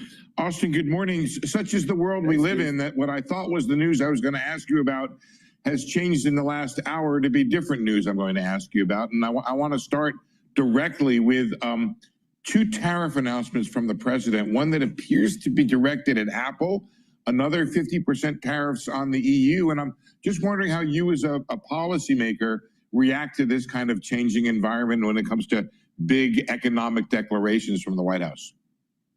Well, we had the big Fed Listens event last week at the Chicago Fed, and a whole bunch of folks from the district came in to talk about the economy. And the sort of the 2 common themes were, number 1, they hate inflation, and number 2, they want some consistency. The CEO of a construction company said for them, we're now in a put your pencils down moment where they just have to wait if every week or every month or every day there's going to be a new major announcement. They just can't take action until some of those things are resolved. So it's not surprising that's the environment that we have been in, but it does just heighten the amount of, it's more than uncertainty, it's the non-consistency that for bigger decisions, the businesses are saying that they need to have some idea that it's going to be a constant that they can count on when making the investments. So the uncertainty is one thing. What about what's being discussed? For example, a 50% tariff on imports from the European Union. Is that a big enough thing to be a macro factor to affect policy? That sounds like, I mean, to go to 10% was going to be the highest tariff rate that we had on the world in 90 years. To go to 50% is a completely different order of magnitude. Now, at the Fed Listens event, and when I'm out in the district, here, the Chicago district covering the Midwest is the most export and import trade tariff exposed district of all, including 4 of the top 7 highest exposure states. As they look at tariff rates that are that high, that would be really scary for the supply chain. But there was at this event an expression that maybe this is just a stepping stone and that on the back end of this thing, we could get some new deals, we could open up some new markets. Maybe this won't happen. But if every few weeks we're going to get new and larger tariffs, there was a lot of anxiety that it's going to disrupt the supply chain and kind of take us back to an environment of rising costs like the ones we experienced in 21, 22, or even with the supply disruptions of 2020. So not to be too reductive about it, Austin, but what does it mean for policy for you when it comes to, am I willing to cut? Am I willing to hike? Do I need to stay the same? How do you put all of this into the hopper and come up with essentially what is a binary decision for you?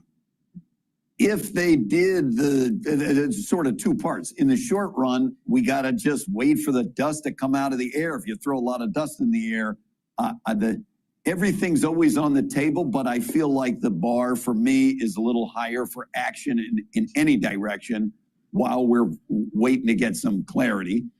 And then over the longer run, if they're putting in place tariffs that have a stagflationary impact, which is to say they slow down output by raising the cost of production while also raising prices, then that's the central bank's worst situation.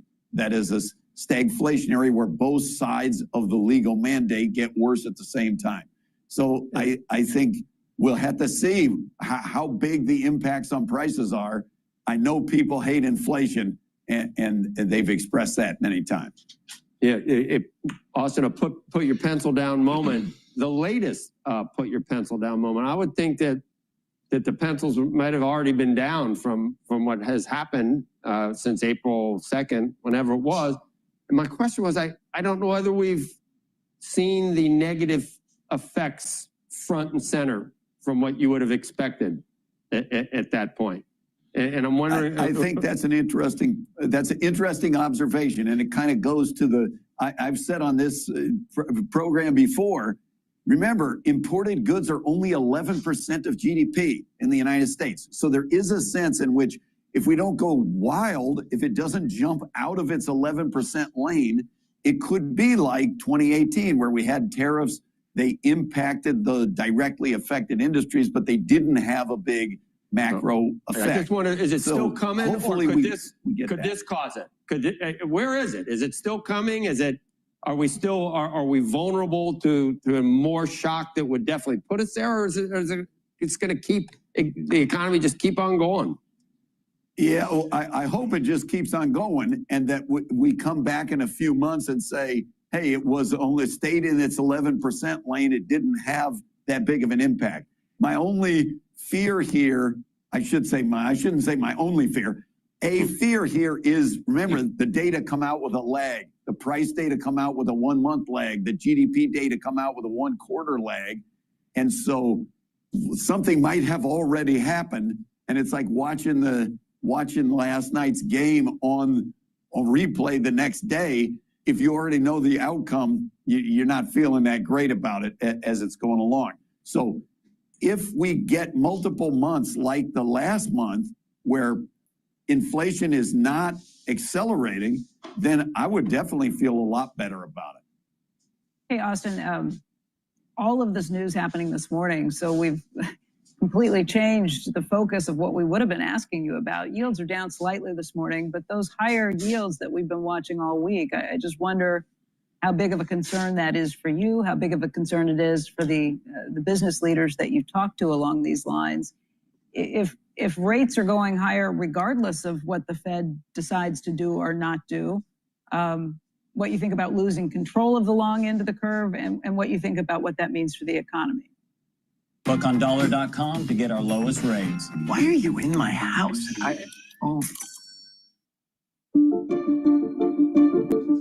At Frontify, we believe in the power of brand consistency. Our comprehensive hub unifies your guidelines, assets, and templates to drive stronger brand awareness. Keep your teams aligned across every location and touchpoint with intuitive guidelines and custom templates. Everyone can access the latest on-brand assets to create, collaborate, and share with Frontify, your solution for consistent branding.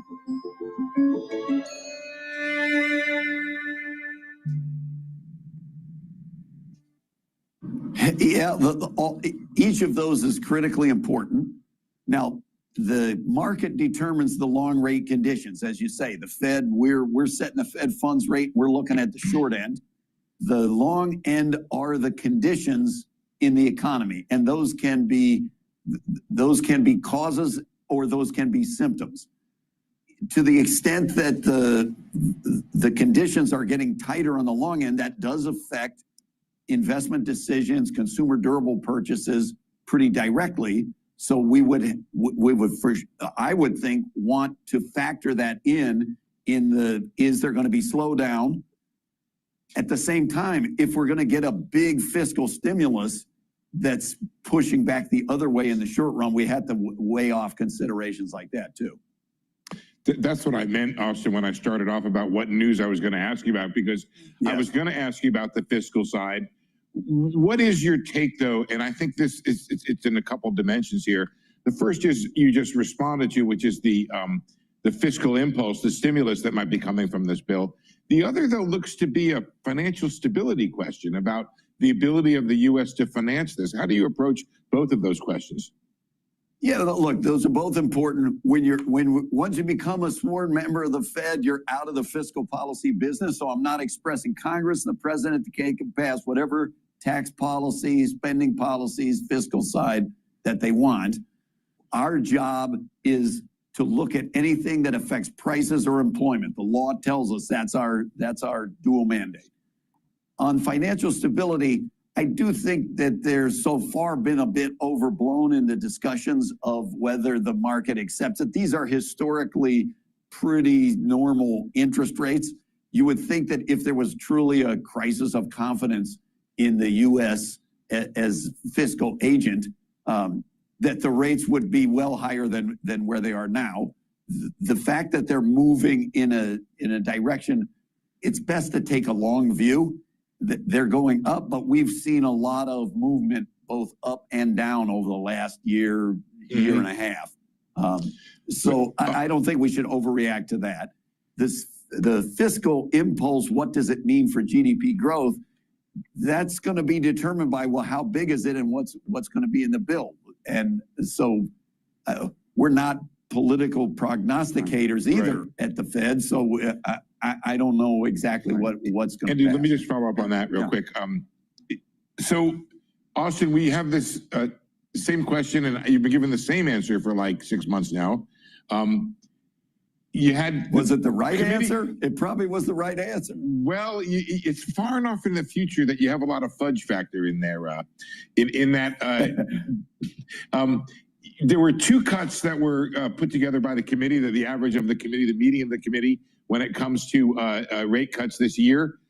Where do you stand on that? And how does all of this stuff we talked about, changing fiscal policy, changing tariffs, the uncertainty of whether or not the tariffs are showing up in the data, where does all that put you on your outlook for rates?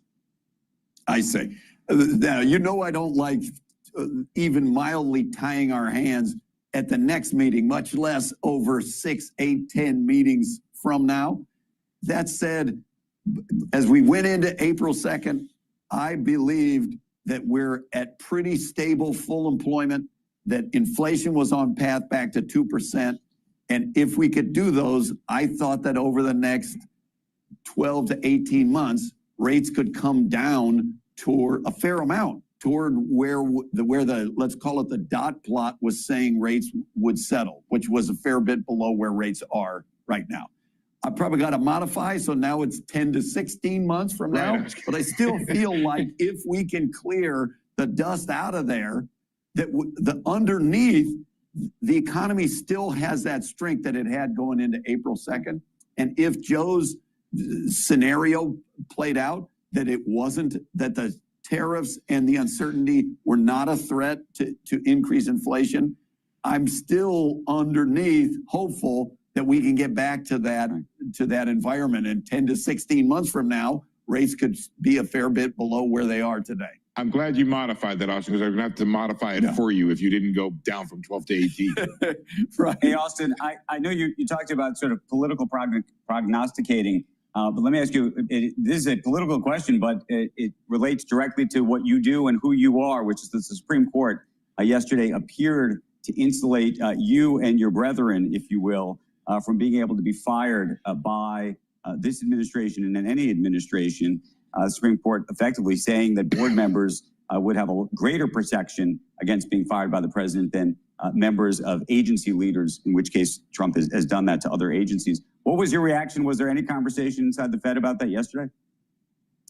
Look, I'm not a legal scholar, and we, the Chicago Fed, we weren't party to this lawsuit. You know my views. They are unanimous, pretty close among economists that Fed independence and central bank independence from political interference is critically important if you want to prevent inflation from coming back. So other than just being gratified that it looked like the Supreme Court acknowledged the importance of Fed independence, I don't have much. I got a real different question, though. If, in fact, Jay Powell would be replaced, I mean, that's just the truth, but next year, how much do you think that will change the way you and your colleagues do their jobs? He needs a bigger playroom. We need a bigger bathroom. I don't know. Jay Powell's the only chair that I've served under. If you look through the list of Fed chairs, it's a pretty distinguished list. So if they pick somebody who's smart and who embraces, the Fed's dual mandate, I don't think it would change the way we do business that much.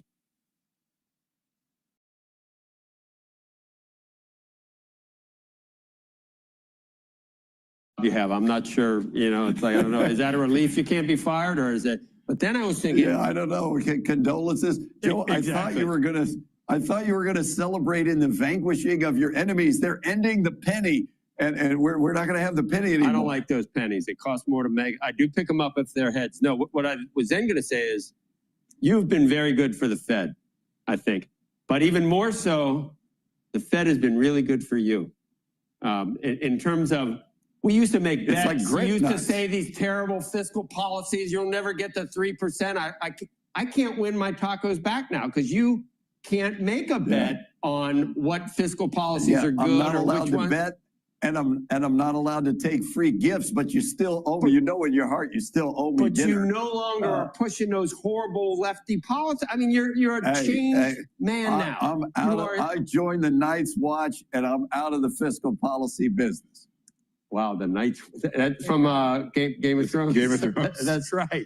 That's right. I thought that was nice, though, that you've been really good for the Fed, but it's been good for you, too, I think. Is that a compliment? I appreciate the thought, Joe. Yeah, I'm going to take it as one, even if it wasn't. Yeah, take it and go, Austin. Don't go any further than that. I will you'll find out what he really means. Yeah, I call you President. I call you President. Thank you very much. Steve, pleasure. Thank you very very much. We truly appreciate it. All righty.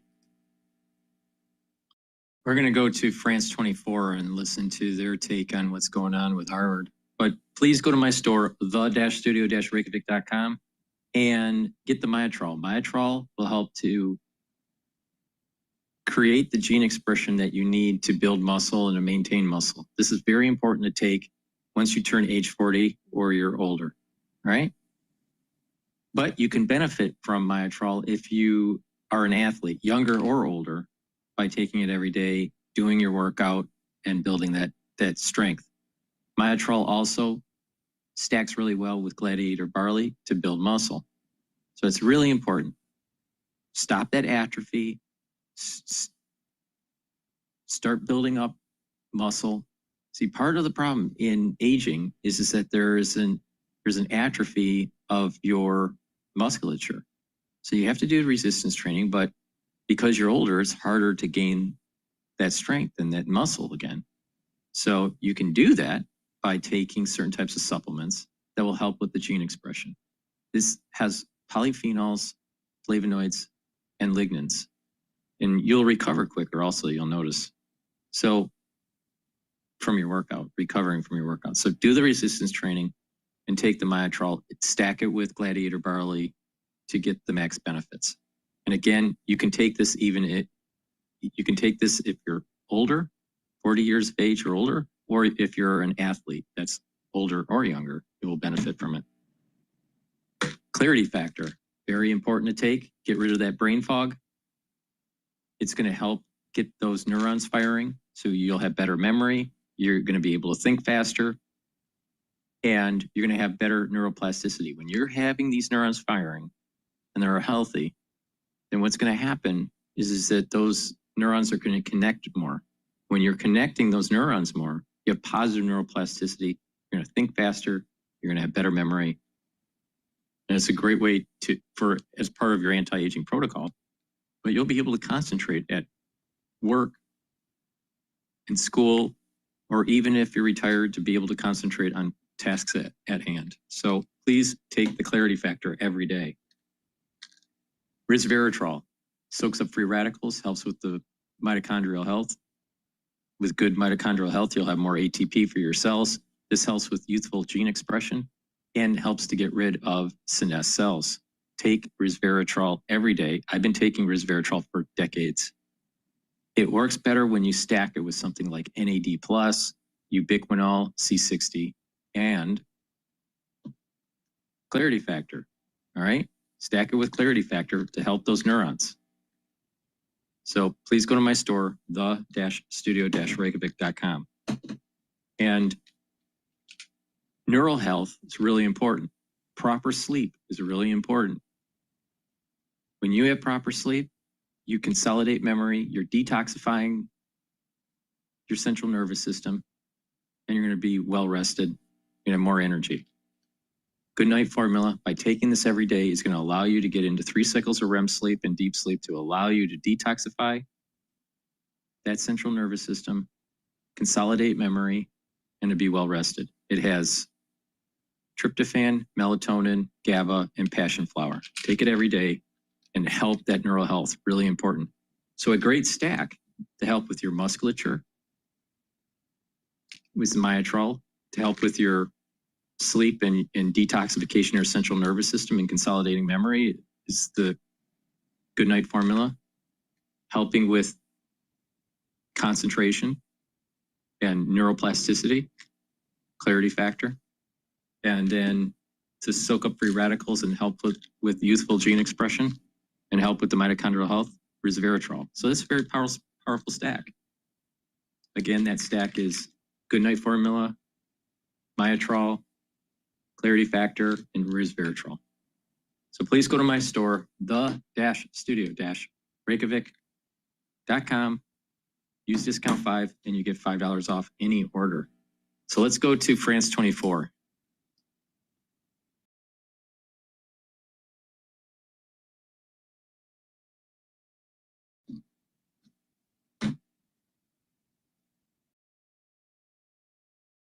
That the president has taken to penalize higher education institutions since taking office. The spending bill, for example, that was approved by the U.S. House of Representatives Thursday also increases a tax on the richest private universities pay on their endowment investment gains, which proponents say will rein in so-called woke schools. For more on all of this, then France 24's international affairs commentator Douglas Herbert joins me on set. Hi, Doug. So that's a mouthful, right? It is indeed. As far as the as this latest in the Harvard saga goes, China has said that this particular decision will tarnish Washington's image. Are they right? What effect do you think this will have on the United States at large? Look, Harvard University, and not just Harvard, the whole stable of Ivy League universities and top-rate educational institutions in the United States, Harvard and its peers known as the Ivy League, they are, when you talk about American soft power, when you talk about American innovation, when you talk about the excellence of American academic research, scientific research, notably, it's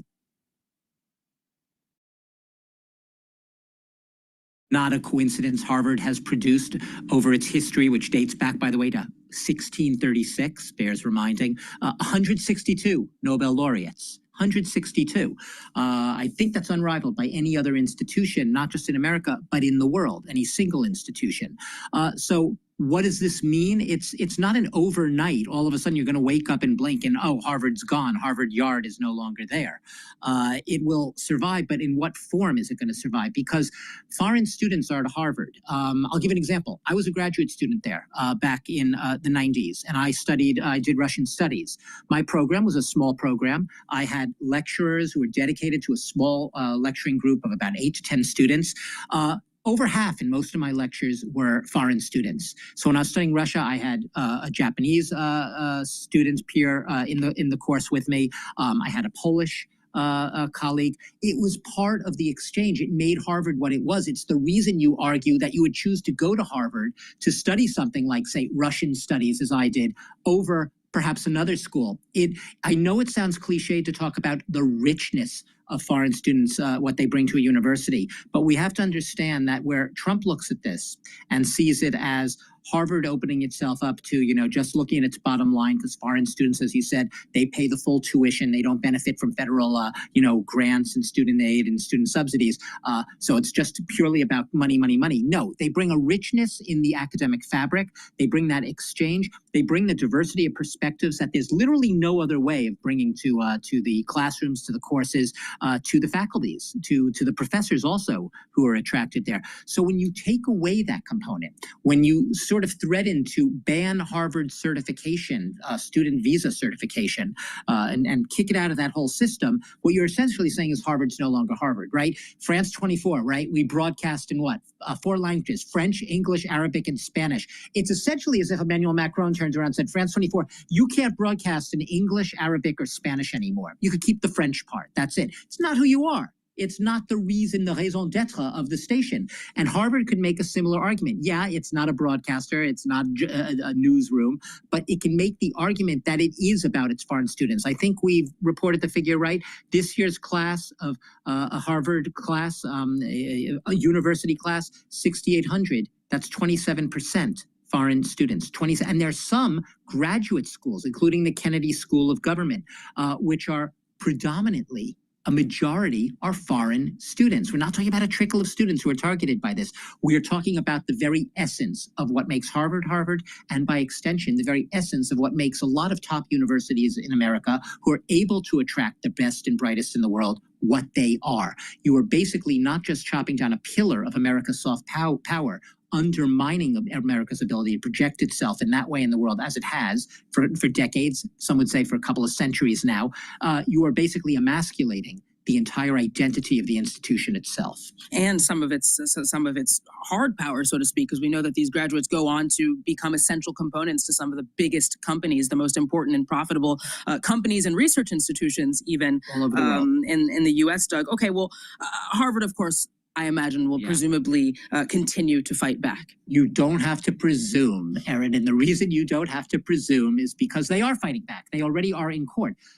You'll remember that last month, the federal government, Trump administration, basically revoked over $2 billion. I'm not saying that wrong, not million, $2 billion in federal grant subsidies to Harvard University because it wasn't basically doing Trump's bidding. It was resisting his MAGA agenda with regards to hiring and firing practices, its curriculum, so on and so forth. It said, we're not doing it. Columbia University bent. It made concessions in order to get back $400 million in grants. A lot of people came under a lot of fire and criticism in many parts of the community. Harvard said, we're not doing it. So it's already has taken essentially the Trump administration to court, and it is made clear in a statement. It is called this governmental action illegal, this latest one, the banning certification of foreign students' visas in the system. It says we're going to fight it, essentially. They are determined to fight it, not just for Harvard as Harvard sees it, but also for the good of America. They say they're trying to make the broader picture here. This is not just about the benefit of one institution. It is about what we were talking about earlier. It is about the image of America in the world and America's ability to continue to be, for many, not for all, a shining beacon of opportunity, of openness, and of academic excellence.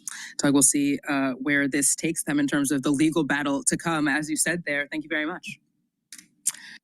Why is your world-changing organization called a nonprofit? Truth is, you're for purpose. That's why Bloomerangs give. All right, CNN is now talking about, it looks like the judge's decision to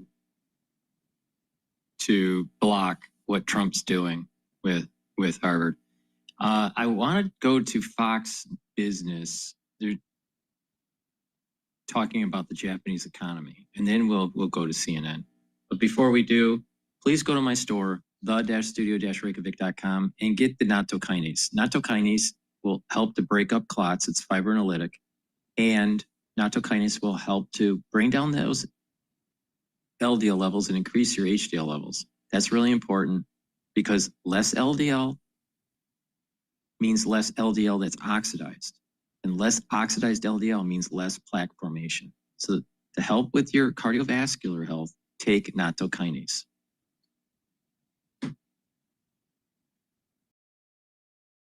Go to my store, the-studio-reykjavik.com.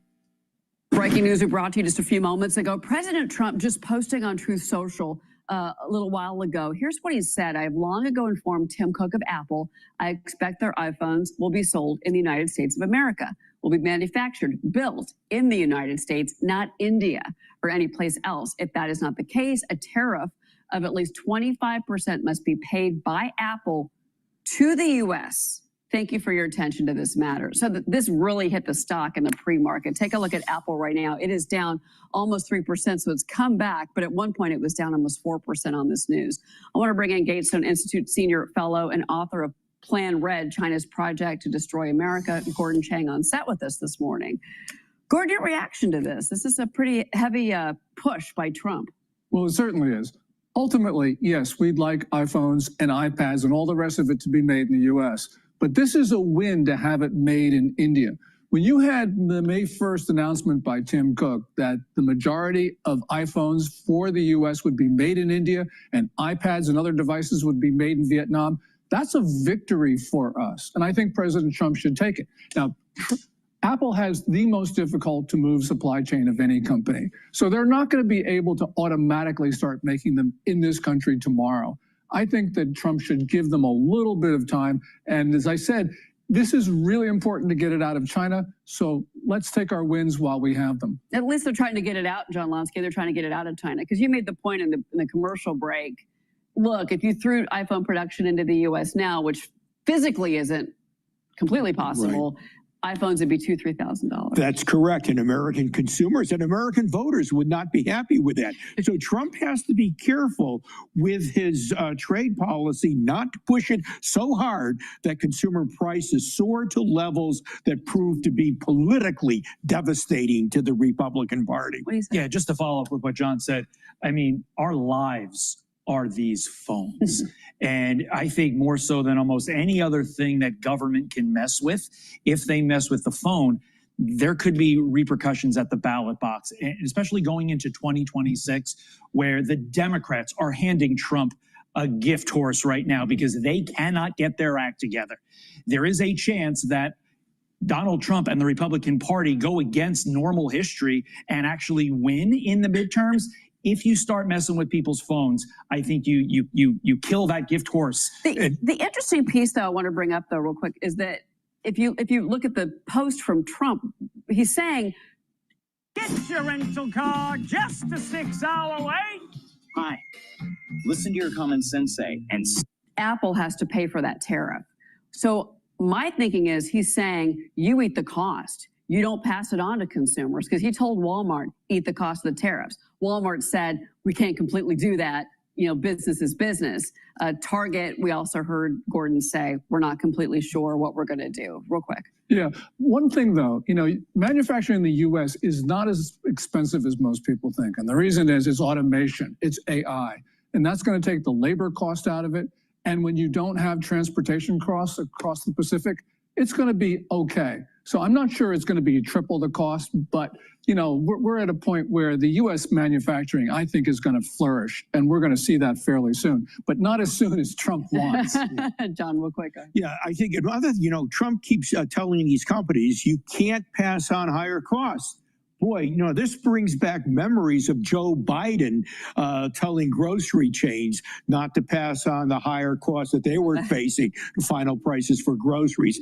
I mean, it's up to the companies, the businesses, to decide how to go ahead and price their products. They don't need help from the President of the United Well, States. we're going to watch Apple stock throughout the day. Again, the breaking news, wanted to bring this in. Thank you, Gordon, for commenting on that. Let's talk about also the big news with China and the United States, because they're going to have, they had their first call yesterday since they had the Geneva meeting, and they agreed to keep lines of communication opening. And they say there's more high-level engagement that's going to happen, try to get this broader deal going. This is the tariff story. But China told the World Trade Organization that trade talks with the U.S. were an important step, but what is really needed was to find a way out of global trade turmoil. You've got a new op-ed that says that President Trump let China win the first round in the tariff war. What do you mean by that?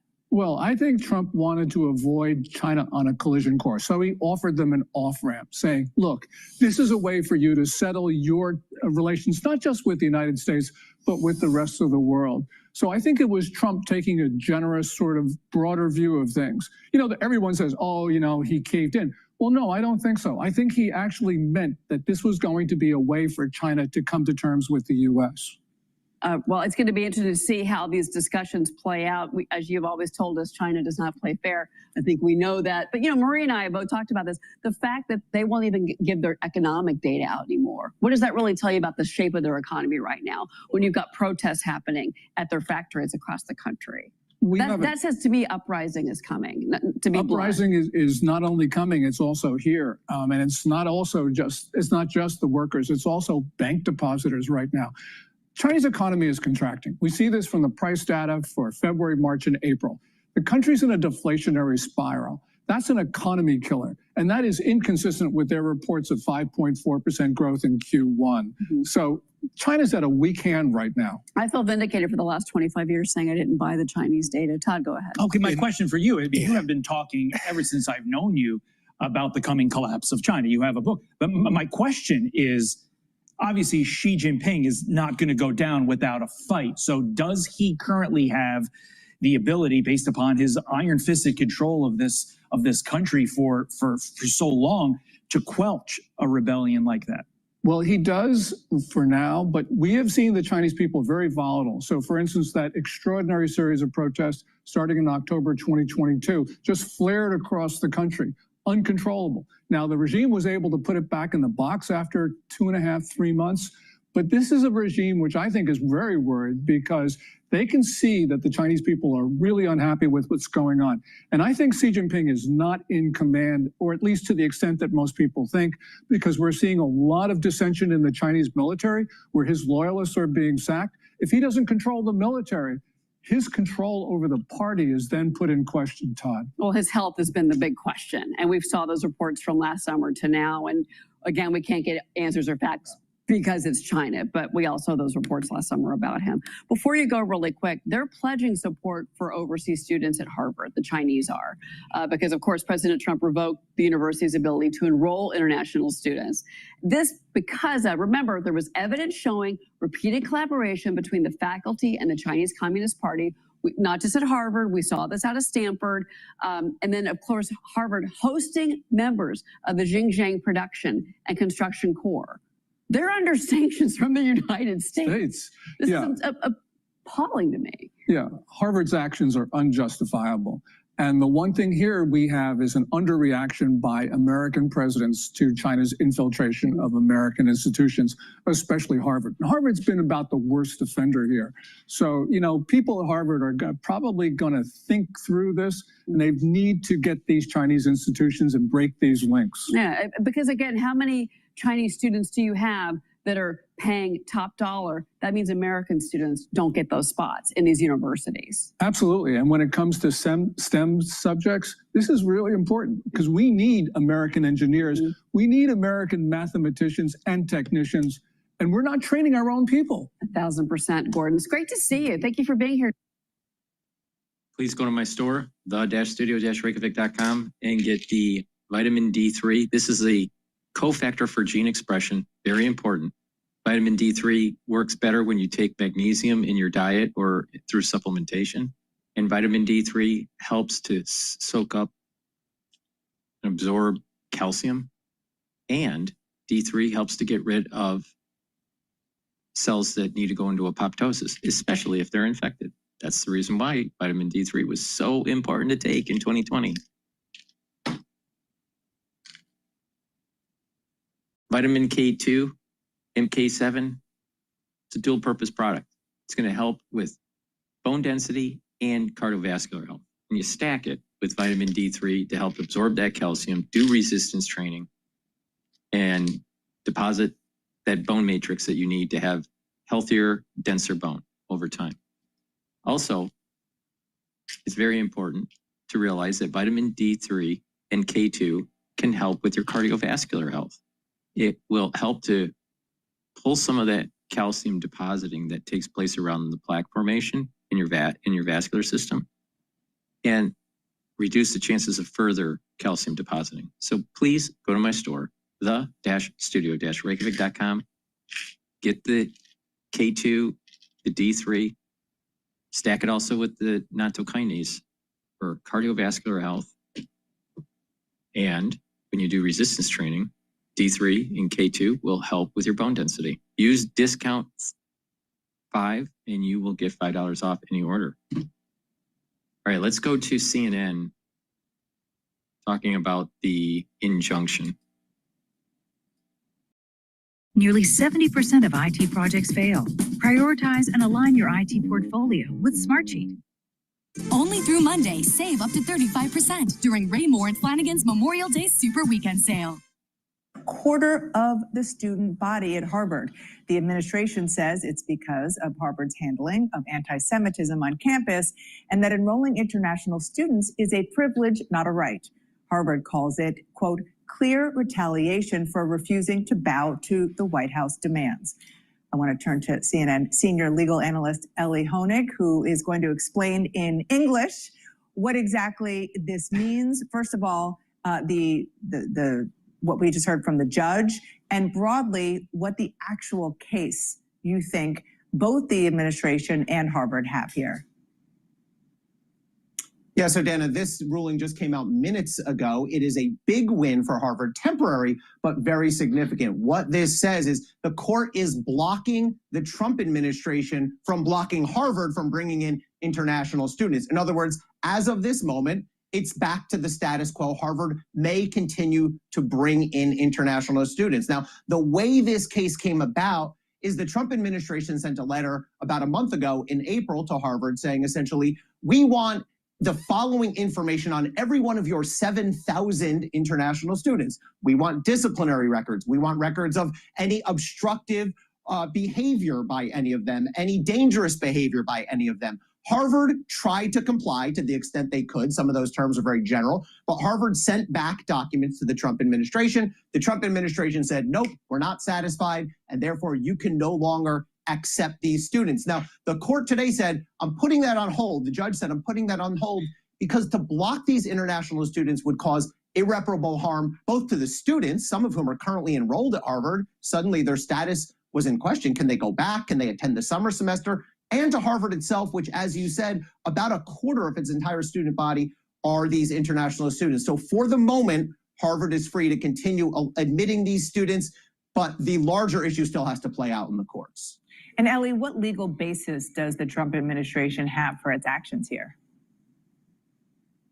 So it's not exactly clear to me. It seems like the Trump administration's legal position here is we're the executive branch. We control these student visa programs, F1 and J1 student visa programs. And if we want to revoke them, we can revoke them. And by the way, we're doing this all to prevent anti-Semitism on campus. However, Harvard's response to that in their brief that they put in yesterday is, first of all, it violates our First Amendment rights. It's not up to the government, the federal government, to micromanage speech and ideology on campus. And then Harvard's second argument is, even if the administration had the right to do this, they have to comply with something called the Administrative Procedures Act, basically saying they have to go through a process. We're entitled to a hearing, we're entitled to an appeal, and none of that has been done yet. And I think that's part of the reason we saw today's ruling as well. It seems to me on the face of it, Harvard has a much stronger legal argument. Ellie, thank you so much for helping break that down for us. Appreciate it. Good to see you. And here at the table, I'm joined by an amazing group of reporters today. CNN's Jamie Gengal, Zolan Kano-Youngs of the New York Times, CNN's Elena Treen, and Tia Mitchell of the Atlanta Journal-Constitution. Happy Friday, everybody. Friday of a holiday weekend. Jamie, put this in perspective. So, as Ellie said, this is a big win for Harvard, but there is still uncertainty about how this is going to play out. Imagine if you're a student and you're wondering, will I really be able to go to class in the fall? It's also not just international students at Harvard who are panicked about this. Every university is watching this. Every business is watching this, wondering, are we next? And just big picture, this is, we were discussing this earlier, this is a real problem for our country right now because we are seeing this throughout. We're seeing it at law firms. We're seeing it at universities. We're seeing, Tim Cook at Apple was told you're going to get a 25% tariff. Both Democrats and Republicans have said to me, this is what authoritarian capture looks like. And so what the administration is sort of going in with and what they started to go in with at other schools, but Harvard in particular, has been you didn't handle the very raw, very real anti-Semitism that made Jewish students feel uncomfortable and unsafe for a long time, particularly after October 7th. Well, and so we are going to punish you. What the administration did with their threats is went far beyond anti-Semitism. And they made demands from Harvard that were based on political ideology, having really nothing to do with anti-Semitism. And that's one of the things that Larry Summers, who has had a lot of jobs, Treasury Secretary, but he was also the president of Harvard for a while. Here's what he said this morning on CNN.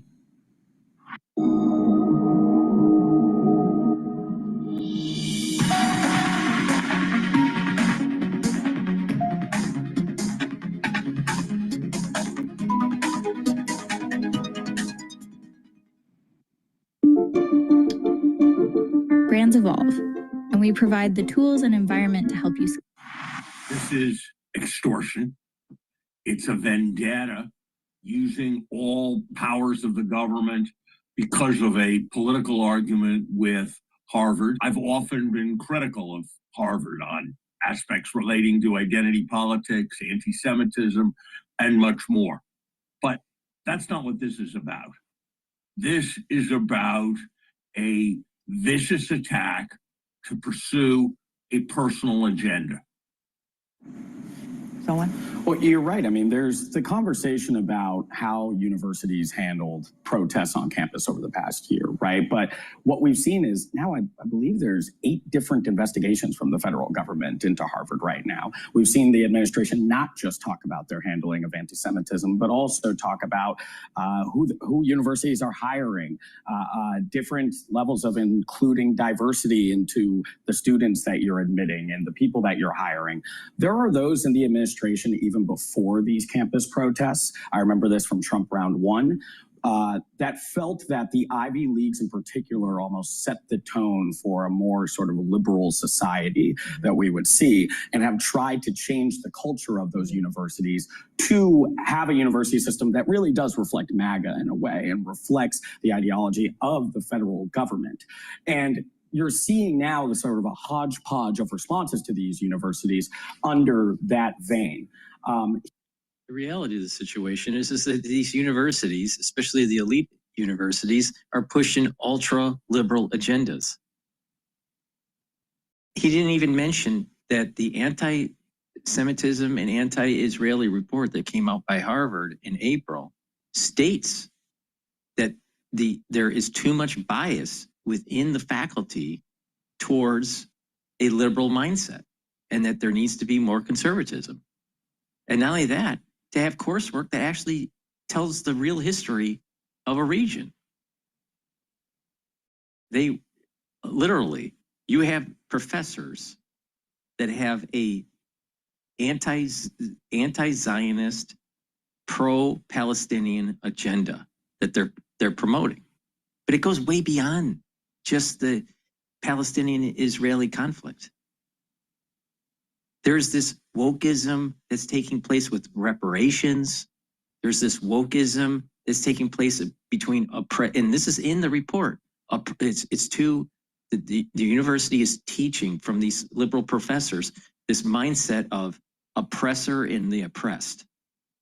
And what happens is you have in student body that is impressionable, taking these core curriculum courses, these general requirement courses, right, that are pushing this liberal agenda. The humanities departments are creating students to cause havoc and disruption. That's wrong. It's just wrong. It's not about it's not about create a university that's more reflective of MAGA. No, what it is, and it's in the report. The university needs, the universities, not just Harvard, needs to have a more even representation within the faculty between liberalism and conservatism. And this goes back to what I was saying before about God, country, and family. If you don't have some spirituality, if you don't have some affinity to your country, and you don't have affinity for the family unit, you have a society in decline, period. And that's what woke agenda represents, is a declining society.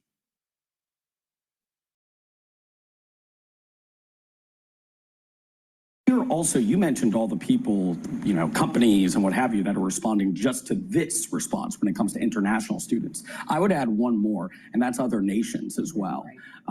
One of the ways that the United States has strong relationships, even with adversaries like China, is through the relationship it has in collaboration with international students. You cut that off, it also is going to have a diplomatic ripple effect as well. I'm so glad you brought that up, because I was just reading an op-ed that Jason Furman, who also is an economics, is an economist and an expert, and who worked for Democrats, but also went to Harvard and is now a Harvard professor. He wrote about exactly that, about the fact that there has been untold benefit. It's almost impossible to calculate how much the benefit that the U.S. has had historically in bringing over international students, and then, of course, sending international students abroad. That's when it comes to maybe soft power or diplomacy. And then there's just the raw dollars and cents. He wrote here that the U.S. receives as much as $50 billion annually from foreign. Instead of calling in favors from those distant relatives, Tom and Jenny, Cousin Mikey, Tom, you're right. Hello. Foreign students. No, I mean, it's also something that we've learned, and you've seen this in some of the. Yeah, I want to rewind that because of the commercial. See what she has to say, because I want to dissect what the amount of money and make a point here. The U.S. receives as much as $50 billion annually from foreign students. So $50 billion annually. Now, I don't know where this number's coming from. So basically, the universities are saying, we can't be functional unless we bring in foreign students that pay a higher tuition. That's what they're saying. And then, oh, by the way, they're still asking for $1 billion in annual grants. Well, that's just Harvard. I mean, other schools maybe asking for not $1 billion, maybe 400 million. But the point here is that they're asking for a lot of money. It's all about money. That's all. And then the problem comes in is when these foreign students, not many of them, it's just a small fraction, are actually infiltrating our society, stealing technology, and causing disruption on campus to cause internal strife. This is the way the CCP works. Wake up. Wake up. If you want to pretend and have cognitive dissonance that this is not happening, we are going to have serious problems, especially when it flares up in the Pacific between our Navy and the PLA. All right? Really, really important to pay attention. So do we really need the 50 billion? Do we really need the 50 billion? The universities do. But maybe the universities are charging too much. Maybe they built up their universities too much. Maybe they took on too much debt. Maybe they built too many buildings and have them mortgaged too much in hopes that they're going to have a big donor that wants to slap their name on it. Maybe our universities need to be radically restructured. No, I mean, it's also something that we've learned, and you've seen this in some of the reporting today, that some of the money from these foreign students, from these international students, helps pay for the financial aid for domestic students. Yeah. So Money's fungible. Money's fungible. It's also helping to pay for the bloated out administration at Harvard that Ackman is complaining about. So, well, maybe the universities need to like cut costs and get down back to their core mission. it's definitely an economic question here. I think your point, Zolan, about why the Trump administration is doing this and looking more broadly at not just what they're doing. The reason why they're doing it is that they want to stop the infiltration of foreign nationals taking technology that have dual purpose that can be applied to the military, and stop that 1,000 talent program and stop the infiltration into the student body causing havoc in the society. And then on top of it, trying to get the universities to restructure so they have equal representation between liberalism and conservatism. With this lawsuit, but also other things that they've done, it's very clear that this is a cultural issue for the Trump administration and for the White House. And you have a lot of people. Wait a minute. The last that I remember, those protests that happened right after October 7th of 2023. Biden was in office, had nothing to do with Trump. And the fact is this, the faculty on many of these campuses, especially the elite institutions, the Ivy League and the Ivy League Plus, have ultra liberal bias. It's a big problem. And a lot of these ultra liberals, they hate America, they hate God, and they hate family. So they're pro-abortion, they're pro-killing a fetus, they hate the American flag, and they'd rather raise up a Palestinian flag over John Harvard. And they hate the country. They don't want capitalism. They want some sort of ultra-socialism and communism. They hate the country. This is what ultra-liberals represent. They don't like God. They don't like the country. They don't like the family unit. Big problem. It's a big problem. And that when you have these pillars break, when you have these pillars starting to crack, then the foundation of society starts to teeter to the point of destruction. So ultra-liberalism is just the beginnings of a society that leads down a road to hell. So if you don't push back, which I think everybody should be doing, they should be pushing back on this ultra-liberal agenda. And this was taking place not during the Trump administration, Trump 2.0. This was taking place during Biden's administration. When he couldn't even control it. Harris didn't want to say anything too much because she was afraid that she wasn't going to get the votes from the ultra-liberal side. But not saying anything could demonize the side that was a little bit more centrist. But this all happened under the Biden administration, not Trump. I'm telling you, the student body is out of control. It's been infiltrated by certain types of groups. Some of it's foreign nationals. Some of it's like Soros type. But it's been infiltrated. But then it's the sowing the seeds of this discontent is coming from the ultra liberal faculty. So when the Trump administration is saying, hey, maybe your courses and maybe your teachers, your professors are part of the problem, he's right. And not only that, Harvard admits it. Harvard is admitting that the course curriculum in some of these general requirement courses and the bias of the ultra-liberal professors, the faculty, is a big part of the problem. They don't have a good solution to fix it. So Harvard even admits that they have the problem. But you got this guy on fucking CNN that's saying, no, Trump's pushing back and he wants the university to be MAGA. No. Equal representation. What's wrong with that? What is wrong with seeing in the general requirement courses an equal representation of conservatism and liberalism?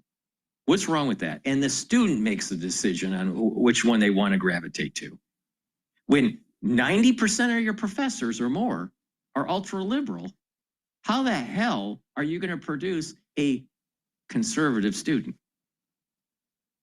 Now, there are conservative students at Harvard, but I'm telling you, to save Harvard, it's the conservatives, the educated, the ones that are about merit and about God, country, and family that's going to save Harvard.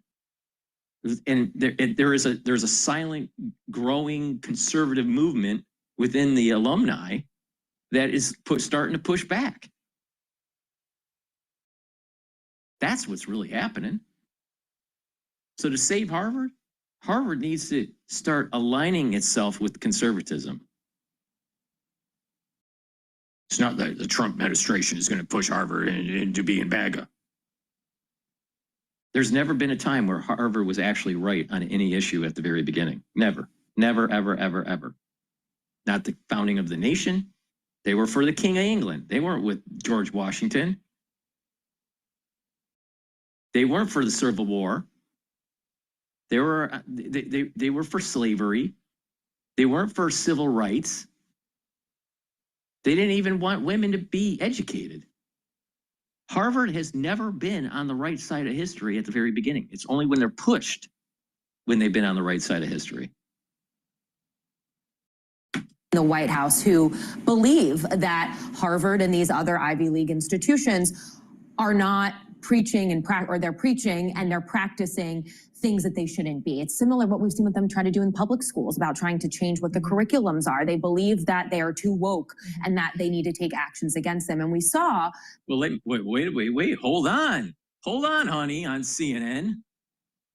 On the public schools, which is taking our tax dollars, our property taxes, pay for public schools, all right?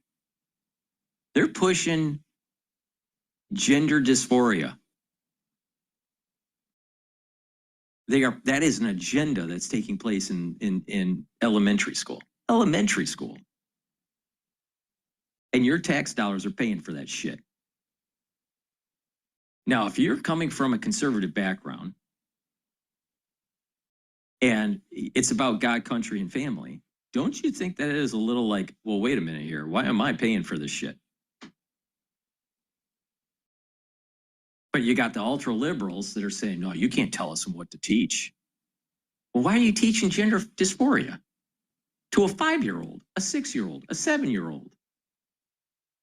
Then you layer in the endocrine disruption with the food supply. And now you know why.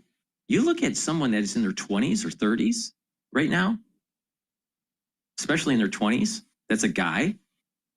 I don't hear testosterone in their voice. They have a very high-pitched voice.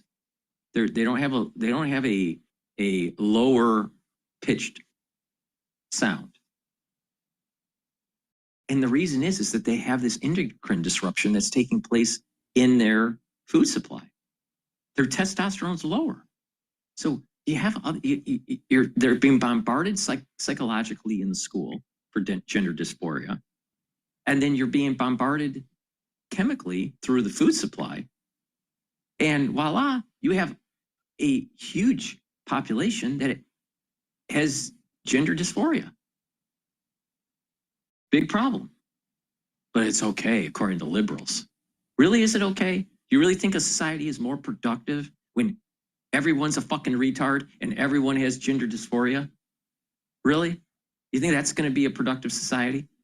Now we know why they have to import international students into our universities, because all the domestic students seem to be retarded and gender dysphoric. Probably because those international students have better water supply and a better food supply that's not causing endocrine disruption. It's a big problem. People need to wake up. People need to wake up. There's a psychological bombardment of kids, and there is a chemical bombardment of kids that's causing a lot of this endocrine disruption.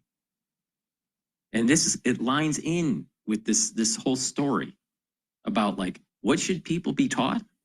Well, I don't remember Gen X being so fucking dumb. But yet you look at the new generation that's popping up, they're fucking dumb. Do this. This was related to some of the diversity practices that Zolm was talking about. Try to, propose revoking their tax-exempt status. I mean, that is a sign of retribution, and people inside the White House acknowledge that. Well, yeah. So there's retribution, which we're going to talk about in 1 second, and then there's the idea that they feel that they have a mandate because the president campaigned on a lot of these issues. Maybe not, kicking. What I have noticed within the intelligentsia world that I associate, all right, I say that loosely, but the thing is that in that intelligentsia realm, there are many people that are in the Boss-Wash corridor between Boston and Washington, D.C. That includes New York.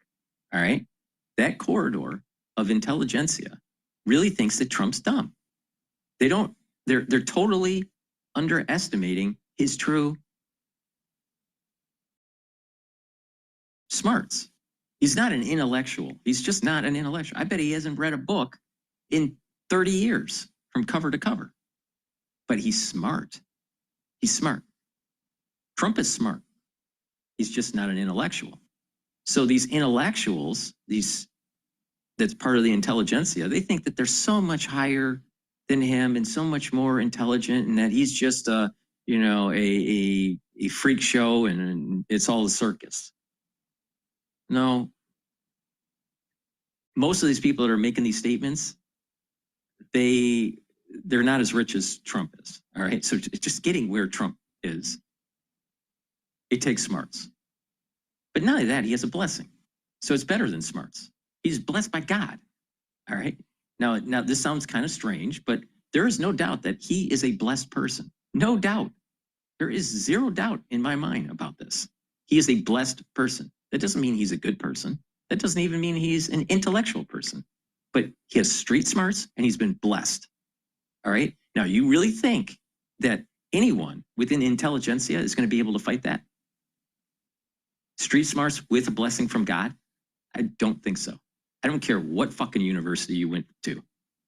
It doesn't, they're not understanding what is supporting Trump. And that's the reason why every time they go after him, whenever they resist, Trump gets stronger.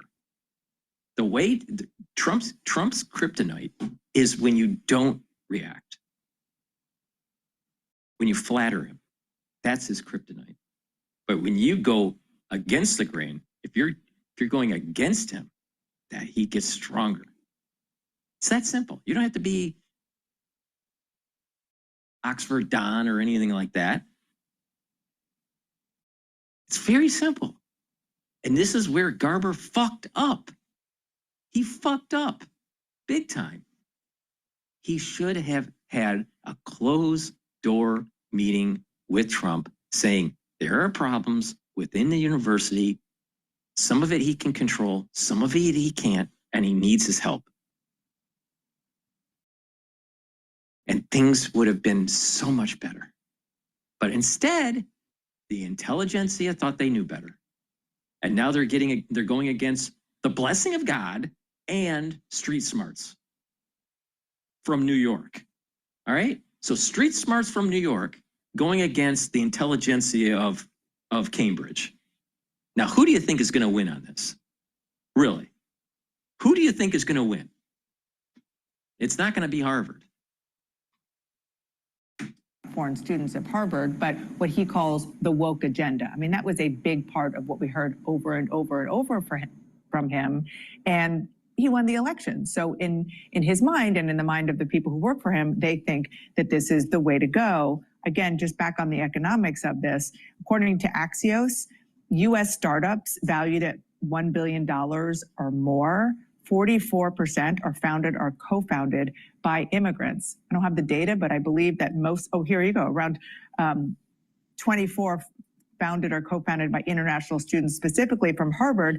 And I would imagine a lot of those 44% that co-founded these startups beyond Harvard were educated in the United States. I mean, President Trump doesn't have to look far. His main advisor, Elon Musk, is a very successful American businessman who's an immigrant, right? And so I think, yes, this is about punishing. But Elon Musk also said that it wasn't college that made him smart. It was that he knew how to read a book and that he had the curiosity of to gain knowledge. And he was saying that, you know, today's school system just is not training people correctly. Students in universities, but I really think this is also part of Trump trying to reshape the American government system, reshape what we currently consider America's democracy. And we know that one way authoritarian leaders do so is by attacking free thought, free speech, and attacking facts. And we've seen him do that in how he is going after, you know, the academy, our higher education system, among other institutions in America. The sad thing is that these institutions were aligned with Biden. And the Biden administration was going after people's freedoms, especially freedom of speech. And how was this happening? He had the FBI and Homeland Security looking into conservative families that were pushing back on the woke agenda and the curriculum that was being taught in their elementary schools. And they viewed them as right-wingers, right-wing establishment. They must be terrorists. That came from the Biden administration. So don't give me this fucking horse shit that the Trump administration is going after institutions and cutting away their freedom of speech, and not in the same sentence say, guess what? Biden was doing the same thing in a different way. You can't be intellectually honest when that is taking place on CIA. This is CIA. Let's go to Bloomberg. Another fucking liberal. Harry would like to see is very, very difficult to believe. In fact, some of the reports say that if that happened, we'd all be paying $3,500 or more for an iPhone. I can't do it, Kaylee. I just can't do it. So please don't do that to us. You know, you don't need to buy every year. And not only that, what was the amortization schedule, Tim Cook, on that to figure that out? Ask the hard questions, Bloomberg. Ask the hard questions. Earlier, though, that if we did do that, it's not going to be the army of millions of people turning screws into phones, as Howard Lutnick said at one point. It's going to be likely AI-driven robotic manufacturing that makes that even feasible to take place here in the U.S., but it's coming at the same time that the president is trying to ban international students from going to Harvard. How do you get both? Yeah, that's the thing. I think they're mutually exclusive. You've got to have people who have that technical skill if you want to have manufacturing of these kind of technical items. And by the way, we need— Wait a minute. You're telling me there's not that American engineers aren't as good, if not better, than international engineers? Really? Really? Is that what this financial advisor is saying?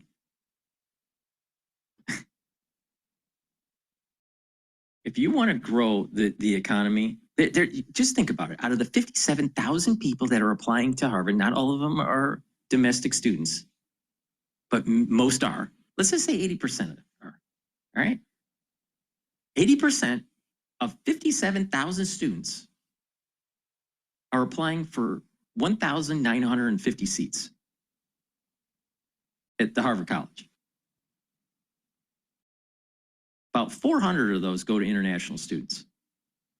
Those 400 seats could be easily filled by someone that is an American citizen and do very well at Harvard and do startups and, you know, be contributing to the scientific endeavor of mankind and yada, yada, yada. So this trope that they're using, that if you shut down the international community from the scientific or, you know, from STEM at these elite institutions, then our economy isn't going to be as robust. No, actually, it might be more robust. You're investing, you're taking American tax dollars and you're investing into American citizens.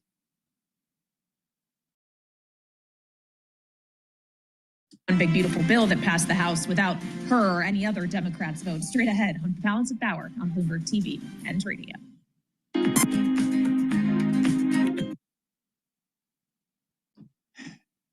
It's amazing. It's amazing. And the female that's on that show is pregnant. She looks pregnant. So she's either getting fat or she's pregnant. I think she's pregnant. But the point here is that, you know, if things are so bad with the Trump administration, and it's disrupting the economy so bad, and that inflation is going to be through the roof, and that, you know, everything that Trump's doing is bad, then why the hell would you be bringing a baby into the world? Why would you bring a child into the world of chaos if you really think it's that bad? So it's not so much what they say, it's you got to see what they're doing. All right? So if she's bringing in her child under she looks like she's probably about 6 months pregnant, maybe 7 months, probably 6 months. But the thing is that within 3 months, she's going to have a child. Very high probability it's going to be under the Trump administration, the way things are going. All right. So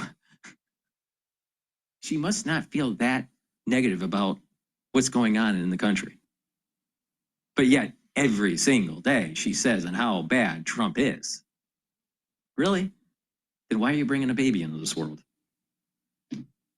Please go to my store, the-studio-reykjavik.com. And where else are you going to be so entertained about very important topics like what's going on in Cambridge? All kidding aside, if you listen to what I have to say about your health and wellness, you're going to slow down the aging process, build that immune system, and have more vitality. So take Gladiator Barley. Gladiator Barley is a high-density protein. You get a big scooper in here, take a full scooper each day, mix it with filtered water, soft foods like hummus or yogurt, or in milk, or in a smoothie, but take it every day. Take it for your breakfast or for your lunch. It's a high-density protein. Do resistance training. It's going to help you build muscle. It's going to bring down inflammation. That's going to help by bringing down inflammation, you're going to help your joints out. You're going to recover quicker with your workout. It's going to help your immune system and help with your vascular system, because by bringing down inflammation, you're reducing plaque buildup. And you're soaking up free radicals with superoxide dismutase, and you're detoxifying your body with this. So this is a great product to take. Take it every day and build that muscle and reduce that atrophy. Another great product that I have is Boomer Boost. Boomer Boost has 68 nutrients, as a very comprehensive compound profile that you can see on the screen here. But go to my store, the-studio-reykjavik.com, read the label. This is very important to take every day. Super important. It's the fourth pillar of my core protocol. Boosts up those energy levels, revs up that metabolism. You start feeling the effects within 72 hours. You get a steady burn of energy throughout the whole day, no spiking. You're going to be able to concentrate better. You're going to be able to sleep better. There's going to be better memory consolidation. Your brain health is going to improve. Your cardiovascular health is going to improve. Your strength will improve. And do those 4 modalities of exercise: cardio, resistance training, stretching, and balancing exercises, all important. So this targets many systems. You should be taking this every day, and you'll lose weight, and it'll help to control your A1C levels. That's your blood glucose levels. So take it every day. Take a big scooper once a day with soft foods, milk, or a smoothie, or filtered water. But take it every day, and this replaces your breakfast or your lunch. You take it for breakfast or for lunch, not both. Once a day, and it replaces your meal. You should take it with either the heirloom barley or the gladiator barley for best effects, all right? And what you're gonna notice is that you're losing weight safely and consistently. You're having energy. It's gonna target multiple systems like your brain health, your cardiovascular health, and your musculature. And you're gonna get in shape, and you're gonna be healthier. And it's going to slow down the aging process, and you're going to have more vitality. And when you stack it with other things like turmeric, the ashwagandha, and the lignans to boost up that immune system, C60 to soak up those free radicals, and Max 35 or Max 14 or cleanse to boost up also your immune system, or some of the other supplements that I talked about, like Myotrol or omega-3 or clarity factor. When you build these stacks, these health protocol stacks, you're improving and targeting your different systems and slowing down the aging process. I've been doing this for a long time. All right, I'm in my 50s, and I look a lot healthier than Alex Jones, and Alex Jones is younger than I am chronologically. So who do you believe? Who do you want to believe? Someone that actually is telling you exactly what you need to do to get healthy. It's a holistic approach. It's proper diet, proper exercise, filter your water, stay away from processed foods, the 4 modalities of exercise, proper supplementation, proper sleep, meditation or spirituality, and learn new things. Stay positive. You stay positive to slow down the aging process. Right? It's a holistic approach. Please go to my store, the-studio-reykjavik.com. Use discount 5 and you get $5 off. Take the Boomer Boost. Now, if you take the supplements that I talked about for the last 4.5 hours, you are going to slow down the aging process. You're going to improve your cardiovascular health. You're going to improve your blood glucose levels. You're going to get in shape. You're going to build more muscle. You're going to reduce your BMI, you're going to increase your bone density, reduce plaque, improve your neurons. These are really important systems. You'll slow down that aging process. Or if you don't want to listen to me, you'll look like Alex Jones. So do you want to look like Dr. Paul Cottrell, or do you want to look like Alex Jones? It's your choice. Please go to my store, the-studio-reykjavik.com. That's the end of my transmission for today. Thank you very much for watching on Rumble and on YouTube and on my website, the-studio-reykjavik.com. Everyone, have a good weekend. Some people are going to have a long weekend depending on who's watching, but have a safe and happy weekend. Later.